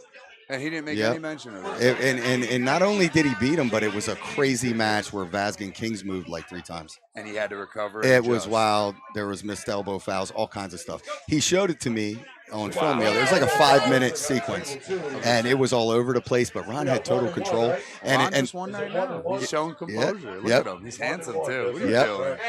Hey, Ron, we're telling the Vazgen story right now. I have to. And the word of the day is humility. Yeah. Okay. And being humble, because I would be shouting that from the rooftops, and I have over 100 pounds Right. on that. The backstory and the real operative thing in the story is supposedly the night before, Ron got to drinking some Yinglings. Drank about 18 of them, and he ate a double meal. He ate like a double fish dinner, and then got sick and was puking all night. And James telling me the story, he calls me up and says he never pulled better, never in his life. Well, that's the beauty pageant. So I told him last night, I said, you better put at least 7 more of them Yinglings down if you expect to do well. If it ain't broke, you don't fix it. I miss Yingling so much. You remember when I was drinking? Oh, yes. That was awesome. Yes. Dude, that was so much fun. It was fun. We got Sheeshenbeck and we got Dell. I think I remember one of these Keystone State Championships back at Champions Bar and Grill where you got left in Pennsylvania. Yeah, did you get left there? Somebody left me there. I had to ride back with Mike Aiello, which is an insane ride. Yes, I bet it was. In a blizzard. Oh yeah, that was a snow year too. And then I had a hitchhike from Edison, New Jersey, up north. You hitchhiked in the winter, in the cold? Yeah, some people, trusting people driving out in the snow, like to believe in Christmas and joys. But Del Rivera, man, I mean, I can't wait to see him pull left, but I want to see what he does against Sheeshenbach, because Sheeshenbach seems like he knows where to go on the pad. Yeah. So if you think you're going to lose righty, try some things. Figure these guys out. You really never know the outcome. It's a guessing game in that first half a second. What did the late Mike Homewood told me when I was early on? Yes, Mike Homewood, rest in peace. Another gem of a person. One of my favorite people to hang out with. A personality you were never prepared for, but grateful for. Yep. We got a slipper. We're moving to the strap on table 3 between Dell and. Let's get to practice. So what did Mike Homewood tell you? Mike Homewood told me Again, early on on, deck, he I said, need Sam Harris if you're and ever David challenged to an arm wrestling match with somebody who speaks broken English, expect to lose. So, and I think his words at the time was funny talkers. If a funny talker wants to arm wrestle you, you better look out. Yeah. And you know what? Usually when we get guys here and locally or anywhere who speak broken English, they tend to be able to arm wrestle. Yeah, they know what they're doing. That and mechanics. Yeah. If they twist a wrench. If they turn wrenches. I'm not, I'll shake your hand later. Yeah. Well, I think they slipped. They slipped in there in the strap. You have the option to elect to go in the strap in this tournament, but they did slip. And I don't see that option of strap election being utilized. It was utilized enough. at least 4 times today. Okay. That's good. And then when they did the decorative slip, I go, "Did you guys not listen to Paul Lynn?" Yeah. It's like, we don't just say things. We were talking about it on Steve Fernandez's podcast last night, and the one gentleman was like, "Well, what if what if your whole strategy is to blow the guy's hand up and the grip?" And I'm like, I get it. Of course, no, there's nothing wrong with that. But understand that if you're in a tournament, that's putting wear and tear on your hand too. So you're blowing him up, and that might give you an advantage this round, but might not for the future rounds. Also, it gives you that's a great point. But speaking to the caller from yesterday, Dell pulled the win on that night. Yes, Dell Right, did. on my table, Speaking to the caller, I'm also very privy to those mind games and those tiring out games. I have 30 seconds to set up. I take 29 seconds to set up, and then I lift my elbow up. Yep. Because now you're tired. Yep. And then I'll do it again. And then sometimes I'll even take the warning. Yep. Because I'm not exactly this. Well, never mind. I'm strong as hell. But you know what I'm getting at. Like, if you're trying to gain an edge, Evan Burgoyne said, if you're not cheating, you're not trying. If you're not stressing, you're not trying. And I want to stress everybody. If you're doing things that number one aren't getting you fouled, then how is it cheating? It's all part of the martial art of the game. You got to learn how to handle the rest. That's a stretch. That's martial art. Who put that in your That's brain? Devin, baby. That's Devin. That is a Canadian thing to do. It's not a martial Well, art. we got Sam Harris and we got Dan Schwartz. The only one over here, they're about to fight. Gary Goodrich is the only one that could say it. I guess you could say it's a martial art. He did put it down. Wow. Oh, my. The containment by Daniel Schwartz. I like that. Total commitment to an open top roll. The question is, can he do it in the strap? And just take a look at Sam's webbing in his thumb right now. Look at his thumb pad right now and tell me that he has not been secretly training. Look at the calluses on there, the strap callus. No, seriously, look at it. He's training. He's been training. He just ain't competing. Holding weight. Just sneaking up to tournaments. I love Sam Harris, man. This is a huge moment for Daniel Schwartz here. Daniel Schwartz can pull out a win. It's not out of reach. Daniel has out of reach in these classes. Such a strange style.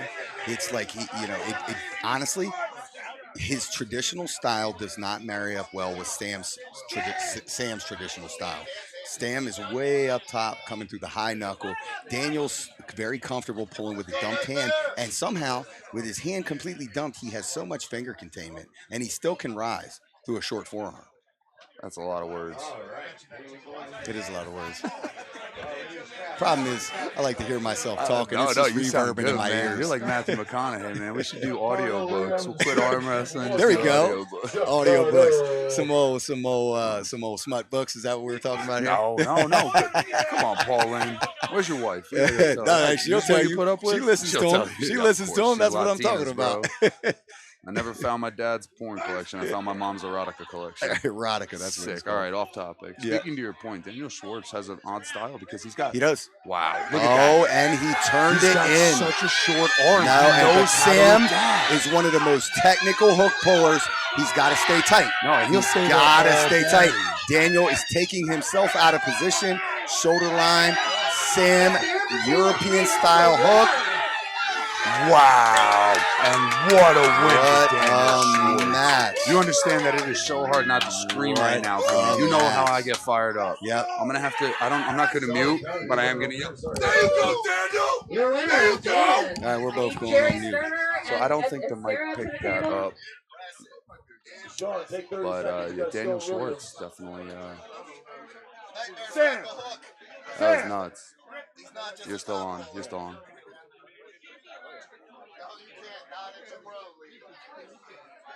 Sam, you got. I need on deck Sam Harris and Ron Singley. Did you mute me or no? I don't know. That should last a while.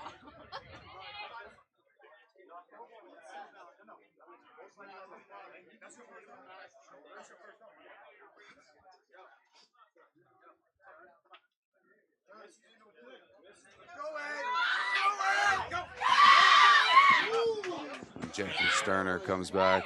Got a big win against Ed Teixeira. It's a loaded 176-pound weight class. Sam Harris is fired up right now. You can see it. Fired up, Ron! Ron's one of our Zebra crew. He's been pulling Right, I have forever. Sam Harris I and feel Ron Ron's Singley on hand. my He's got table on a deck tiny at hand, but I Xterra swear and Del it is made out Riviera. of stone. I've never met a hand Let's go, that's Sam. more Efficient. calloused, I guess is the word, but it's grit.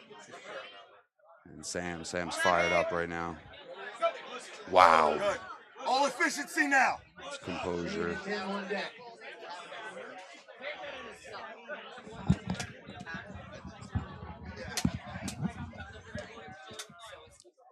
You're on.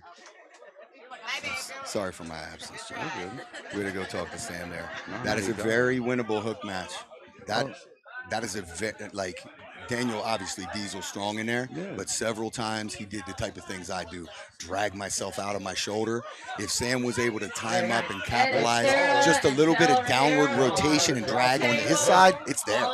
That match right there, stopped in the middle, can go either way the next time we see it. And honestly, Sam might have made a decision in that last second to say, we can either fight here for the next 15, 20 seconds, or I take the L, regroup, and win this freaking thing. Yeah. Which is, look at him. Sometimes you need to get fired up with something silly like that. Yep. We got Ed and Dell coming in. Look at that. Such a clean top roll. He knows what he's doing. He stays so tight. When he loses a match, he loses it tight. When he wins it tight. And that's really what you want. You don't want to lose ugly. You don't want to win ugly. You want to Now he knows what he's doing. You want to win like you know what you're doing. This is still A-side, correct?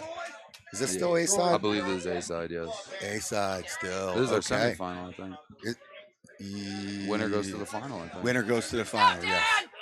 Yep. Jerry Sterner here. Who would you pick if you had to pick right now? I want to go with I go with the guy that I know more of, even if somebody's having a hell of a day. Right. You know? No, I'm going with Jerry Sterner. Okay, like you know, it. Like composure, longer reign, longer. You know, more stories of. You know, just if I don't know enough about either of them, I go with the one that I think. What is it? The veteran beats the rookie in this scenario, even though Daniel Schwartz has years under his belt. I'll tell you, Daniel Schwartz's finger containment is super impressive. He's got a small hand. He's got a small arm. Thin fingers, short fingers. But I mean, that's the proof that you don't have to have some massive hand to have a strong hand. Figure out what works for you and just go to it. And he's over there just getting to exactly where he wants to be. We all know about Marcio Barboza. His hand's not that big. No, it's fat as but hell. But it's made out of rock. Hello, Joseph. Oh, Marcio's a good man. I hope you're doing well, Mario. Marcio, happy Father's Day. Happy Father's Day to you, too. Cool. Miss this guy. Thank you. I'll tell you who else. Look at Daniel's low hand. That's center table. That was almost. Center table strap. Almost. Yep, center table. That by the rules. By the rules no, now. Of course, I'm not arguing it. Well, it's funny because WAL and back in the day, you would see people getting pinned like this. They did away with it now. So what they're saying in WAF is the pin has to come outside of the elbow pad, the respective elbow pad. So there's it's a neutral zone and then a finish line. Right? Yep. Which is good. You need definitive rules, which can be manipulated. Yep. I tell you, just looking at Jerry being a low hand top roller at the level that he is and seeing Daniel contain him and flop his wrist in his own move, it's weird. And I think Daniel's left is better than his right, isn't it? I'm not sure, honestly. I think I would say he's a right-handed player. But who knows? That's going to be a fun ride home. But Jerry, you look at that. I don't know. And nobody really comes here to expect to lose, And watching these guys react and seeing how they, he might completely just move his elbow and then stop the move that Daniel just compromised him with. It's you got to watch everything. That's the beauty of the sport, though, too. Now, Daniel, significantly lower. Look how much lower he is. Yeah. Webbing advantage for Jerry. Daniel's giving it to him like a hooker. He's going to put that shoulder wrist in. Right I love into it. His wrist. Oh, he's going to eat that pain just to throw him off. Yep. That pain inside. Oh, yeah. You don't feel it in the moment. You feel it 2 days later. You think it's fun. You think that's good. And then oh, wow. Look at it. Just snapped it. Wrist into wrist. He just effortlessly. Daniel Schwartz is on fire. He is. Now, here's the thing. Here's the thing. That might have looked easy, but it took 2-3 surges in a hook. So if Sam can make it back efficiently, he could have a beneficial B-side. He's got to be efficient. Sam has. That's the only word for it is efficient because you're looking at I think 2 or 3 matches before he'll have 2 more. Yeah, 2 more. He'll have pulled 2 more than Daniel. Yep. And that's you can look at the B side 2 ways. You can look at it as you're taking more damage, but you're also getting more loosened up. And sometimes you get better, especially if you didn't warm up efficiently. Talked about that earlier. If you didn't warm up right, now those first couple matches are your warm up. Dell loading a lot of back pressure here. This not going to be a walk in the park. No, they knew what they were doing. They knew they were getting out of it. Moving on to the straps.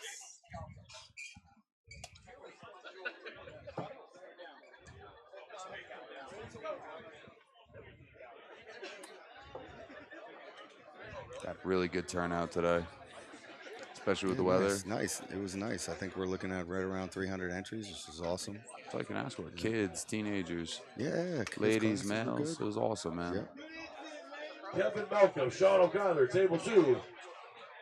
And this right here, the strap going on, these guys, subtle movements. This is arm wrestling. Chewing the gum is burning up energy. Yeah. Look at Sam's jaw going. And that's been forever though, right? Mm-hmm. Signature type thing. That's it. Yeah. Sean, do you need a second? He told me. I remember back in the day. He told me, just to keep continuity, keep a little distractive action, all that stuff.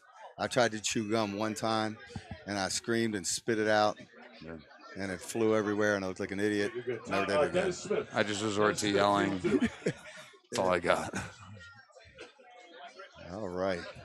Dell with a lot of containment around Sam's hand right now. Sam giving him some rope out, too. Looks like center's got to go a little bit towards Sam. Wow. And Dell with just exactly every part of that strap was in Dell's favor, man. Every part of that strap. Even with the buckle. Yeah. Even with the buckle. I'm telling you, Dell's been grinding. We've had like about a 12-week camp. Even strap setup. So at the beginning of the tournament, we said, guys will go to a ref script. Guys, we can agree to go to a strap. And sometimes that strap setup, like, I don't want to say some matches are more important than other matches, but sometimes it is a little bit of a waste of time in an amateur match or something like that. But when you got two guys at a high caliber, putting on that strap slowly, and where you want it is the way to go. But you got to go. Hold up. This side, right arm, palm facing. Jerry and Dell for the semifinals. I'm not going to go. I'm going to yell from here. I got the Macho Man, Andrew Majerski. So Dell and Andrew, my primary training partners, along with Storm and Nick Stone and these other guys out there. But these are my local guys that I'm lifting with and training with twice a week. Let's go, Vic. And, of course, they're both pulling at the same time. It's the only way to go. Dell and Jerry Sterner. Jerry Sterner with a big kink in his wrist. Dell's pronator not going anywhere. All right, I'm going to have to mute for a second. Yeah, mute up, bud. Well, Dell and Jerry. Let's go, Andrew. All right, Trevor and Andrew. Elbow Majerski, in. Trevor James, Andrew Majerski. David 2. All right, Dell and Sterner over here. I believe the winner goes up to the finals to face Daniel Schwartz. So this is the loser will take third place, is my understanding. I could be completely wrong. I don't pay attention too much, but we are going to a ref script. I believe is this pro or semi-pro on table one? Semi-pro? Is this semi-pro or pro? Semi-pro. We got a semi-pro match going on table 2 with our own Andrew Majerski, the Macho Man. Yeah. And I think the other guy's name was Trevor James. Could be wrong, but they're going to be going to the strap. To the straps we go on table 2. 220? Yeah, 221 at the heavyweights. Yeah. We got Legend Milk Christmas here. That's crazy, man. He once had an 11-minute match at a sit-down tournament. You never seen anything like it, man. Oh. You know, arm wrestling's a great sport. If you're just listening and you're not really sure, it's one of those things that you can walk away from and come back better. And a lot of the guys that are at the top of our sport are all above 50, I'd say. You know, there's not many young guys that are at the top. A lot of competitive young guys. I'm not saying that, but you know, you can do it. You can do it for as long as you can. You know, does that make sense? All right, we're strapped up on table 3 over here in our Pro 176 division.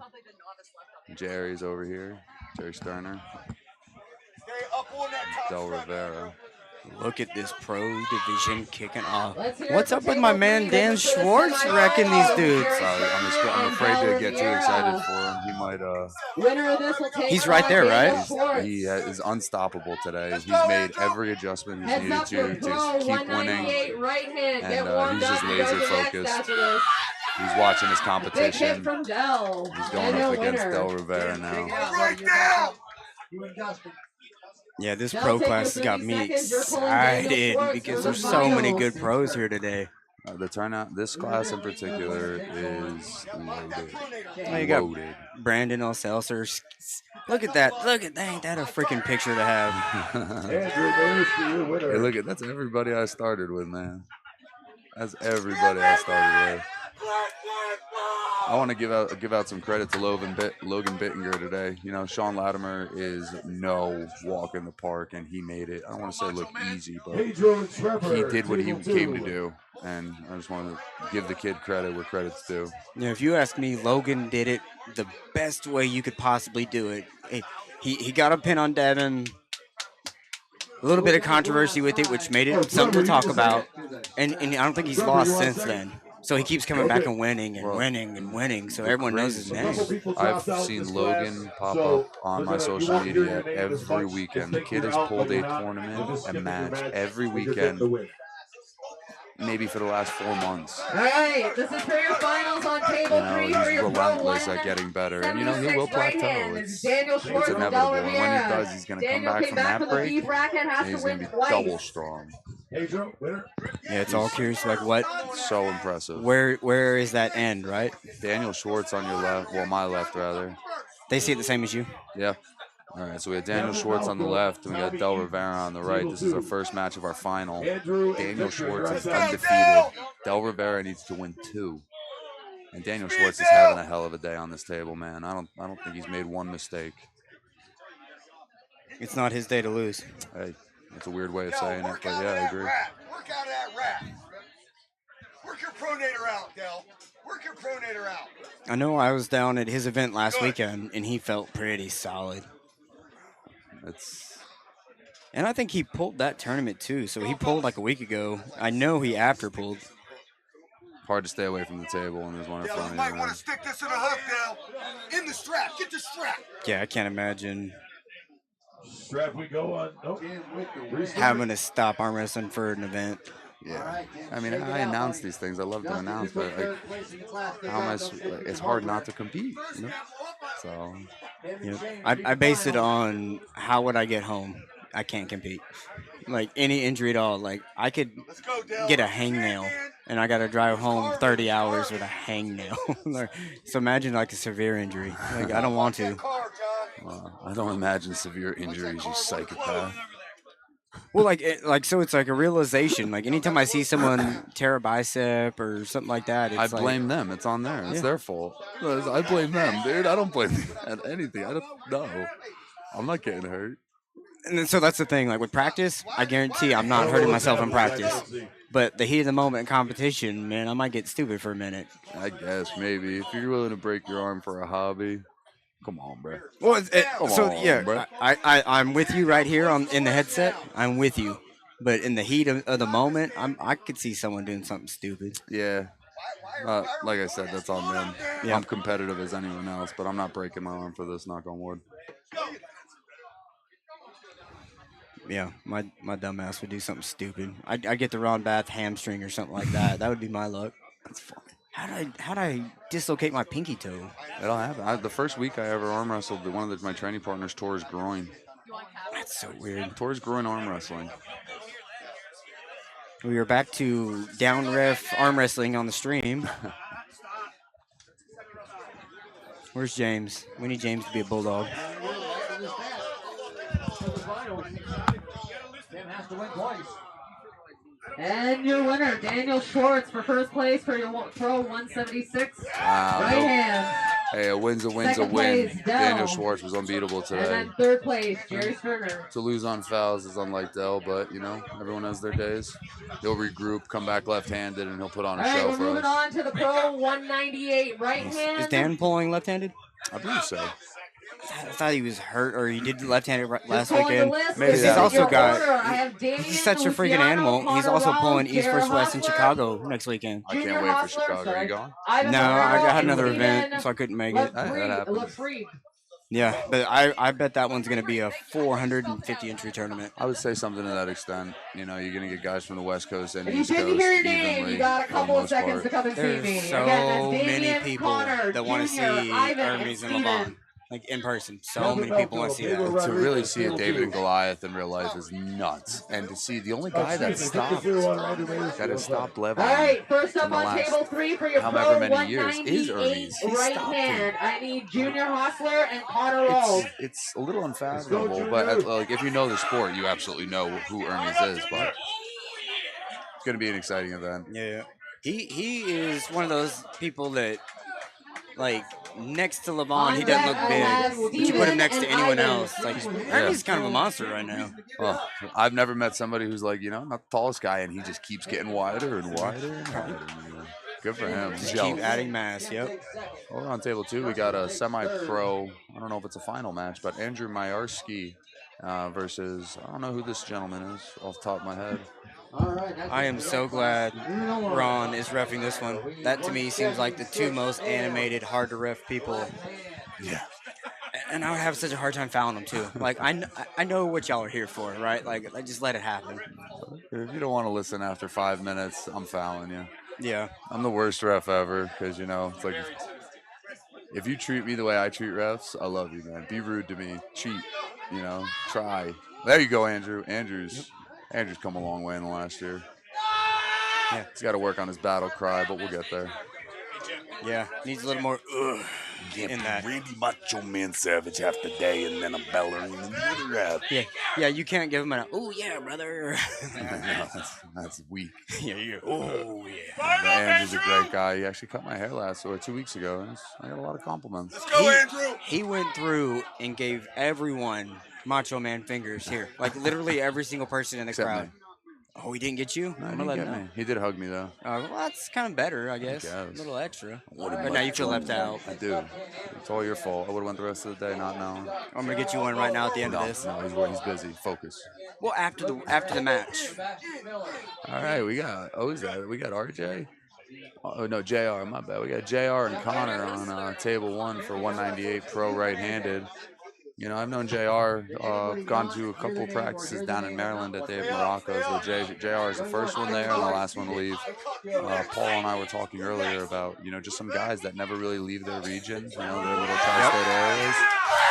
Yeah, that's a big win on table 2 semi-pro, table 1 rather. Yep. But JR is one of the toughest guys in any practice room, and when he comes to compete. What a win. Yeah, that's why I like the Aries rating system, because if you have 10 people that only arm wrestle each other, and then one of them goes somewhere else and rates, he will change the rating of his entire group next time he pulls in a tournament. And it's like, oh, our whole group is actually one level higher, but since we've never had any big wins, we stay hovering at that level. Right. Junior. We got Ivan Marrero and Steve Lefebvre. Steve Lefebvre is from Florida. I believe I worked out with him a couple of years ago, and you know, just another guy to practice that wouldn't get off the table, just kept pulling. I haven't seen him in competition, but I have seen Ivan, who's down about 20 pounds to get to 198. Last time I saw him, he was pulling 220. So it's going to be interesting for sure. Dropping a weight class is no easy feat. You know, you always think, oh, if I lose the weight, I'll keep the strength. It always doesn't happen that way. Yeah, I think if people weight cutting is an art form. It's not just something. And Ivan Marrero, man, straight outside. That was complete control. Ivan, your winner. Need Junior and Damien to the table. Yeah, and JR's coming back up. Damian Luciano. Damian Luciano, I saw him while I was announcing before, and he just had eyeballs on the table, man. I don't know exactly what he was looking at, but he was looking at everything. Guys that just want to eat up knowledge like that, soak it up. Connor I'm excited to see Steven him. for table 3. And JR is a great test for a young On guy the like table, this. Junior and Damien. You never ever close your thumbs first. You never can close your thumbs, then you close your hands. I've never in my life seen even a All right, we need Tim and Steve. Tim and Steve to the table. I understand how to do it. This is what he did over and over. And Pedro Rodriguez on table 1. Will be Alex and Sebastian. We're going to the strap. We got JR and Damian. Great win for my boy Pedro Rodriguez. Hey, yo, bro. Hey, bro, what the big dog do? Bro. That's a row joke. Andrew and Dennis Smith. Yeah, that person's Table wrong. 2. How you're supposed to do it is if you don't want to cover, your thumb closes the second. Let's go, Andrew. Yep. Because then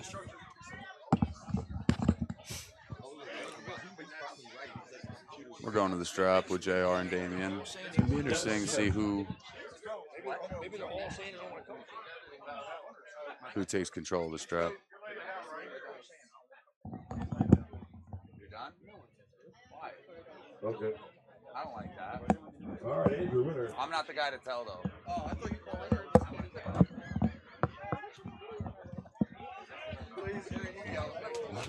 Now the Eaton's Victor Clearwater. I'll say this, Damian looks well put together. I mean, the arm into bicep and tricep, you know, you're seeing all the components of a good arm wrestler. You see how his table knowledge is. It looks like he could gain a little bit, frame up. He's got the arm to be up a weight class. Maybe. God, no, look at that But bicep. JR Yeah. is just a veteran of the game. Damien's going to have to use a lot of horsepower to get through that. And he might. He's all on the parallel pin. Got it. Yep. And JR is your winner, but Damien really just, I don't know how much more time he needs on the table, but a little bit more, and I think he wins that match. You know? Yeah, you can see Ivan over there telling him, like, no, that's not the match you want to pull. So 176 left. Name again? Ivan, the wrist was right there. It was right there. It was clean. Thank you. Your wrist was so bent that this went. Yeah. That's a good match though, Damien. Yeah. To me, I love when someone says, like, I don't think it was there, because you know that means the heart was in it. They wanted every bit. Well, you also got to give the competitor peace of mind sometimes, because if he's wondering if he should even be in the losers bracket, if he's guessing, that eats up where his mind should be. Sure. So me giving him that answer, maybe he'll get it out of his Can head. move on to the next thing. Move on to the next thing. You think about it tomorrow. Watch the videos, regroup, and adjust. Yep. And I know the mentality here at Keystones is the referees are right there. They're all certified, so you got to just trust that they saw it. And screw those guys. They're all rookies. Zebras suck, man. I took mine off. Steve Lefebvre, dude. Even you, vicious. It's fine, man. My dad's a career ref. I just don't like them. Steve Lefebvre pulling out the win right there. And we're on Ivan and JR, I believe, right? Right, I got Ivan and Junior on the table. On deck, I need Steven and Damien. Yes. I'm sorry, I can't read. I'm the worst. Well, Ivan and JR is going to be an interesting match. Like I said, JR is just a veteran of all veterans.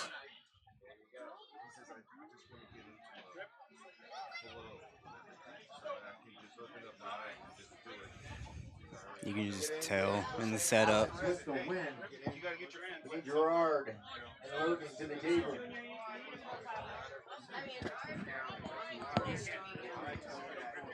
On deck will be Tim and Alex.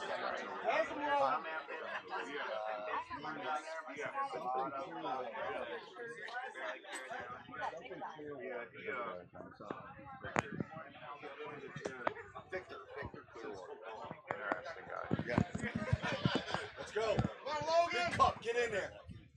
Big cup. Get containment.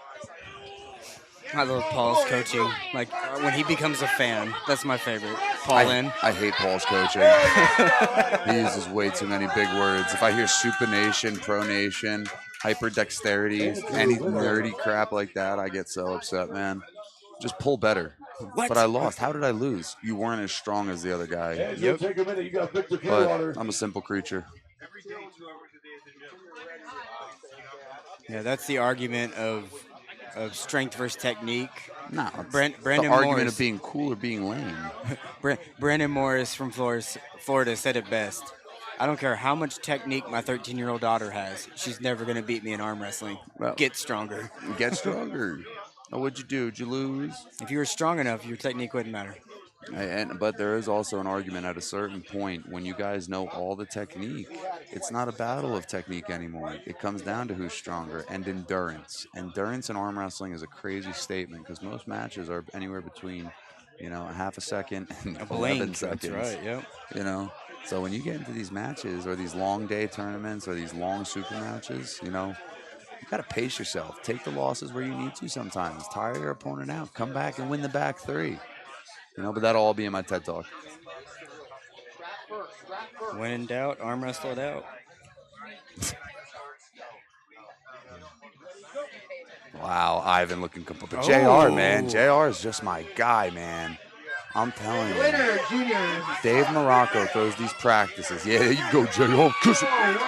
Dave Morocco throws these practices, and the first guy there at 10 in the morning is JR. And the last guy to leave at 3 in the morning is me, Todd Hutchings, and JR.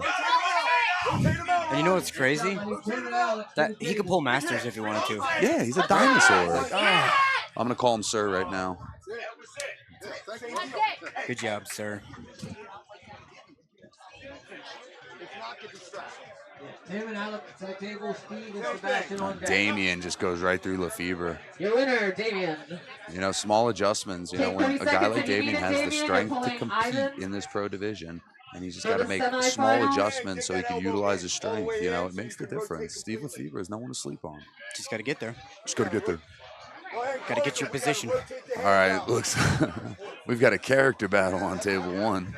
I would let them start however they want. We got Macho Man Randy Savage against Carmen Sandiego. How you doing? And Ivan and Damien on the table for the semifinals. Winner of this will pull He wore the Junior striped in the pants, finals. thinking it would bear favor with the refs. Over on our table 3 pro table, we got Damien and Ivan battling for battling for second. Well, battling for the opportunity to go to the final. Loser will get third. Loser out. No, loser gets third, Robert. No, they get not first. That's how I love that phrase. And Damien Luciano, And man. your winner, Damien. Take 30 seconds if you need it. You're pulling Junior in the finals. You need to win twice. Yeah, he needs that 30 seconds for that one. Well, he's going to. But he's also got his only loss is to JR. So he can make an adjustment. There we go. Team is coaching him. Well, I hope his team's coaching him. Looks If like he makes an teams- adjustment, he can make his JR's final a little bit more difficult. But Looks I'm a like- big JR fan. JR Hustler. Woo, woo. What's the big dog do? Woo. Looks like the team's telling him punch the knuckles forward. And straight sideways. You'll get him. Sideways. Do you hear what you're saying? That's what you sound like, dude. Don't hit me with the silent Hold on treatment. 1 second. Let's just. Check. Yep. There we go. Hey, it got all better. Got all better. He beat me with technology again. All right, this Technology. is the finals for the Pro 198 right hand. We have Junior Hostler and Damien Lozano. It's funny. I Damien can needs to win twice to get first place. program little shit like that. We've had that option the entire time. Nice.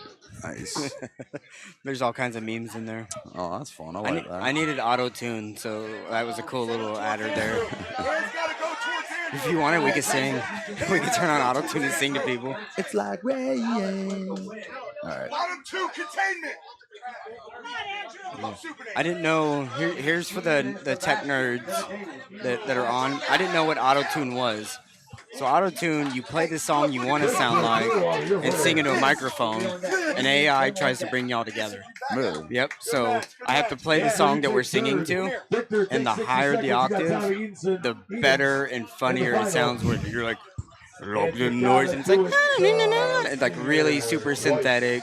All right, well, Crazy. We're gonna have to play around with that in a little bit. Get a little karaoke stand going. I bet we get people have fun. Alexa, play Shabuzi. There you go. Here we go, finals match, table 3. JR just coming across, but Dylan, he made that adjustment. Oh, it got better. And now we're inside. If Dylan can stay composed, do a couple proper elbow movements, Get back into his side of the he table. can do that. He can win this. But JR only needs the one win, so he might just sit here and try to tire the kid out. Wow, we got an elbow foul on JR. But Dylan's looking good, man. A win by Damien, I'm sorry. I have a friend named Dylan Luciano. A win on fouls is still a win, right? Oh, we don't like that kind of talk here, but it is. But he's got to do it again. Like, I don't think you're going to make him foul 4 times. Well, if he can, all he's got to do, if he can play this right, he can get the first win on fouls, and then he can beat JR in a one-on-one thing because that's something for JR to think about.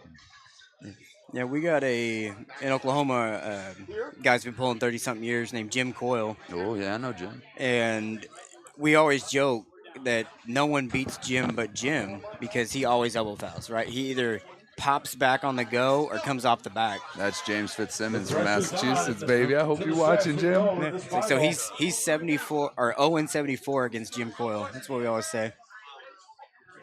Tell him to move forward. He's getting rained on. Oh, you don't want to be friendly? He's wearing a rain slicker. A slicker? Yeah, isn't that what y'all call it up here? Do you know where you are? What do y'all call that? A windbreaker. But he's in the rain. So it's a rain breaker. That's much better this time. But Hold even right there, Just Damien can recover from this. He's just got to. Yeah, but JR might. Every one of those surges that JR does takes away from him. Damien needs to stay patient. He can't move him though. He's not getting any punches on his head. It's going to be if Damien does pull this through, the next match is going to be up on it, Junior. Absolutely Rotate that tired. thumb. Rotate that thumb, Junior. There it goes. Damien There it was. Luciano comes away with the win. match. Do it again to get Heck first yeah, place. dude. That's awesome. We got to do it again. They're going to switch sides. All right, now we're going to see how JR recovers from that. Because that is not an easy match to come back from. That's your partner. You need to go rub his arm. No, He's somebody's getting his got to arm. go get his arm. I'm wearing a headset right now. Right now, I'm clocked There you out. go. I'm not yelling. Oh, Bill ain't going to do nothing. Ray ain't going to do nothing. Yeah. Oh, look at Ray go. Yeah. Ray pulled like 9 matches last weekend. Yeah, Ray does things like that. That seems like a Ray thing to do. Victor takes second. Andrew third. Good, exciting pro series here, ending with a war to get him back 1-1. Today's been a great day. You know, not that we ran through the novice, amateur, first timers, and the semi-pro, but you know, we're able to focus. You know, a lot of us love arm wrestling. I love competitive arm wrestling more than anything. We got a lot of competition today, but I get to sit and I get to watch my friends who I've known for 10 years compete at a high level right now, in the pro division. It just makes me happy, man. Something to learn from, man. Look at the film, how you fix it. But I'll tell you this, if you want to go pro division, you're going like this. Oh yeah, dude, Damien, I didn't know you could talk. Looking through the hand. Right? Yeah, it's on my computer. I got my thumb drive. All right, settle down. What was that for? Good job today. Good job today.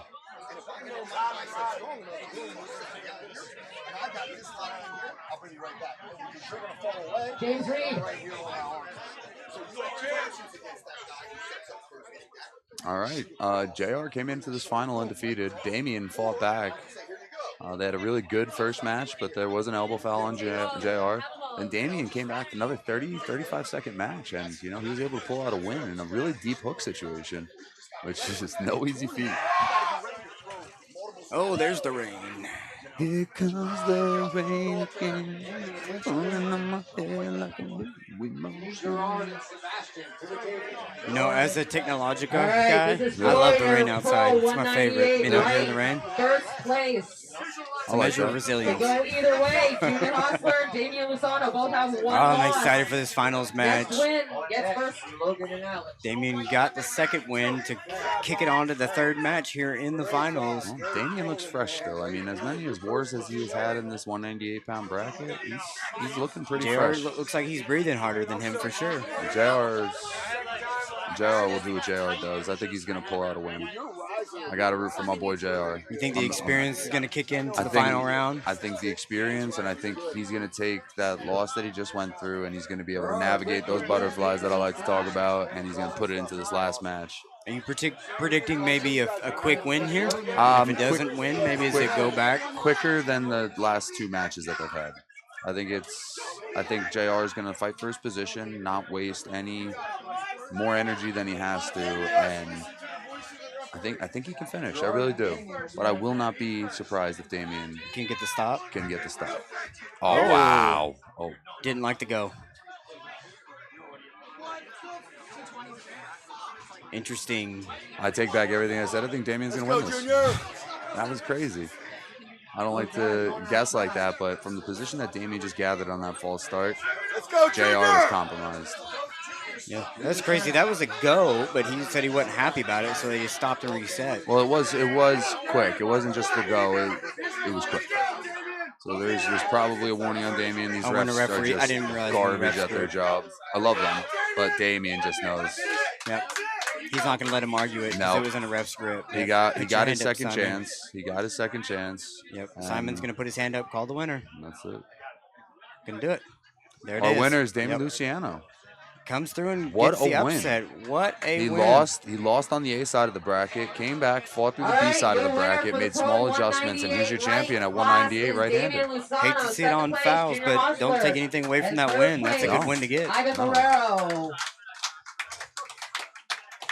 Golf clap. You love to hear a golf clap at an arm wrestling. You know we do a competitive sport, right? Yep. Nice. I think All right, we're moving moving to 220. pro 220 right. Over listening JR right now. Just See calling your name, what the so issue was. listen Sounds up. like he was over his thumb and he didn't like it, so he Kevin didn't go. Kohler.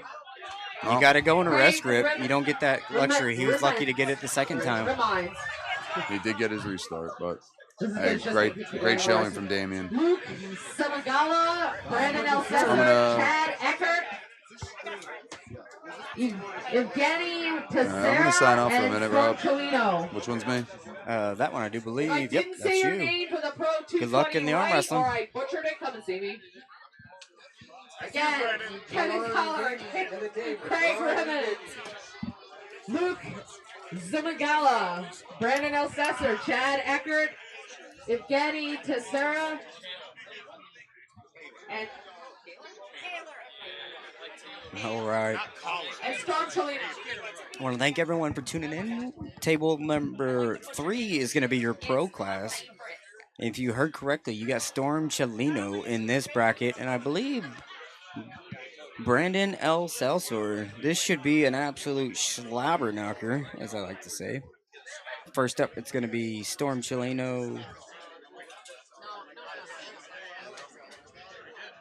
and Brandon L. Salsor. Nope, that was incorrect. That is not the first match.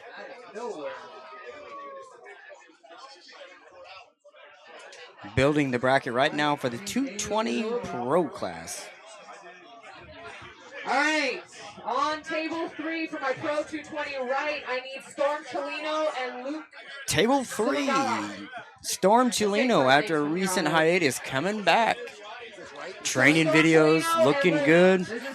He's been posting videos with Paul Lynn. Paul Lynn, get in here. This is your boy. Get in here with your boy. On deck, I need Brandon L. Kevin. What I'm hoping right now is there's nothing that I need to tell Storm because there shouldn't be anything I need to tell him right now. But this guy, this Luke, I can't even say his last name, will look super impressive on the left in the semis. So, Paul, tell the viewers that don't know who Storm Cholino is. Tell us a little pedigree on Storm. All right, well, give him back. Storm's one of those guys started very young. Despite looking like he's a little bit older, he's only in his early 30s. Been arm wrestling since he was 13, faking IDs to get in and pull with the men's. He won the Triple Crown early on in his career, I think before he even turned 18. He went on to go to Worlds in Brazil. He went on to win the left arm hammer in WAL in, I believe, 17. And that is what Storm will do when he gets what he needs and he is trained up. And to me, the most impressive thing about Storm is he's one of those guys who's able to just jump into the grip world and the grip community and be at an elite level there too. Like his finger pressure coming through his fingertips, finger dexterity is like nothing I've ever felt before, especially when he's at the prime of training that stuff up. It's very, very intimidating. It feels like you cannot go through his fingers. All right, now we got Brandon Elsesser and Kevin Kaler. And if you don't know Kevin Kaler, if you're somebody from outside the Northeast, this guy is the real deal. I can't get him to travel. He's done Knuckles Up, I believe. He's done a couple other local promotions. I think he's going up to, I think he's done the Max and stuff when they're in New York. But Kevin, very religious guy, will not miss church on Monday. So that's where his commitments are. But I'm telling you right now, this is a world level puller. He's tall, he's long, which lends itself to top rolling, everybody would think, but he has a savage hook too. And a hand to put people in it. But what a first match for him here with Brandon Elsesser. Yes, Brandon and him have, I believe, Kevin has the most recent wins on Brandon. I could be wrong, but Brandon is one of the toughest guys that there is to set up with. He doesn't necessarily have the strongest hand, doesn't have necessarily the biggest hand or the strongest arm. Just overwhelming. Great back so pressure. much bigger than Brandon's hand. Yep. Holy cow. Wider too. Yep. The knuckle to knuckle is wider. Dude, the guy's structurally built to arm wrestle, you know? Evenly distributed. He looks like he's like 230, 240, but he's like 210.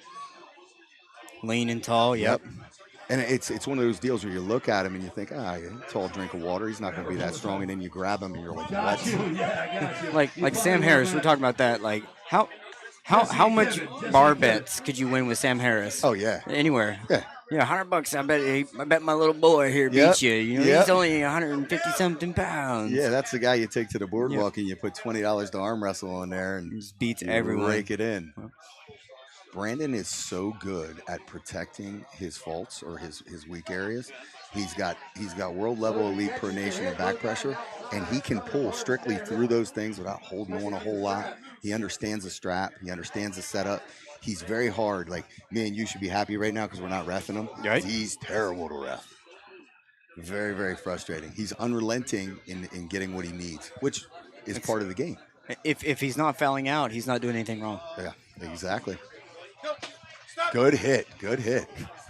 And I heard that up pressure just brought Kevin up hits. off. Yeah, come on, guys. That brought Kevin's elbow up. That's a great up pressure hit. I don't know if you saw Simon, but he was that high. Relax. And that shows how much up pressure are you given to get to take a guy with a long forearm like that up off the elbow pad. Out of the strap too. That was Brandon. So I always thought it would be fun to enter a tournament and win with no pins. Just make everyone else foul out. Yeah. It'd be fun watching someone do that. Hear him strategizing. It's like, oh, I'm not doing technique. Nah, I want to pull him off the front of the pad. Yeah. Hey, if you're that good that you can force people to foul all over the place, then you stay center, right? Yep.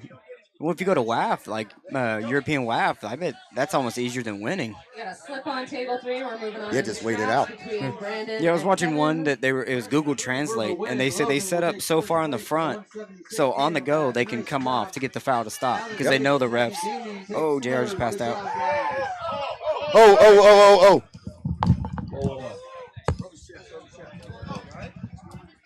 All right.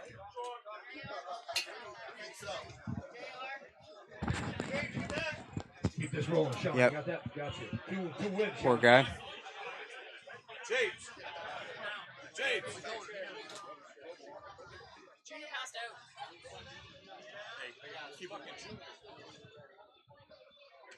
All right. Had a little incident, JR. Looks like he's got a little lightheaded. He's better now. All right, we're good, guys. Had a moment. Well, that was dramatic. That's what happens when you go to 100% sometimes. Well, I've come very close to blacking out after arm wrestling, and even just yelling at teammates, start seeing stars and stuff. And when we have these changes of temperature too, water. Junior's about the most physically fit mid-60s. Look at Kevin. Brandon got the stop. Brandon with the stop. Nope, he's going to get it. Now, let me tell you this right now. Brandon's trying to Storm Chelino's odds just went way up. Both wrists are compromised now. Craig and Chad to the table. Yeah, I like that. Brandon pulled off the back, and he said, "Hey, who's doing that?"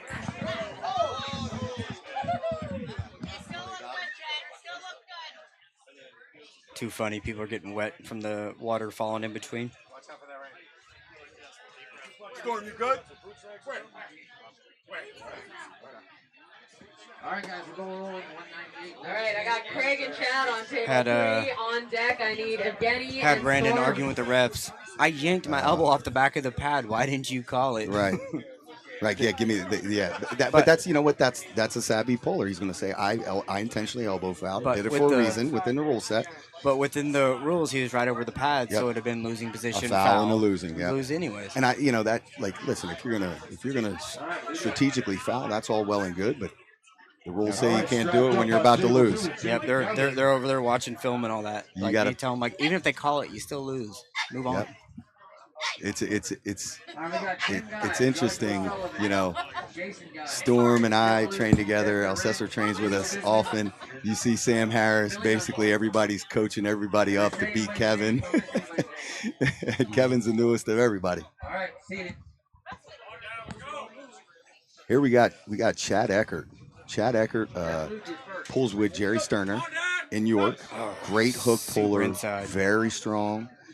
Haven't seen him compete a whole lot actively, but he's been around longer than me. Thank you.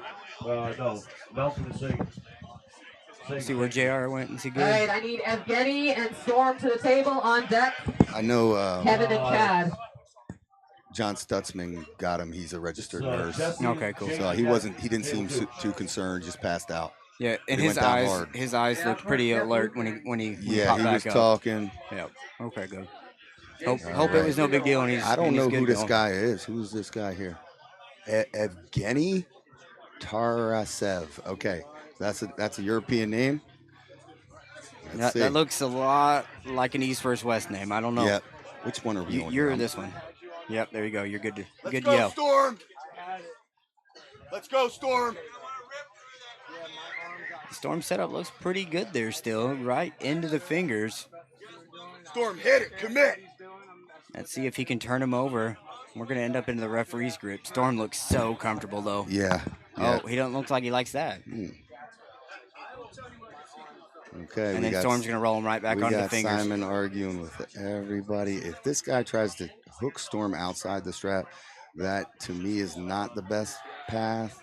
If you're going to try and hook him, you probably need to strap and you need it set perfectly because he's still, even on his comeback, he's still got elite level back pressure. Not only the back pressure, the IQ to keep that wrist right into the fingertips. Watching every time they were jostling all that, Storm won every exchange. He always stayed on top. Like even now, he's in a dominant hand position in the referee's grip. Absolutely. He does a great job of making his thumb pad wide and using his thumb to protect against inside pullers. He hasn't really activated any back pressure yet. Look for the back pressure to come when he closes his fingers. Containing, very, very comfortable right there. He's not letting go. Super strong fingers. Super strong fingers. He needs to be careful. That might have been hanging on for a pin there. Old school puller. Now, I don't want to say old school, but let's just reverse back to WAL time. We would see in WAL guys finger pull, RBJ, a lot of guys, and be able to pin on the opposite side. Well, WAF rules changed. It's got to be past center. There's no even dead center pin anymore. And Storm was a master of that. Storm and RBJ, Stay right in the middle. Yeah, they'll just press you down. John. Yeah, that was what kept me from getting my first certification. I didn't call in the middle. I called a pin in the middle instead of making them push out of it. Oh, really? Yep. Like right there. in an actual match, or were they like quizzing you? No, it's a test. Like Okay. they go up there and try to be jerks as secretly as they can. I hate it. I'll never do it again. It's so stressful. Yeah, and I like what are we doing? We're making and nobody wants to do this anyway. And they're doing this, Yeah. right? Like, yeah. And then like they do it again, and I call it like, you called the elbow foul. Yeah. Finally, I'm like, man, like I couldn't put a piece of paper under that Yeah. first one. Chill.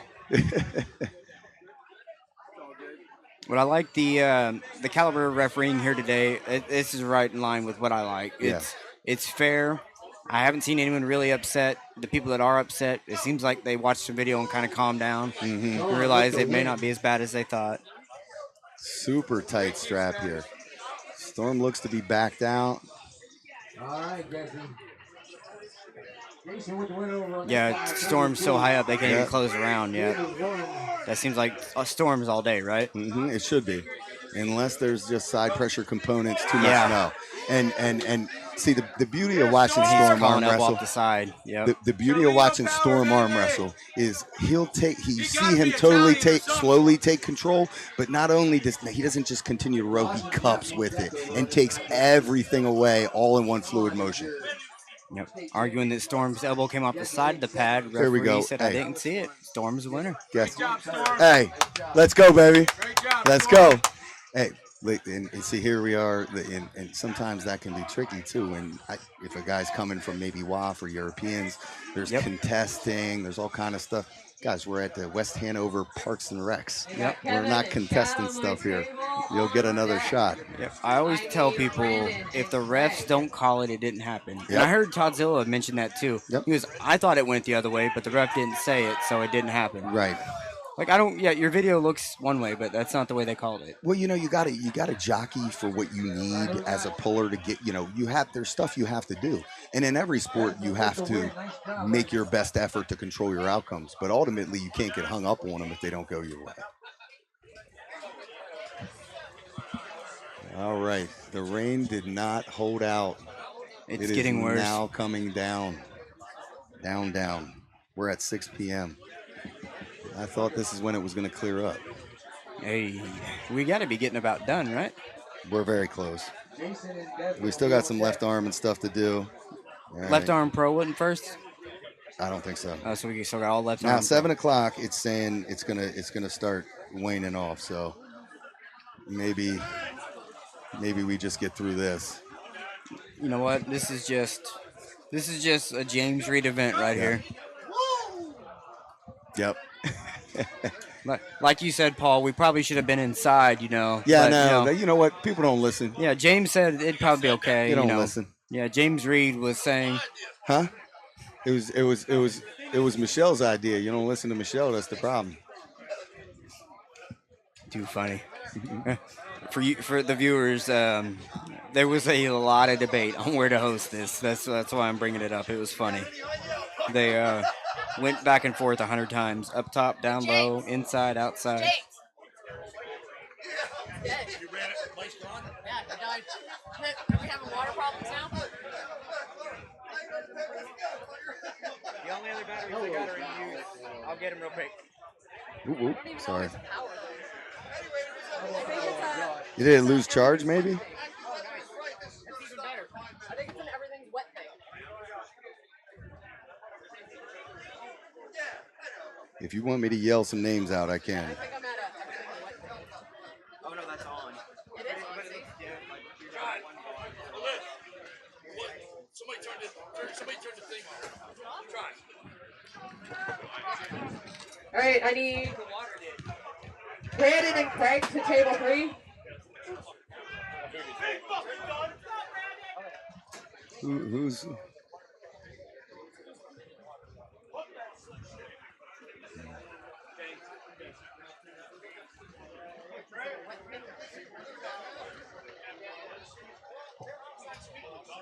On deck, I need Nothing better than everything getting wet.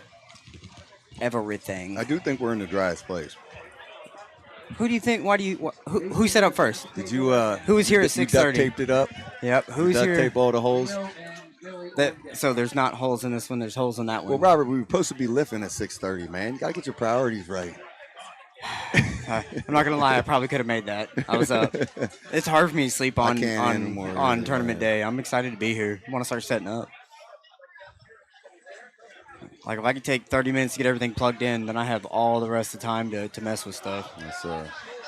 Other than hope, turn it on. Well, I hope Paul's mic works. How about it? Eliminate the hope factor. Yeah, my old work motto was "Hang on to hope." I'm like, yeah, I hope that's coming in next week. So yeah, just hang on to hope, man. Your winner. Yep. I need Luke and Chad to the table. On feel deck, like- Evgeny and Brandon. I feel like someone should do something about this rain. It's getting a little out of control. I'm telling you, I think we're gonna get in the clear, at least for the time that we tear it down. I don't want to tear down in this. I'll tell you that. I won't. Yeah, I'll tear out right here and then drive up. I had to get a video driving through the tents. Yeah. He's undefeated. You put him in 42s? Oh. Why? Oh, also, he wanted to be in 242 also. Be in all of them. Yeah, put him in. Put him in 42. Yeah. All right, I need Evgeny and Brandon to the table, please. I saw that right down the back. Yeah, this spot and that spot keep doing it. Oh. On deck, Storm and Kevin. Now I feel like I need to keep doing it. Get him. All right, I want to see this. I want to see this guy arm wrestle, man. I want to see this guy be able to get what he wants. It's not the bad news is I don't think he's going to get it on Brandon either. I don't, and this is unfortunate for this gentleman because he stands a chance of going 0-2 because he's meeting 2 of the best in the Northeast. Stacked class, man. You can tell Brandon doesn't like what he's feeling. Going to keep doing that until he gets the referee's grip.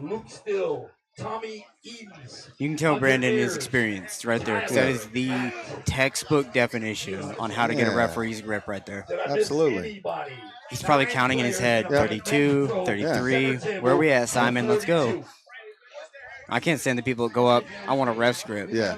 One morning, not trying to get a grip. You're gonna have to That's not earn how it. this works. It's Yep. easy. It's easy too. Like just keep fidgeting. I mean, it's not like it's rocket science. Just move around a little bit. Listen to commands, because you got to listen. Got him again. Yeah. Oh, poor guy. What did I do? Oh my goodness. I need Roger. I'm a little upset that I had to scooch. And now we got water over there. Yeah. I was dead center of this thing. I'm not getting wet. Then James put her out there. Like, it'll be fine. Yeah, you'll be all right. All right, straight to the straps. We got to slip into the straps for Brandon and Evgeny on table 3. We should have brought pull noodles. I saw a hack. You roll the noodles up, and it keeps that from happening. Oh, interesting. But it's kind of fun watching. Just yeah, it dumps every once in a while. It's like the water park thing that fills up and then dumps on everybody. Oh, the big bucket at the top. Mm-hmm. I bet that seems like a spot that a security camera should stay. Like someone that's just not paying attention gets blasted by it. 4-star and All right. Okay, this is 42s. Okay, or is this 42s over here, pro, huh? Oh, James running all the right, back to back. At least switch it to the left here. We got the marking mark. Your left, yeah. Okay. Roger with the win. It was easier when all we had to do was focus on this table. Now we're going to have 2 to look at. Yep. Brandon's way up there, using supination to get height. Using his thumb to stay backed out. Closing his hand like that. Yep. Backing him out. Down. Keep the webbing high. Out. Keep the space. Keep out into the fingers. All that pressure on the thumb pad. He's talking to him. He don't like it. Yep. No. But this one, you gotta learn. The refs aren't gonna save you. You gotta fight your way out of this. Yeah, We're so, running here, Keystones. What are you doing? And that's the world that kind of WAL has kind of built in the United States. People fight here. They fight for everything, and it's looser fouls. And sometimes that can be tricky to transition from Europeans and WAF without the strict rules. You got guys working way harder in the setup. Oh, too much side. King's move. Yes. Technically could have. I mean, that was good. Brandon's wrist was exposed a little bit early, but just too much side pressure. And great adjustments. Yep. That was good pulling there by Brandon Lascelles over there in I table need 3. Storm and Kevin to the table, please. It's good seeing Sam Harris back active. Yes. Storm Chileno stalking the crowd, walking in. All right, here we go. Is this Storm and Kevin?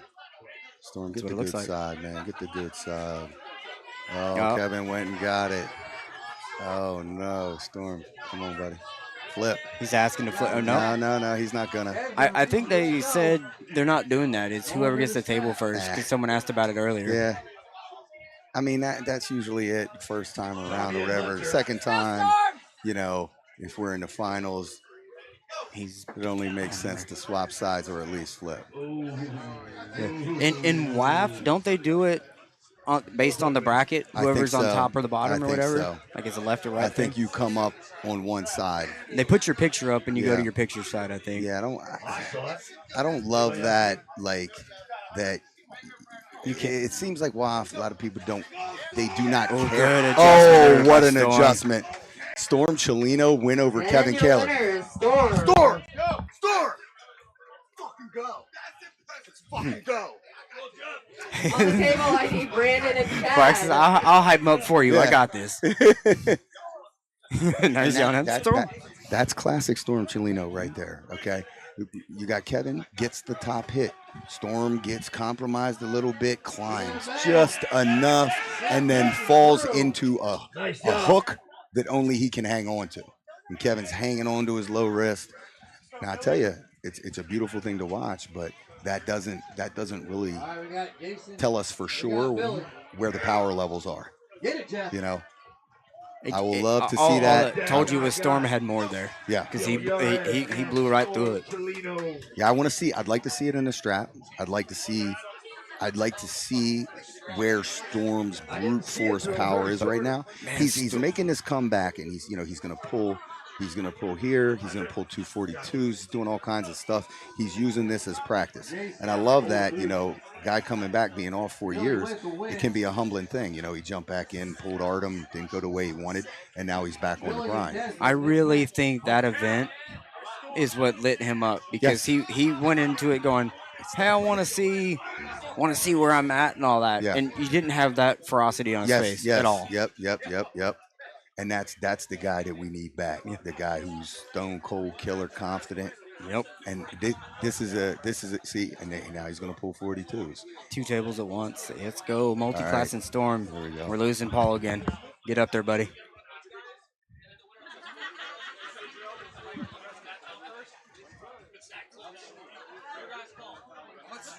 Let's let him run the 220s, James. Fire it up, fellas. Storm, efficiency now. Storm, super efficient. Desmond catches the initial hit, dragging to the side. Storm, be efficient. Billy gets back in there. Desmond takes serve. Billy, if you and Jeff. Look at the water falling on the cameras. All right, Paul, you're going to be back on mic. I got to go check water. All right.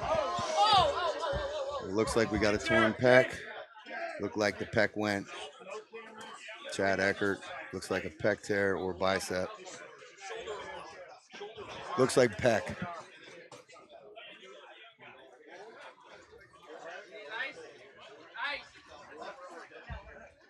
I didn't hear anything. It's pec. He's digging in his shoulder. All right, we got Storm Chilino. Huh? The cooler over there. The blue cooler should have some. If not, I'll run and get them. All right, looks like a torn pec. Terrible. Wouldn't wish that on anybody. A lot of side pressure being used there. We're setting Storm and Joe Yaros up over here on the 242 table. Storm's pulling both classes, both tables. Both classes, both tables. He's A-side on the 220s. He's A-side on the 220s. First match on 242s. Joe Yaros, longtime puller. Met him 10 years ago at the very beginning, my first practice. Pulling up in Connecticut. He's a Jersey guy, pulled with Beast Mode, Marcio's team. Big, strong hand. Just getting back to it. Storm calmly containing. I didn't think I get that for Storm, Jesus. Joe celebrating his first slip against Storm. There was a lot of time where that was an accomplishment in itself.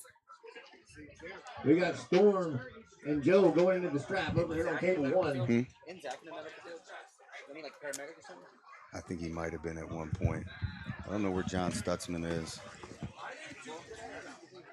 Based on the ice pack and all that, we're calling it pec probably. I'm thinking pec or shoulder. I mean, when you're digging in here, digging in that area, probably pec. Could be top bicep tendon. Hard to know. A lot of stuff connects in there. Storm, don't let him talk you out of it. Storm and Joe setting up in the strap over here. I would really like to see Storm get through this and be able to pull in his finals. But again, like we talked about, he's using this as training. So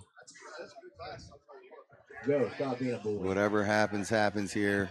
He goes back to face off against probably either Brandon or Kevin.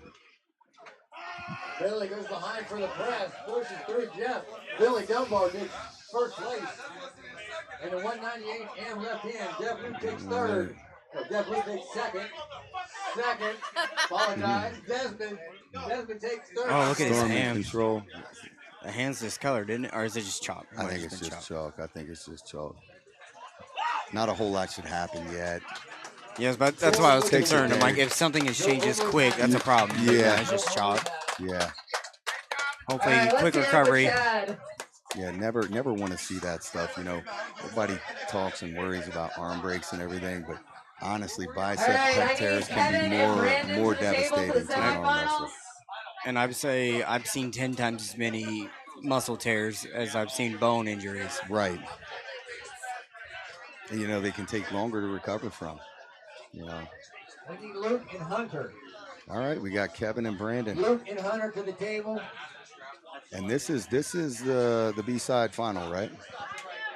It Yes, ought to it be, is. yeah. If they're B-side pulling again, final, yep, yep. they Yeah, should be. Kevin Taylor and Brandon Elsesser for the semifinals. Winner of this will take on Storm Chelino.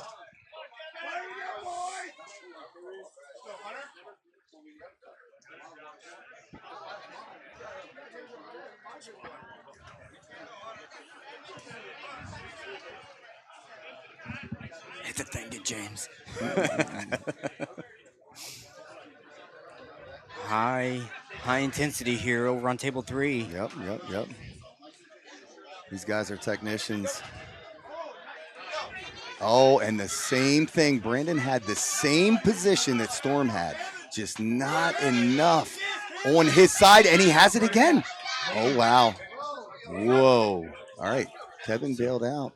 I mean, I tell you, if I'm Kevin Kaler and I'm getting in those positions, I'm going straight to the strap. I mean, have we seen Kevin in the strap yet? Do we even see, like, let's get to the strap. Same thing. I don't think we've seen Storm in the strap yet either, have we? Are they Over all here hand on wrestling? 242, we saw him in the strap.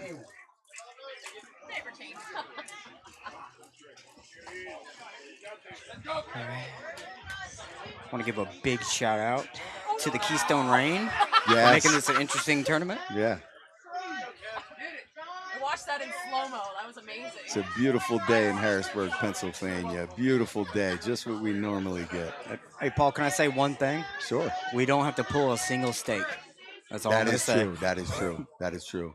We didn't have to jackhammer stakes, and we don't have to pull them out. Although they probably come out pretty good when it's wet. All right, here's the strap. Yes, slipping, going to the straps on table 3. In my opinion, this now becomes advantage Kevin on the good side.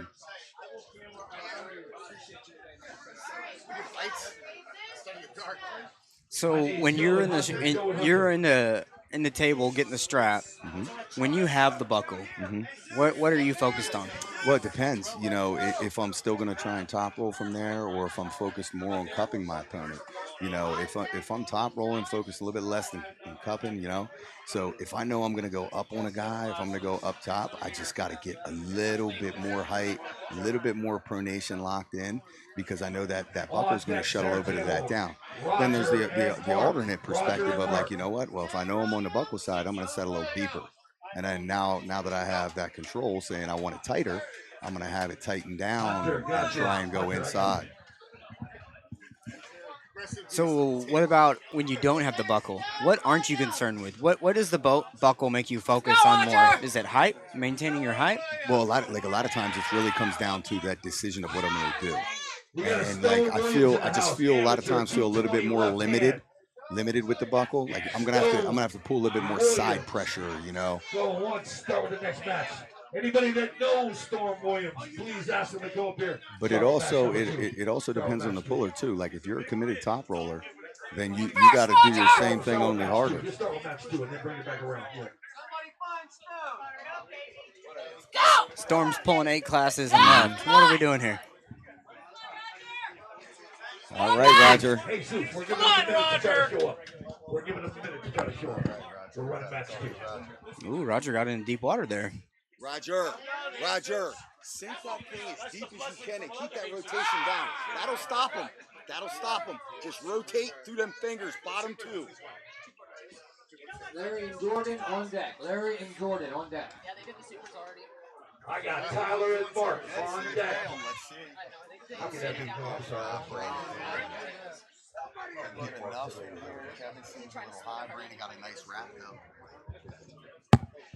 There I go. It's like, why can't I hear you? Yeah. Here I go again. Like we got noise cancellation headphones, and I was hearing you like without them. Come on, Roger! Dragon. Come on! Go ahead, you're good. Go, yell. What an absolute fight there with Roger coming out. Good patience by Roger. Going into the losing side, committing into that deep cup, gaining a little bit on the pronator, and then bringing it right back in the hook. I feel like he needs a shirt that says "You gonna learn" or something. You gonna learn today. You gonna learn today. Yeah, that's a good idea. Trademark pending. Yeah, trademark. Yeah. Patent pending. Yeah. Copyright. Whatever. Trademark Red Lightning. We own this phrase 2 here, 4th. That's right.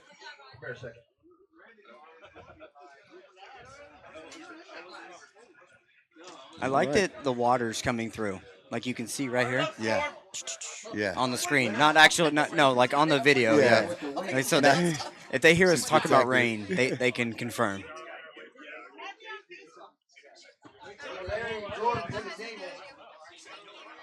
Storm Chelino back to the table. 220 finals, I do believe. Yep, looks like Storm is undefeated. He's gonna A-side. And Kevin's now- gonna need to win twice. And now he's on the good side. That's the good thing of having a buckle early.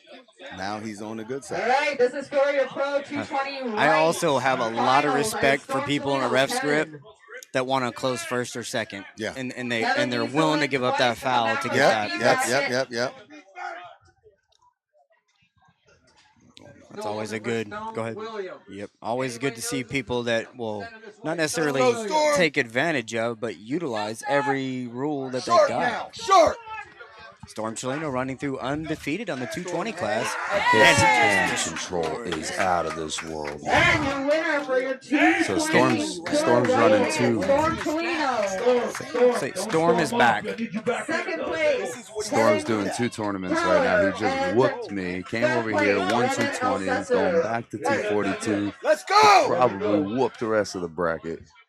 This guy Hunter, though, in 242 is nothing to sneer about. This guy just put a hurting on me. Troy and Larry on Yeah, I wonder. Do you know what Storm weighed in at? None of your beeswax. 220 even. On deck. Mark and Hunter on deck right after this match. And he's in the 242s. Yeah, Storm's a bit of a go-getter.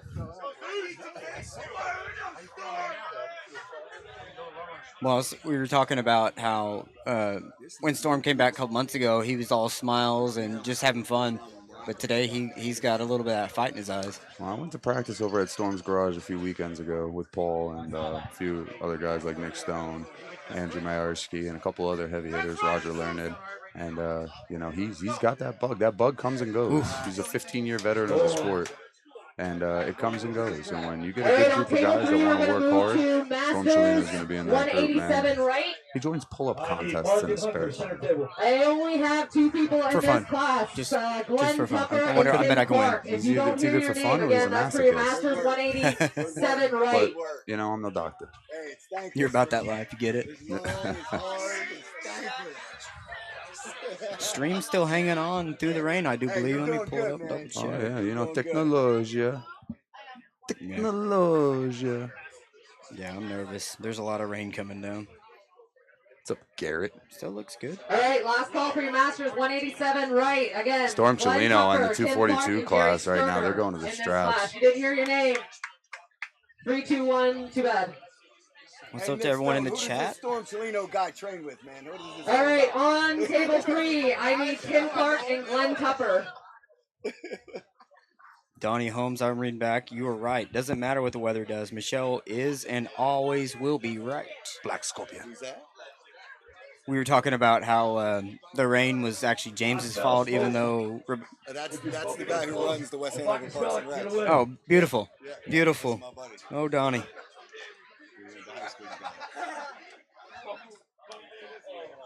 What's up, Bo? Heard you're something of a WAF NAF champion or something about that. Who's that, IFA Bo WAF. Horner? Hey. Bo Horner? Yep, Bo Horner.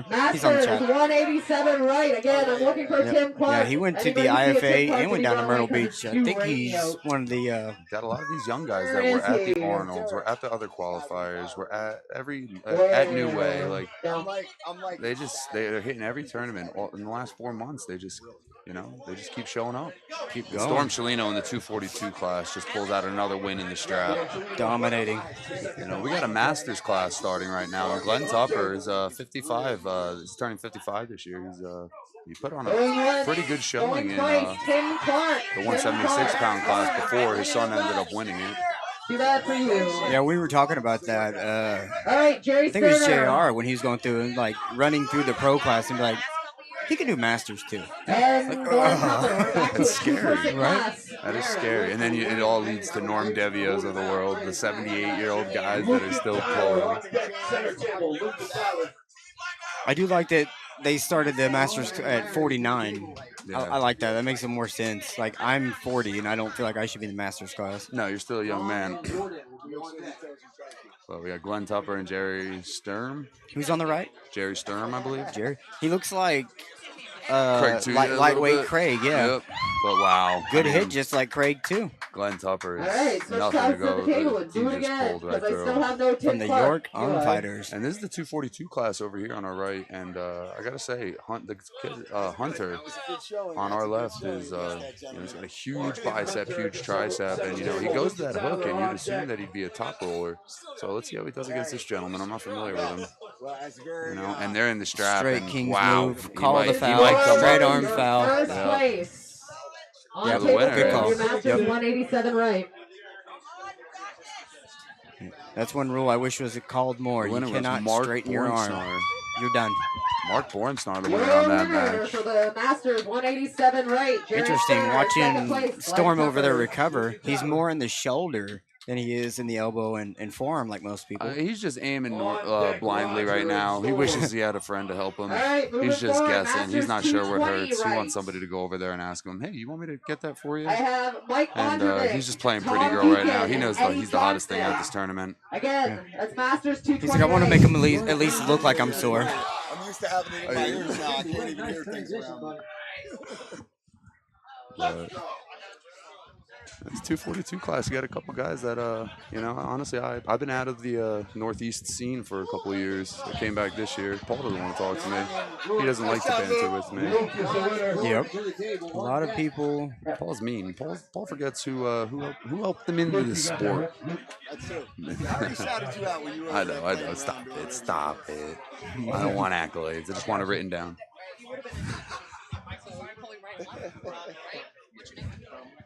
Gotta say, we had a lot of great pulling today. I'm not disappointed. I can go home, even if I go 0-2 on my left arm through, I'll go home happy. I got the store in Roger match. All right. Are you close to here?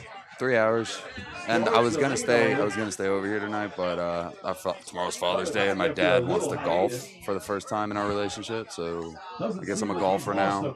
I'll probably quit arm Hey, wrestling last to check join the on pro Masters tour. 220 right. I have Mike Ondrovic, Junior Hostler. Tom Golfing Deacon, and Dominic fishing Cazot, are the two things that you're Masato, and expected to Teddy drink at 6 to 7 in the morning. But I don't drink no more. I'm a loser, dude. I'm lame. No alcohol. It's gay, dude. It Hey. sucks. So once, going twice, gone. I talk a lot of I shit, need but on like the I'll have table, half a Dominic beer. and So Mike. like, On deck, Eddie and Junior. Storm I'm- Chelino and Roger Learned gripped up right now. Storm's. Oh my God, Storm hasn't lost a beat. He's pissed that I even touched him in the strap. He's pissed, dude. How dare Joe go to the strap with me? That's what he's thinking right now. I'm gonna have to make us a song about Storm back. Roger. Let's go. Let's go. Hey, next time We gotta get Andrew Bayersky back out here so we can do a prayer bare and pray for minimum. this rain to stop. Commit to that. You know what I mean? We got Mike Ondrovich, one of our refs, going up against a gentleman I'm not familiar with. I believe this is the Master 220 right hand. Yep. Dominic Tizzato. Tizzato. And Mike Ondrovich. Wow. Dominic Tizzato knows what he's doing. Mike Ondrovich's been around the game for a long time. Dominic, your winner. I need Eddie and Junior to the table.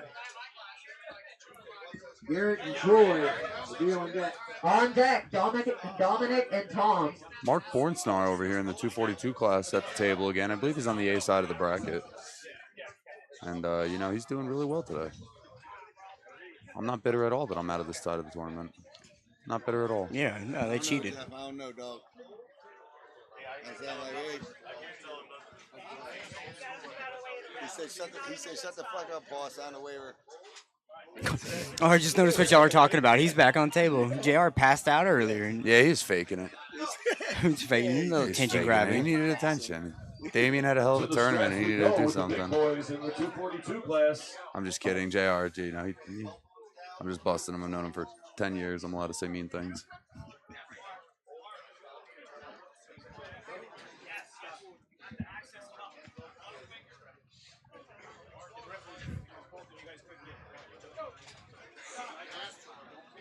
So we got Masters running right now. They're still getting on the strap in 242. We got all right hand still to go, finishing it up, and then all left hand, right? Yes. Left-hand pro and masters. Well, left hand will probably go a little bit quicker. You know, a little bit less entries in the left-hand pro divisions. Yeah, I'm seeing a lot of people packing up and everything. You know, you hate to see it. You want to see people stay and watch everybody compete, but at the same time, you got to understand it's Father's Day weekend. It's raining. It's raining. You want to avoid any types of traffic, even though they should stay and watch me win left-handed. But you know, that's just that's the people's choice. You know, That's right. They want to avoid greatness. Tell you what, in 2017, me and Big Mike Homewood did an outdoor tournament, and I beat him. Everybody left. There was only like 6 of us left. I beat him at the end of the day. That's how it works. That was a big day. But I will say, that guy. I am happy to be here fighting water and rain instead of 110-degree heat. That's better to me. Yeah. It'd be cool, though, if we could actually fight the elements, like airbender shit, you know? That'd be cool if we could avatar our way out of this. I need to find the picture, but they show...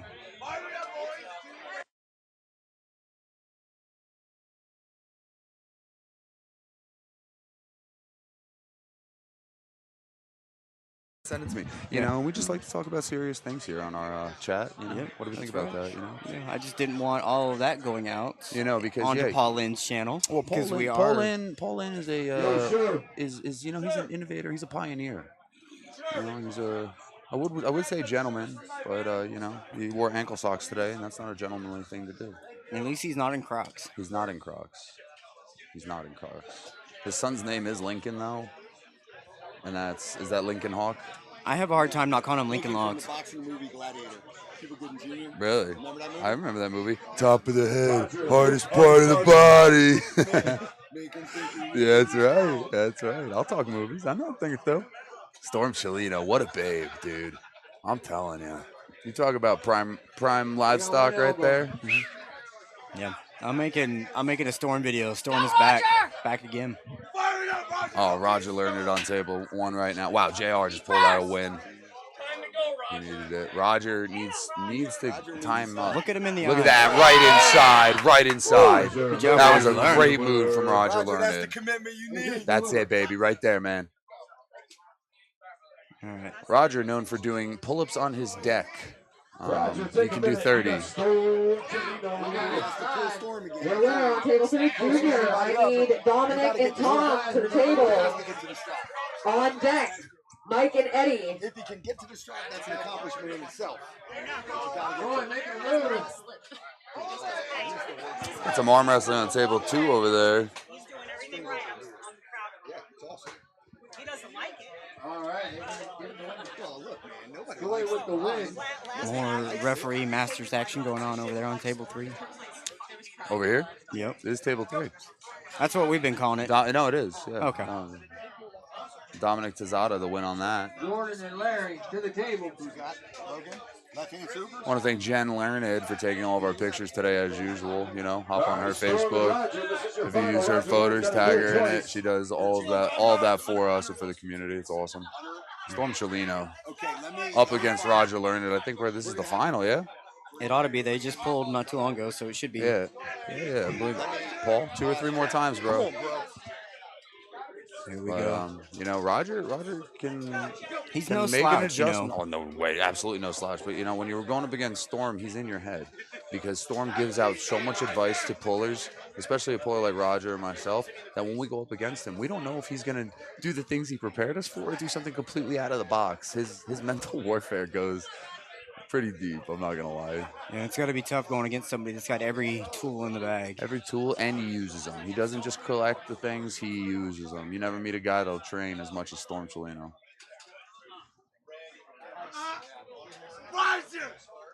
They're definitely gonna fight for grip on this. They got about the same size hand. Roger's a little bit taller, I'd say.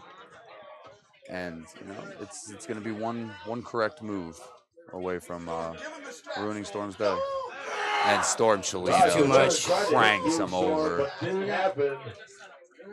He's quick. Your winner and champion 242 right-handed pro. And I need Junior and Dominic to the table. Roger Learn takes second. We're still third. Second to Storm Chilino's no.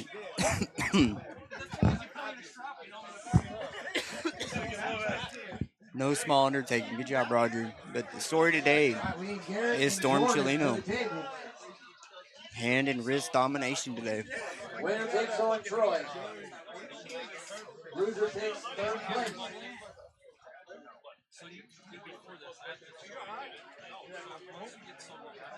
Dominic and JR on table 3 rather.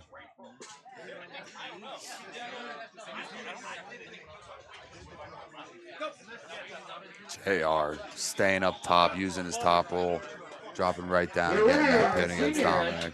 Switch that left-handed, please. Yep, I think we're switching over to left-hand pro. You know, the rain is lightening up. A little bit.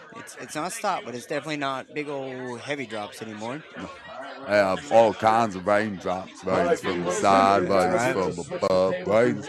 Wouldn't believe it, came up under us. And I need We'll Mike hit 'em all and today. Dominic on table 3.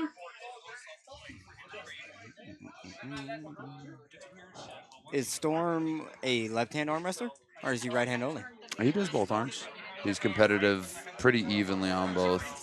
I mean, the caliber of competition that he'll go up against is equivalent on both arms. He doesn't have, like, 1 week he's going up against Todd Hutchings or Brendan Alcesor, and then the next week he's going up against me, you know, with the other arm. He'll do double super matches with anybody. If he'll go up against some righty, he'll go up against some lefty. If he goes up against the lefty, he goes up against some righty. Jordan with the win. But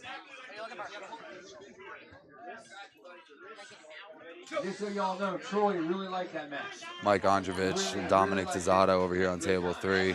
Dominic got the win before, but Mike just using that veteran knowledge to pull out a win.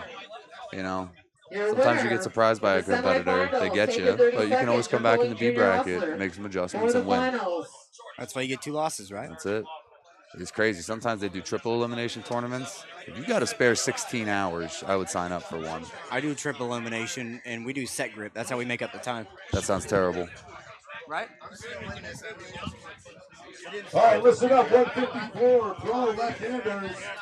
Garrett Gleishaw, Garrett Tupper, Glenn Tupper, Ben Vance, Black Ice. I don't run a amateur class. I call it open. Yeah.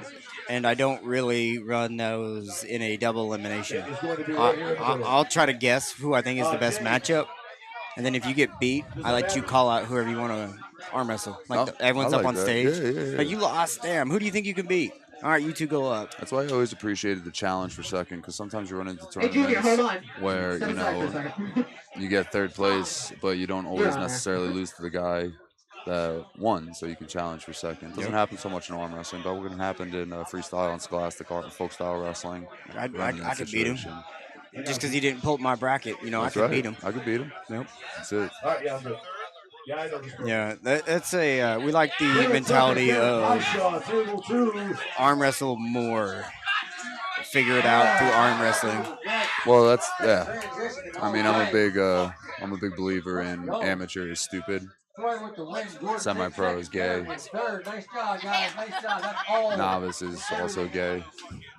I understand it, but I have a different mentality where if you want to swim, you jump into the deep end. You know, you get there faster, you figure it out. You figure out if you're meant for it, you figure out if you're not meant for it. Mike and Junior to table 3 for the final. But not everybody agrees with my takes on things. They want arm wrestling to be all-inclusive. All-inclusive. Go out there and lose. Lose faster. Then you can start winning. But if you think you're just gonna, all right, we got Tupper who won right-handed, going up against Garrett Gleishaw, who, you know, he pulled probably 15 times today. You know, so Tupper pulls the win on that one. All right, if Ice does his circle, he's gonna win. I saw him earlier today. He didn't do his full ritual, and he lost. Well, he was only half. So Ice does this crazy thing where he shows up and acts normal, and then turns into a complete lunatic whenever he decides it's convenient. Yeah. So let's see if he can turn into a lunatic right now and pull out a win lefty. He's got one of the fastest hits that I've ever seen. I've been around for a while now. I know his left is nothing to mess with, but love to see the whole Look at essence. the hair. I remember when he was so short. He looks like Predator, 176-pound Predator. 54. He made 54, didn't he? I don't know. I just say things. Is it 54? I think so. I saw him thinking he was huge. 54 rules. Your winner for the Masters 220 right, Junior Hostlers. Lots of movement going on over there. Elbow off the front of the pad. Come on, ref. Elbow's almost on the bottom. There we go, Rona. Love to see it. That's why he is a senior certified referee. And there's the false start. So Black Ice is doing great. He's looking up. He's picking a spot in the ceiling until the ref closes the grip. And as soon as he says ready, he'll make eye contact with the ref so he can get the cadence for go. But he's not gonna try to jump any start, you know. Just look up, wait for it, go. Look at that. See? That's another one right there. So that's 2 warnings right there for false start. So that's 1 foul. So 1 more foul, this gentleman loses. Yep, he knows. Oh, yeah. He said, I don't even have to beat him. Watch this. He'll beat himself. I'm going to win in the center. I almost think an American would have a better chance of winning a WAP title by making people foul out. Black Ice has just got a lightning fast hit. That guy was able to get out. He was able to take his fingers out of Black Ice's grip. Now he gets another shot. Anybody else? Did you hear your name or not hear your name for this? Let me know. That's again Grandmasters 199, right?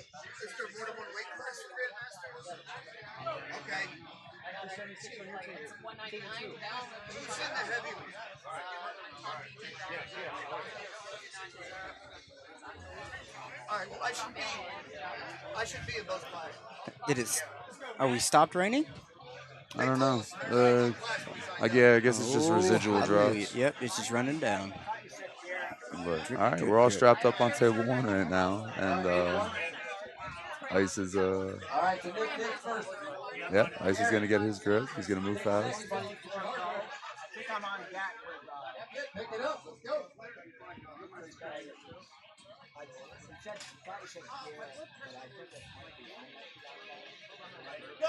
Ice with a lightning fast hit. That's Black Ice. You might slip. We'll stick to the plane. You might slip on Black Ice.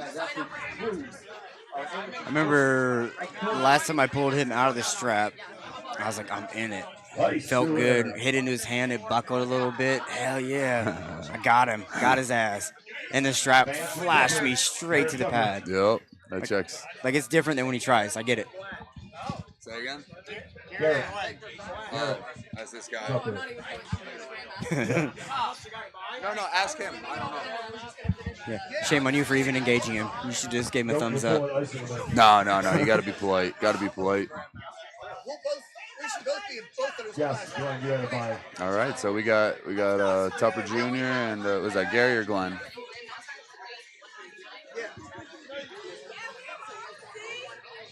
All right, we got Garrett Tupper and Ben Vance Refrigeration. So Garrett won right-handed in this division, and then right there with a monster side pressure hit. That's just an awesome hit. You know, Ben Vance has been competing for a few years now, and some stiff competition. Make some adjustments, go back to the gym, get stronger, and you know, looking forward to seeing Ben on the table in the next round. All right, now we got Garrett's father up here, Gary Tupper, I believe, or Glenn. James, where you at? Glenn Tupper. We got Glenn Tupper against Black Ice. And these guys, I believe they've trained together before. They've been competing with each other for a few years now. Yeah.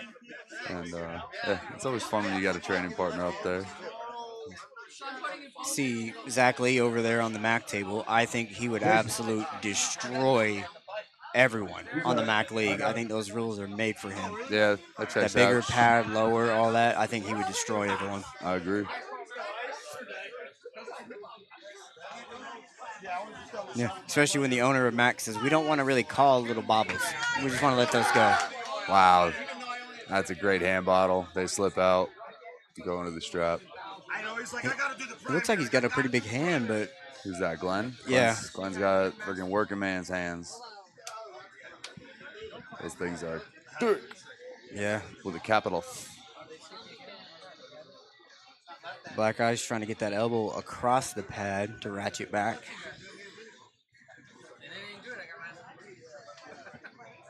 Curious to see how this one goes in the strap. Double checking again. Grandmasters 199 and under.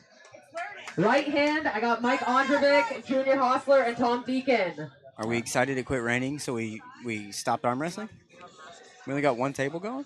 We got one table going right now. Nothing All wrong with right, that. moving forward.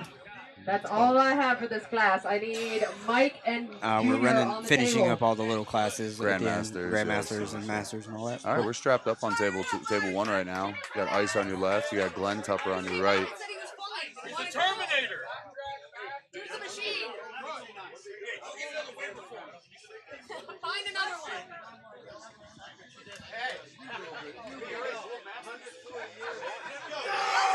Wow, what a stop from Black Ice. He hangs on up top.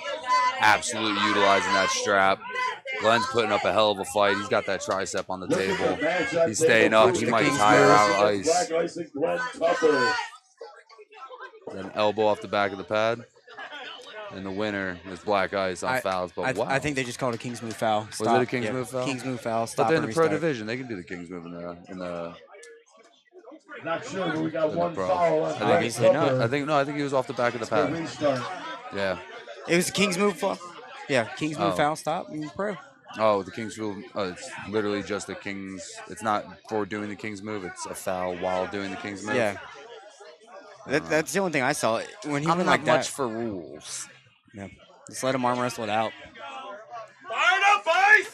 All right, so that was only one foul. We're going back for a restart. Go through the top, Ice! Your winner, Junior.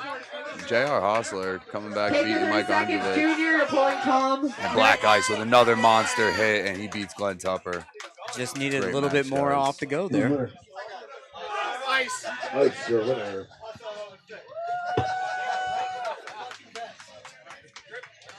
Matt Barefoot, Ben Vance. Table 2.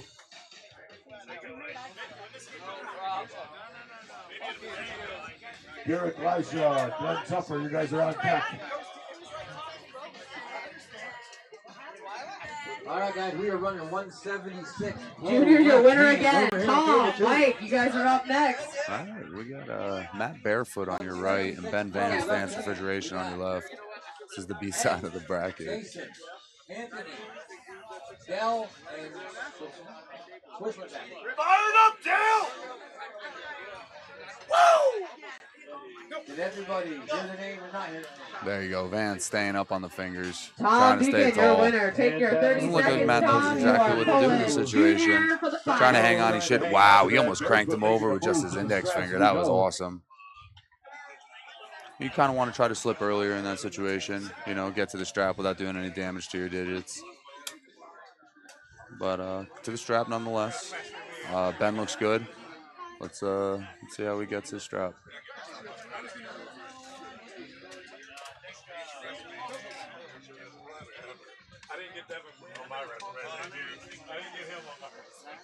Look at table 3 over here. Oh, JR made him foul. Savage. Such a rascal.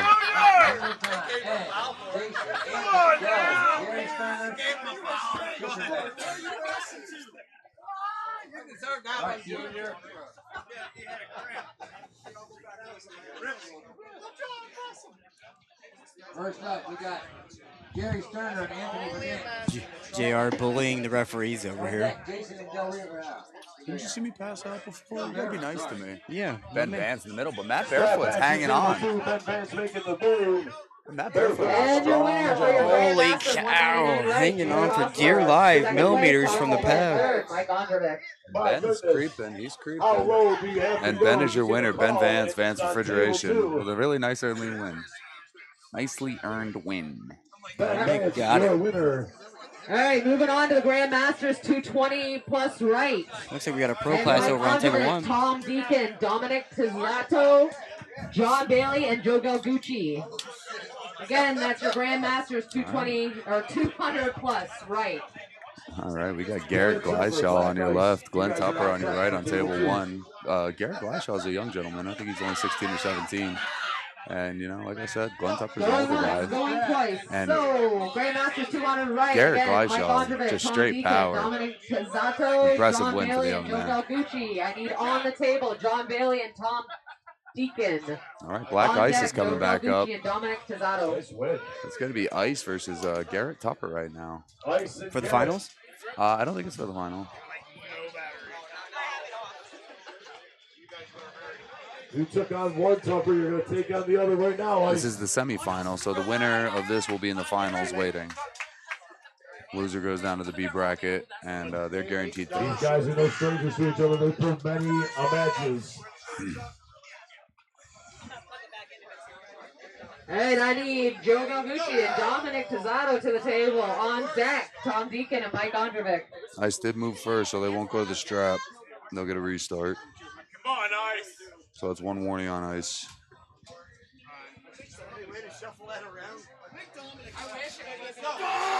And Black Ice with a monster hit. We will go to the strap now. We don't talk like that here, Ice. Is that, I was going to say, did you say something about baby oil? Anybody see Dominic Pizzato? Dominic Pizzato. I'm gonna be Dominic. I'm gonna beat. Dominic Pizzato. Where are you?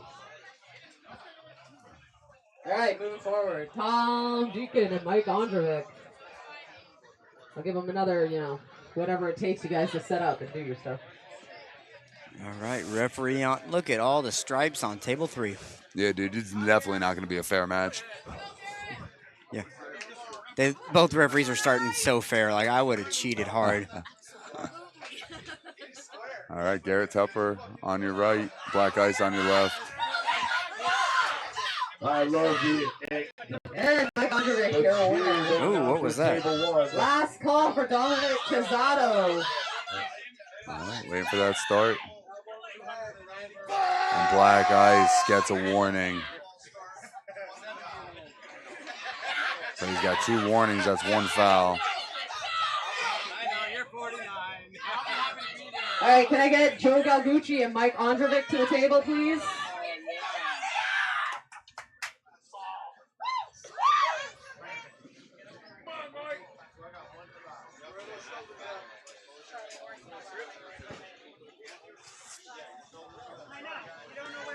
All right, we got Joe Galgucci over on table 3. He's in the Grandmasters division because he's given up on competition entirely. I hope you all reach out and let him know that he should be competing in the pro division. Just because he's old doesn't mean that he should quit. So now he's just beating up even older guys, and he should be ashamed for it. So I encourage you guys to do that. Garrett Tupper with a monster side pressure hit. And Black Ice is fighting to get middle again. He can come across underneath. And there's the elbow foul. And Garrett Tupper will take that win. Win for Garrett Tupper. That's a tough loss for Ice. Your winner, Tupper. Ben Vance, Garrett Gleishaw. All right, so we got Garrett and Ben Vance. Table 2. So wait, all right, so Garrett Tupper is going to be in the finals, John waiting Bailey, your for winner. Black Take your Ice, 30 seconds. You're pulling Mike Ondrovich. Garrett Gleishaw, and Ben Vance to figure out who's going to join him. Stay at the table. You have Black Ice.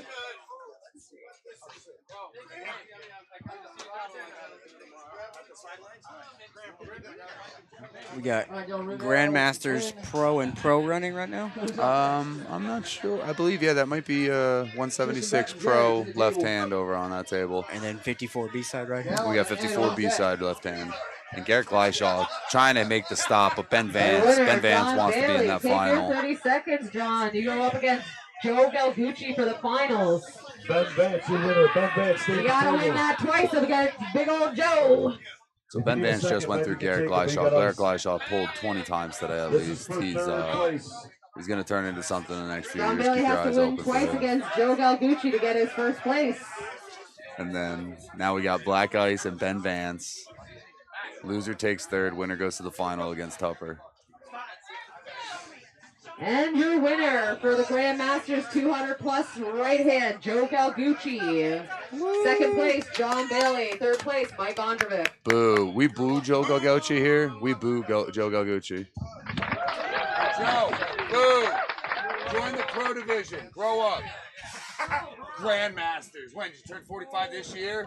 Dinosaur. Tell him again. He's not even on the mic and he's yelling at you, Joe. Leave Joe alone, Joe. You chunky boy. All right, back to serious talk over here on the commentation. We got Black Ice and we got Ben Vance. All right, we're going to move on to the Masters 187 left. Again, that's Masters 187 left. What? Cameraman, come on, cameraman. What'd I do? Yeah. I only have get 'em. 2 people in this class so far, Glenn Tupper and Tim What's he crying Zepla. about? You can't have Glenn Tupper. Too bad I want him anyways. Mike. This guy's had his camera down all If you didn't hear your name again for the Masters 187 left hand, come see me. Nice match on table 1. I don't care. These together. Something's wrong.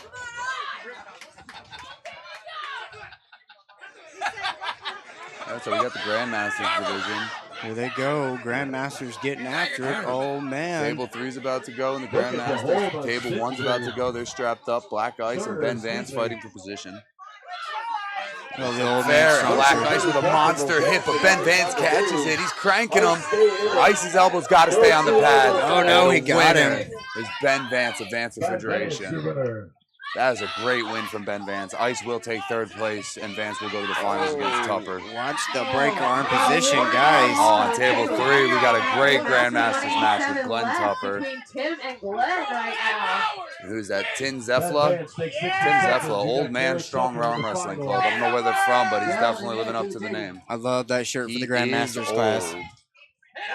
Oh, Glenn my Tupper goodness, from they're Vermont. pulling terribly. They're pulling awesomely. You're hurting my feelings because that's how I pull. Oh, God. Sometimes you just got to win ugly. A win's a win's a win. You can win ugly. Glenn Tupper's been doing this long enough. Actually, win that ugly is until you very can't. ugly. Right? Oh, I can't watch this. Yeah.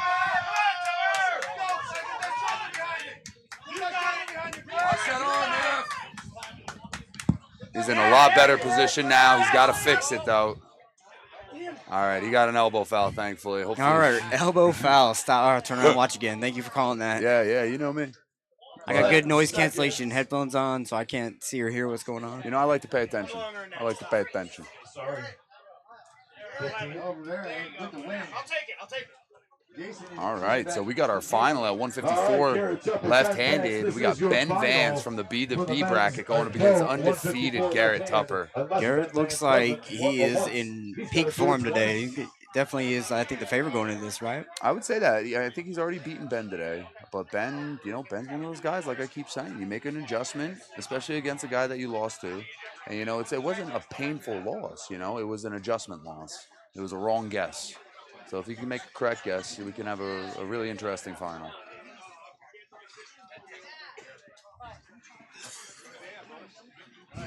Love to see it. They're back after one foul on the Grandmasters table. Oh, yeah. Let's stay tight to that arm, Glenn. Ben Vance, Garrett Tupper strapped up in your final match for the Pro 154. Garrett Tupper with a monster hit. Straight to the pad. Absolutely. What do we That B bracket can eat you alive if you don't navigate it correctly. And, getting to the final is awesome for Ben, but he might have gassed himself out a little bit. You're not going up against one guy, you're going up against the entire tournament. And Garrett Tupper just made that class his 154 right-handed and left-handed first place. Garrett Tupper. Now he can, if he gets there quick enough, he can watch his old man pull in a break arm position. But you know what? We like to let They're it better happen. now. They're better now. They're a lot better now. They're not good, but they're better. But Tim Zephyr and Glenn Tupper, they're pulling. This is match of the day so far. Oh, no. Second foul. Those guys are going to feel that match for 3 weeks. Easily 3 weeks. Tim and Glenn, you guys switch sides. Do it again. The only 2 in your bracket. Come on, Glenn. And then they get to super match each other. Holy cow. that did not hear their name. I'm a Tupper fan, the Tupper family in general. They travel to tournaments, 6 hours to get here today, and they made the most of it. They pull all day. Hopefully he can get this done, become a state champion. That'd be sick. That'd be very cash money of him. I think it's really cool, the proclamations that they did from the state senate, saying that you are a legitimate state-sponsored champion. Yeah, you can go to another state and say, get wrecked, because I don't swear on commentating. That's right. They can try, but they don't have a certificate, so they are not official. That's right. They can say it all they want. I don't care how many Facebook posts they put up. Please believe there's going to be Facebook posts. There's going to be Facebook posts. Champion. What a great hit from Tupper. He keeps getting that shoulder in. He wants to hang on to those fingers. One elbow foul on Mike. Glenn Tupper is still in a war over there. Uh-oh. He's looking a little confident there, isn't he? Well, Tim Zephyr's got a huge arm. He's got a long forearm. So when Glenn's trying to go up top with him, he's kind of in his area. That's home field advantage for Tim. Fighting up. Oh, he's going to try to transition behind the shoulder and press down. Can he do it? I don't know. Glenn's going to give him a fight like hell to prevent that. It's hard. If Glenn was a little bit taller, if he can get his shoulder up a little bit higher and get behind it enough, can he? He can't pull it down. He's got to get his fingers down over the top. Another 4-minute match going to be over there on the Grandmaster's table, going after it. 100% effort on the table. I hope everybody appreciates how hard it is for me not to scream my lungs off. All these guys work so hard right now. This is a great match between two old men. I have to repeat that they are old, so it makes it more impressive, not less. And Glenn Tupper, like I said, he's pulled all day. Right now. Armwrestle. Commentator calls it, we're not static holding, we're arm wrestling. Yeah, seriously. If they're fighting for center position, they're doing great. Yeah. Can't knock either one far enough out of center to go down. That's not going. That's a risky move. Well, Tim's slipping on that tricep. Slip. Got to slip. Tim might give up though. That's a that position is painful. Your wrist is gone. All you're doing is putting more tax on your wrist. And if Glenn hangs on, he could get this pin. He made an adjustment. They'll probably slip now that he made that adjustment. But I mean, I've seen crazier things happen. And we got a slip and we're moving to the strap. Glenn Tupper's like, I came here to work. That's right. Only two in your class, you might as well go all out. Nobody. Let's fucking go to the strap now. Go to the strap. Are you freaking kidding me? No, we don't lie. We have 10-minute matches over here. 10-minute matches. They heard Milt Christmas was here, who has the world record for the longest match in history. I think it's 20 minutes. That could be a lie, but Milt's known for having Everybody's marathon watching the matches. Masters over here. This is what your static holds give you. Endless stamina. Listen, I know it's in the crowd. I'm sorry about the cursing, but that deserves a little bit of cursing.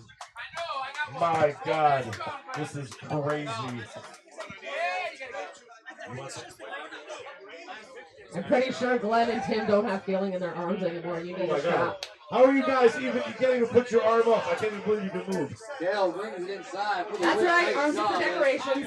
Ed takes second. Dale takes first.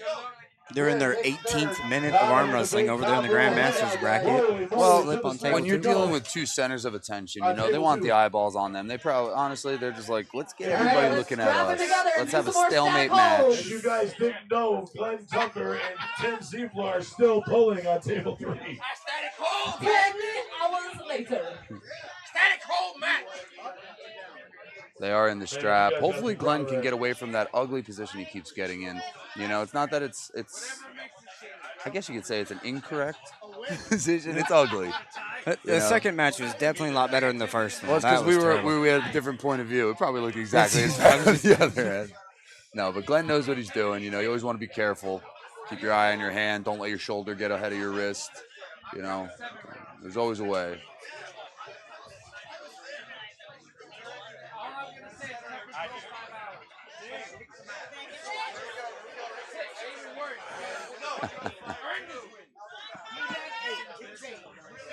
Once we get these guys strapped together, Tim only needs to win once to get his first place. Glenn's going to have to win a whole whopping twice, and if you guys keep doing these static holds, we might be here until the lights come on. Is there a foul? Or did they just strap up? What's happening? Are you? Yeah, I know. But like, is this the first match in the strap? Yes. Yeah. This is the first match in the strap. Jesus. 10-minute matches. There's been Hey, 5 hey. matches over here. Last time I checked, these guys are competing. We're not going to listen to the complaining that our announcers or the stat sheets guys are doing, because these guys are working hard. I think they're just jealous. They've never been in a 2-minute grind. Well, and that's why you do it. Look at that win. Glenn Tupper got the position he needed. He got the strap, and he finished. Now they got to switch sides and do it again. Unfortunately, you guys get to switch sides and do it again. Steve from the Fever, take a minute, stretch your arm out. Okay, we're doing We got 1 win for Glenn and 1 win for Tim. 220 left row, we have Kevin. Take a minute, Steven. You got Mike Underbeck in the final. Take 60 seconds, buddy. Luke, you know who you are. Brandon O'Sessor, Chad is out. I see Storm packed up. Brandon looks like he's about to leave. They might be backing out of their left-handed classes. I don't know if Storm left. No, he's right there, but right he's there. got all the stuff packed up and just tore down his camping. Well, I guess his wife might be taking the baby home. I don't like to get in people's business, but when Storm signs up, he signs up. They probably drove separate. I think Storm took his truck here. Cool. Super cool. You know, It just Storm's looks like Brandon was saying goodbye, too. Well, Brandon likes two dudes I want to see him pull. Brandon likes to leave things early. Brandon is Brandon likes to leave. That's what he does. He leaves. Oh, look at this guy running here. What are you doing, Luke? Slip. It's wetter than you thought. Right. Oh, man, that would have been bad. All right, we're set back up on table 3 for the Grandmasters class. Finals. All right, your Masters 187. I can't yell. I'm on commentating. I got to talk normal. Can't yell. Can't yell. I'm talking normal. You can yell. I got to talk normal. Hey, Sergio's not Straps going on. All right, we need Evan G. and They like to Sergio go right Jr. to the strap, Love which it. is very polite of them. He's not here. I had to yell. I'm not sure where Sergio is, but it's probably in a fire lane. He needs to move. Sergio. I'll never get past him arguing with that fire marshal in Atlantic City. That Look was at my Joe, favorite thing. Look at Joe Galgochi standing over there with his combed hair, just being like, "Hey, I won the Masters division." Stolen valor, honestly. All right, Glenn Tupper and Tim Zepla. Third place, whoever was the third place guy. They're strapped up. They already switched the bracket. Let's see here. Who was it? Oh, no. Strap still being applied. Steven Connor. Connor takes third. Okay, 242 left-handers. I got a good bracket. I just noticed my power was kind of dangling there. Like, that's all the power. Like, that's probably not the best setup for that. I don't know if you know Working so far. Who is that guy? Here we go. Grandmasters final. Each competitor has 1 win. Yeah, New Jersey rules. Don't knock Jersey. I'm gonna go get ready for my tournament. Good luck. Oh, straight to the pad. The strap was the answer. For your Masters 187 left, Glenn Tupper. Second place, Tim Zepla. You guys pulled the longest matches of all day. Give them a big shout out, guys. Love to see it. Old man going after it. Storm, you get a bye. All right, we're moving on to the 220 Masters. Left hand. All I have is Mike Ondrovic and Eddie Johnson. Again, Masters. 220 left. Mike Ondrovic, Eddie Johnson. I gotta announce my class. So can we not stop on each other for a second? Storm Chelino, Roger Learn, Joey Arez, Tyler Matusik, Hunter Ayers, Luke Still, and I think Brandon left. All right, my competitors for the fucking middle table. Is everyone listening?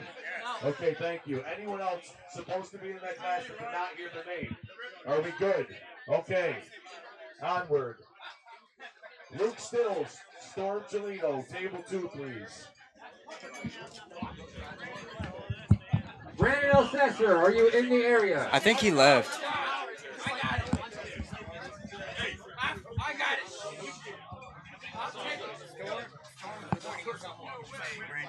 Listen.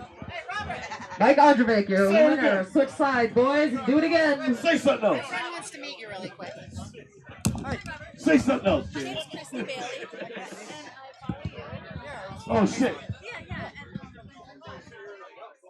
Storm, I could have given you a second, dude. I didn't know you were in the bathroom. My bad. Okay. I'm not taking that. Left-handed, 220 pro. Mike has one win.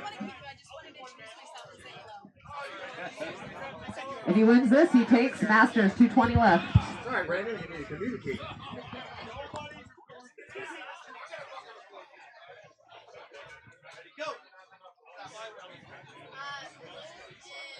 It's always good when a competitor has ice in their off arm competitive thing. Maybe it's time to go home, guys. It's if you're that hurt and beat up. I don't know, it's the other arm. Maybe it'd be all right.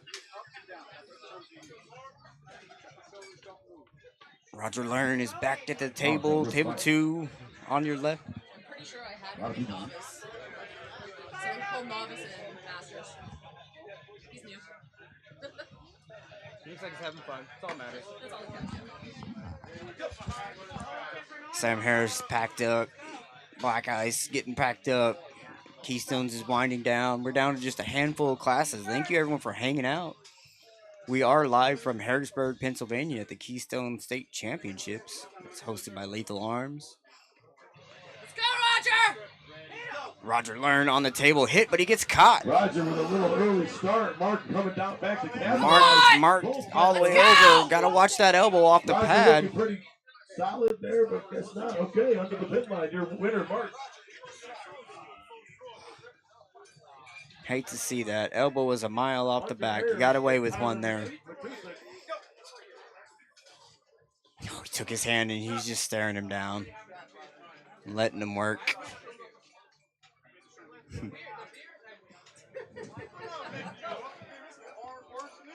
Big hit from McGill. Oh, Brandon did come back good. Brandon got the win over on table 1. For the win. Thought he left. I'm glad he's back. Brandon, are you still leaving or are you sticking around? Well, you might as well stick around now since he's winning. You know how it is. Luke and Evan, you to the table. Is Luke still here? Hunter, your winner. Luke, do we have Luke? And your winner of your Masters 220 left class, Mike Ondrovic. I think Mike takes the win. Roger Good job, Mike. Oh, Storm is here. Okay, holy cow. Joe Matches going left and right. Pros here, pros there. Yes. We finally got Paul Lynn over there doing a little down reffing on table 1. Thought he was going to get away with it, but he didn't see. Grand Masters 200 plus left hand. I have John Bailey and Joe Galgucci. Again, that's Grand Masters. Table 3, we got another Grand Masters class going. Let me know. Going. Luke Zamuglia, are you still here? Luke Zamuglia, are you still here? Luke Zamuglia. Hello, Luke Zamuglia. That was that Jerry Zamuglia. He Luke Zamuglia, hey, Luke Zamuglia. Oh, big hit, but it stopped, and then he readjustment gets it all the way to the pad. Joe, don't say goodbye to me. I'm calling you to the table. Joe, hold on 1 second. What do you think? Don't say goodbye to me. Luke, you're still going. Where are you going? You can't bail. You've been winning. 220 left row, right? You've been winning. No home for you. This is home.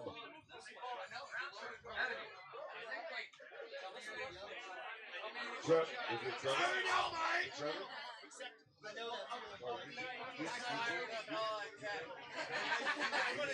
Hey, I need Mike and John to the table. Well, fuck, I can't say it. I'm trying. Who won the last match? Jesus. Yeah. We're good. If it was Jeff or Greg, I could Say Mike Ondrovic, John Bailey. Win. Running through the A side over on the Masters class. Table 2, we got Storm Chilino in the pros. Storm and Brandon.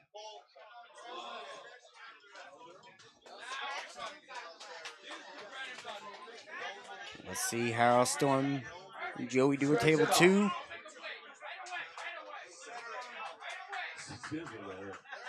Coming back with 2 fouls. Come on, Joe. see. Oh, Storm Toledo found a little competition with Joe Ellis to the straps.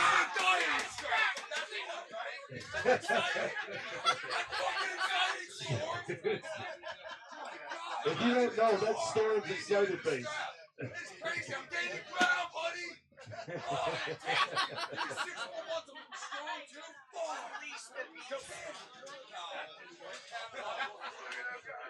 John Bale, your winner. Joey's excited. He was able to get outside the Hannah Storm and get into the strap. Oh no, I don't know.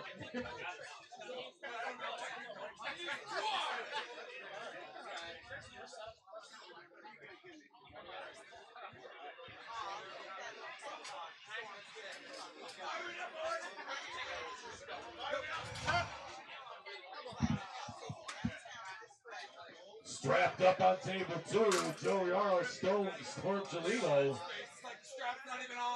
The focus Mike has right now. Holy. Come on, Mike. Joe Galgucci, your winner. Joe takes 30 seconds. You're pulling John. Joe's getting the shoulder by it. I love it. Storm Toledo, your winner. Hey, Storm. We got John Bailey and Joe Galgucci for the final for your Grandmasters 200 left. Joe has to win twice Hunter to come back Ayers, for that Mark visa. Bosner, table 2. Winding down here at Keystone States. Coming to you live from Harrisburg. Few more classes left. Grandmasters going on table 3, left hand. Pros going on table 1 and 2.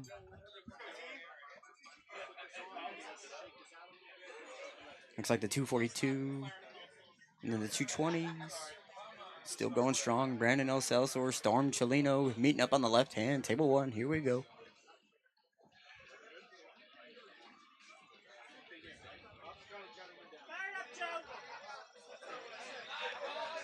Strap being applied. Table 2.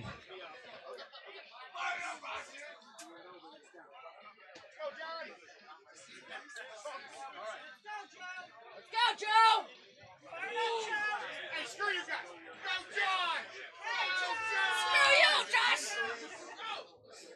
I love the trash talking back and forth. Here we go. Let's go, Static Holds! Strong in the strap. Big fight in the middle over there on table 3. Can't move past center. Millimeters from the pad, and he gets the win. That's one win for Joe Galgucci. Trying to make his way back from B-side. Checking out table 1. Storm Chelino, Brandon El Celso are going into the referee's grip. I just say it so bad. As much as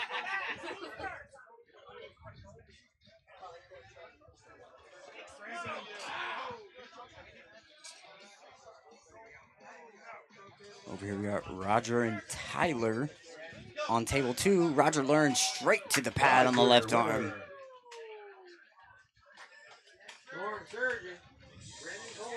Hunter Ayers, Luke Spiller. Over on table 3 we got John and Joe going back after it, slipping into the strap on the A side of the bracket. Slip and we're going to the straps. This is your final match for your Grandmasters 200 plus left hand. Gotta get started with it. Let's just go right now. Right now, Storm. Come on, right now. No, not now, right now. Go, man! Come on, I'll only use 1.5 hands.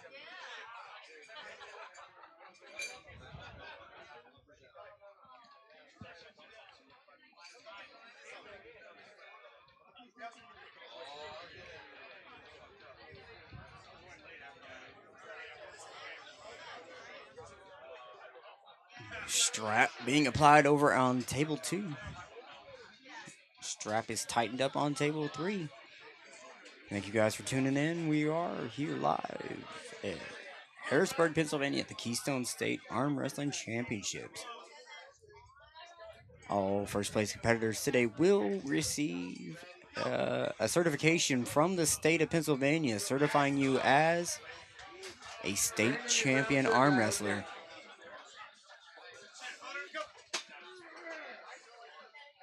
Good fight over on table 3 in the strap. Joe was able to get the win. Hunter, thank you. Sorry. And your winner, coming back from the B-side, Joe Galgucci. Second place, John Bailey. Third place, Mike Ondervik. Grandmasters 200 plus. Joe and Rogers, table 2.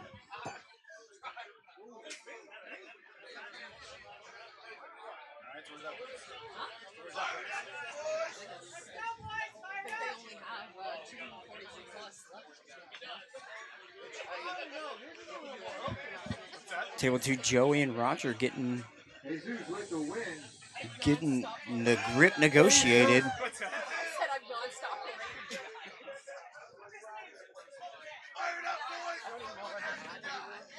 Holy moly.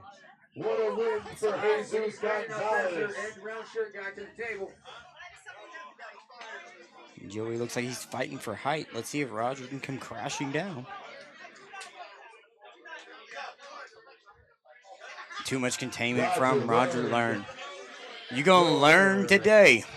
Rogers, Storcellino, Mark Forstner, and I'm going to get that right, I swear, by the end of the tournament. Mark and Storm, table 2. And Jesus on deck. Storm, take a second, dude. Take a minute. You're out? Or you want to just go up there? Okay, fine. Mark Winner.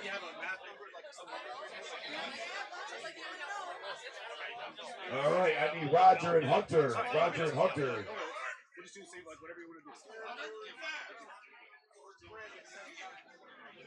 This will be for third place. Storm's going to take fourth.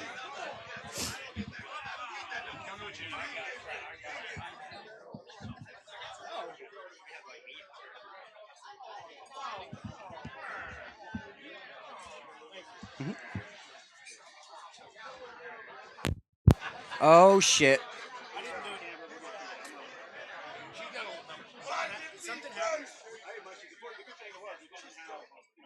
Yeah. The power blipped. Don't even breathe on it. Let's see if we're still online. I know it blipped because I heard it in my ears. But it's fine. There's only one table going. Yep, we lost internet. Yep. Roger and Hunter should be a pretty good match. Both men looking very strong today. Roger's setting it in. Got Hunter on the run. Hunter looking comfortable. Both men locked in. Hunter trying to make the move cup it a little more.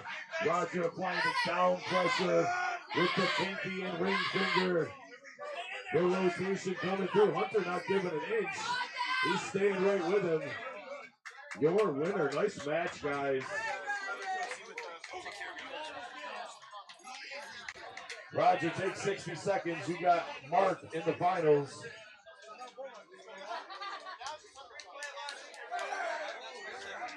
Brandon takes control of the hand. What do we got over on table 1?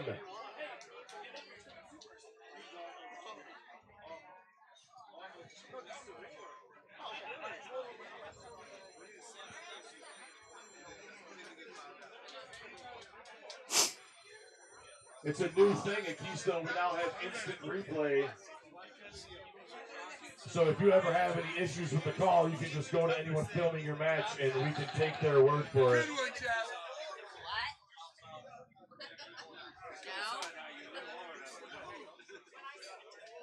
All right, Brandon with the win. More sarcasm. I didn't hear that. I did what? More Oh, sarcasm. just saying. Nope. Yes. Yes. If you're ready, Roger, we're good to go. Mark Forstner got it that time. Miguel and Jesus to the table. Marked it? No, I didn't remember that.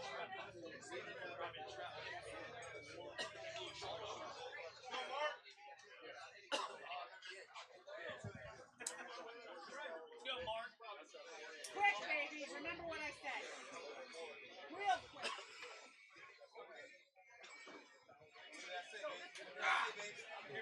Miguel with the win. Roger's going to have to win twice against Mark.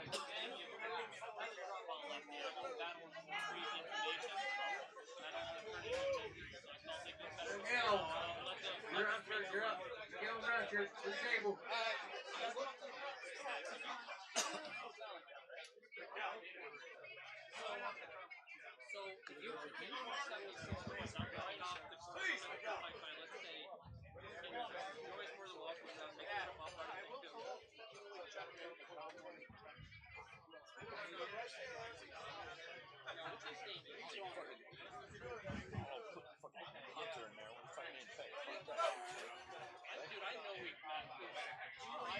To the straps we go on table 2. In this final match. Zach. Please. It's okay, buddy. Do you have a micro USB cord? I have a cash app you or something? I'll get Zach. He's going to put you in Mark Borstner, your winner and champion 242 Pro Laps. Roger taking second. And Hunter taking third.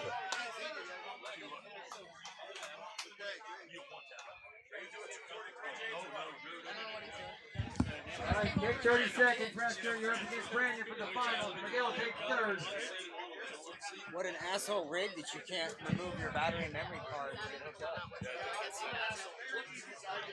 Yourself. I did it so that I could use the USB on the side. Yeah.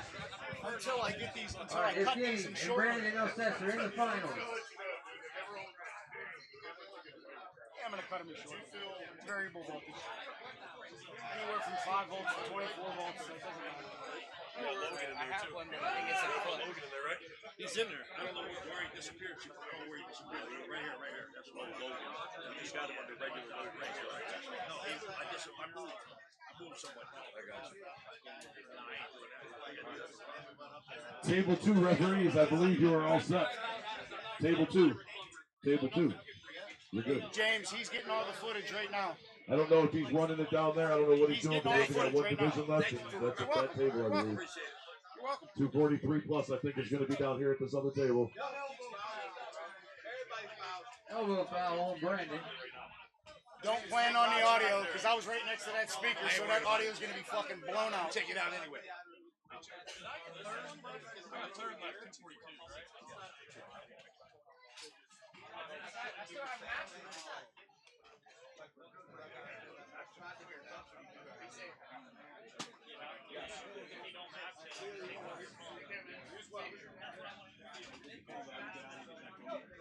Yes. It's all done. And good luck in Argentina. All done. All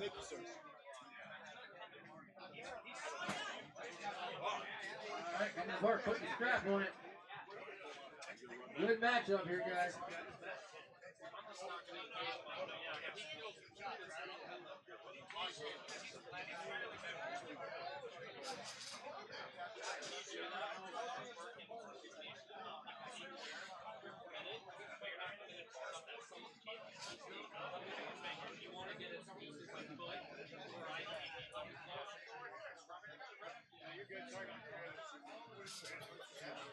Just 35 gigs, no big deal. Center table. What do we got for referee? Just from Center today. table. He's not a referee. He's not a referee. 108. What? Yeah, 108 separate files.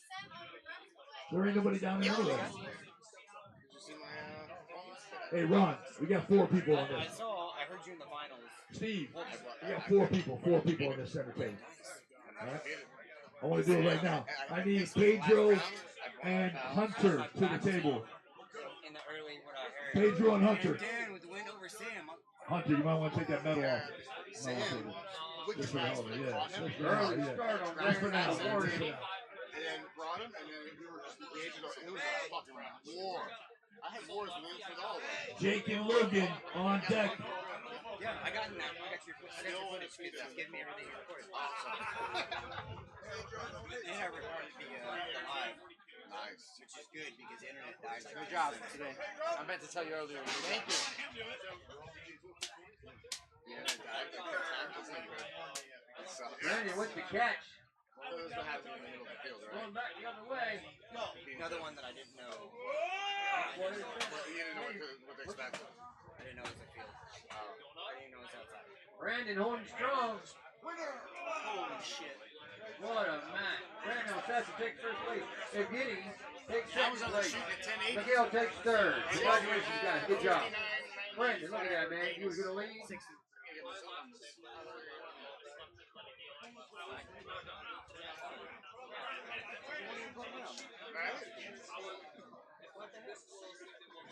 I want to be the match.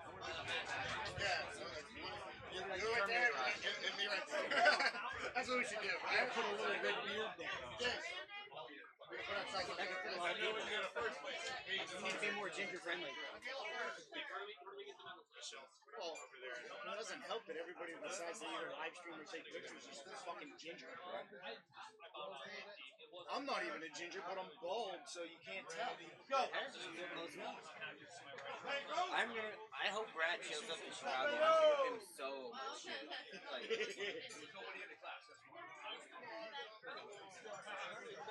come on, man. 2 hours from the house. Come on. What if I told you I recorded our conversation about? Let's go, Logan. Jake, where you at? Exactly. It's like, why are you back? I didn't. But I mean, like, well, the fact that that would be detrimental, you know. Now that's in the back of his mind. Yeah, I'm gonna tell him. I'm gonna play all those beautiful things you said about me.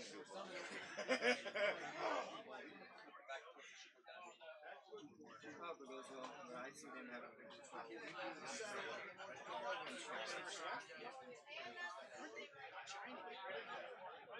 Go. I swear they're actively trying to get rid of it.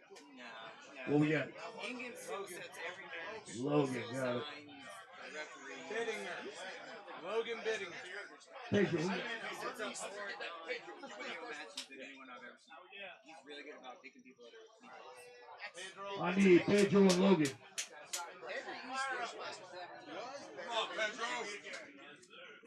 sounds like they're hoping to get like same reason wall. Like if someone came out with money, they could buy one. That's what they're doing. I think they're doing the same thing as West, building it up and franchise it. Don't build it up and then sell it, because then it's going to go to a bunch of corporate. All they care about is the bottom dollar, not the fucking story. Go! But if they don't get to a giant sponsorship or Nike or something like that, they're not going to take a picture. They do it first.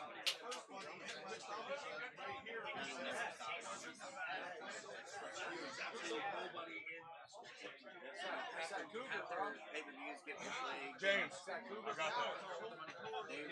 Yeah, you got that? Okay. Yes. Yes. Logan, gotcha. I need Hunter and Jake to the table. Hunter and Jake. Now, the way everybody thinks everybody's hacking their streams, and I'm like, you know what?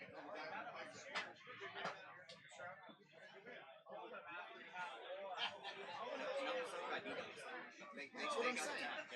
That's what I'm saying. I don't like it. I mean, it's as easy as finding the IP address. Clear it out. I kind of like it like this. I read an attack online where they cloned my everything and blasted through Facebook. If you want to watch this wrestling pay-per-view, go to the scammer link.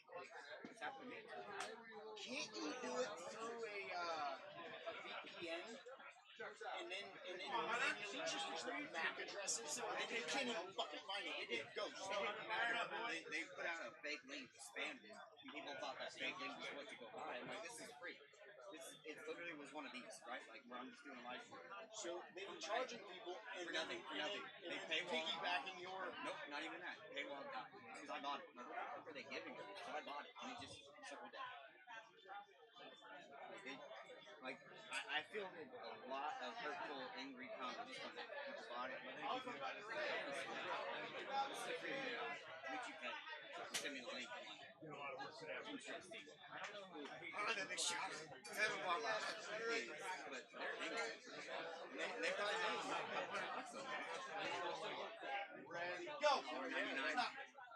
Hunter. Hunter, don't go anywhere yet. 30 seconds. You're up with Pedro again. Winner will move on to meet Logan, who's been stalking around all day, just waiting for this. Walking around in a trench. I took the amateur camera. important is that not track AI on whatever the fuck he does, just track him around. Let him on the amateur, the camera went to Devin during my match. I was just wondering who I could talk to about getting a recording. But that camera was on Devin. You could just say, it's like, I don't Hey, if you're not paying attention to this match, we still got somebody out here pulling. Let's take a look over here. We still got people pulling. hey, my buddy's pulling on that table. How come you're on there? And I'm like, bro, novice. At Dan's event, there was a guy that had a tripod. He walked up and put it on his sports. Like, we had a laptop. Go! There you go! What really in the way, but like didn't ask nothing. It's like, and I had my tripod set up for Super. And then when we moved it to the table, hey Reed! He comes up here. Slow for this shirt, man. 6 feet out of the way. I don't know what to tell you. Would you not assume that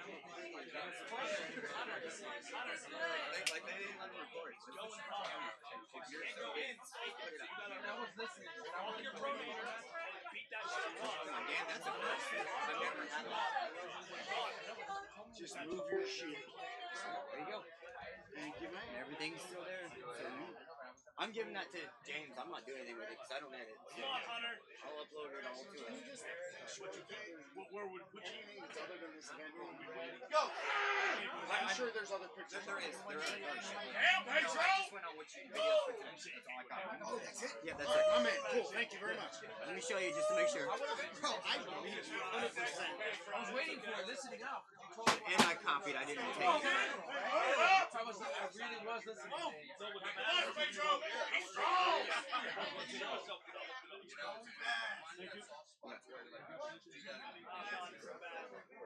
Let's go, Logan. Fire it up, boy. Yeah, 110 videos from today. You know, I did see your picture of some keyboard shit and all that. Oh, you too, brother. Thank you, man. No. Thank you. Logan is our winner. Pedro Rodriguez takes second and Hunter takes third. And that concludes our day.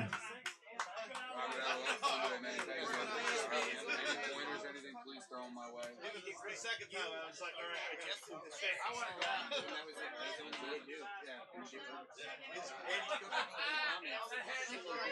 Yeah. oh, shit. See you later, big guy. Are you going to be at Chicago or not? I don't think nobody ever. That's not even the same. Why they do uncomfortable? Absolutely. Dude, it's my favorite. I'm a All right, everyone. Thank you for tuning in. That concludes Keystones State Arm Wrestling Tournament. See you at the next one.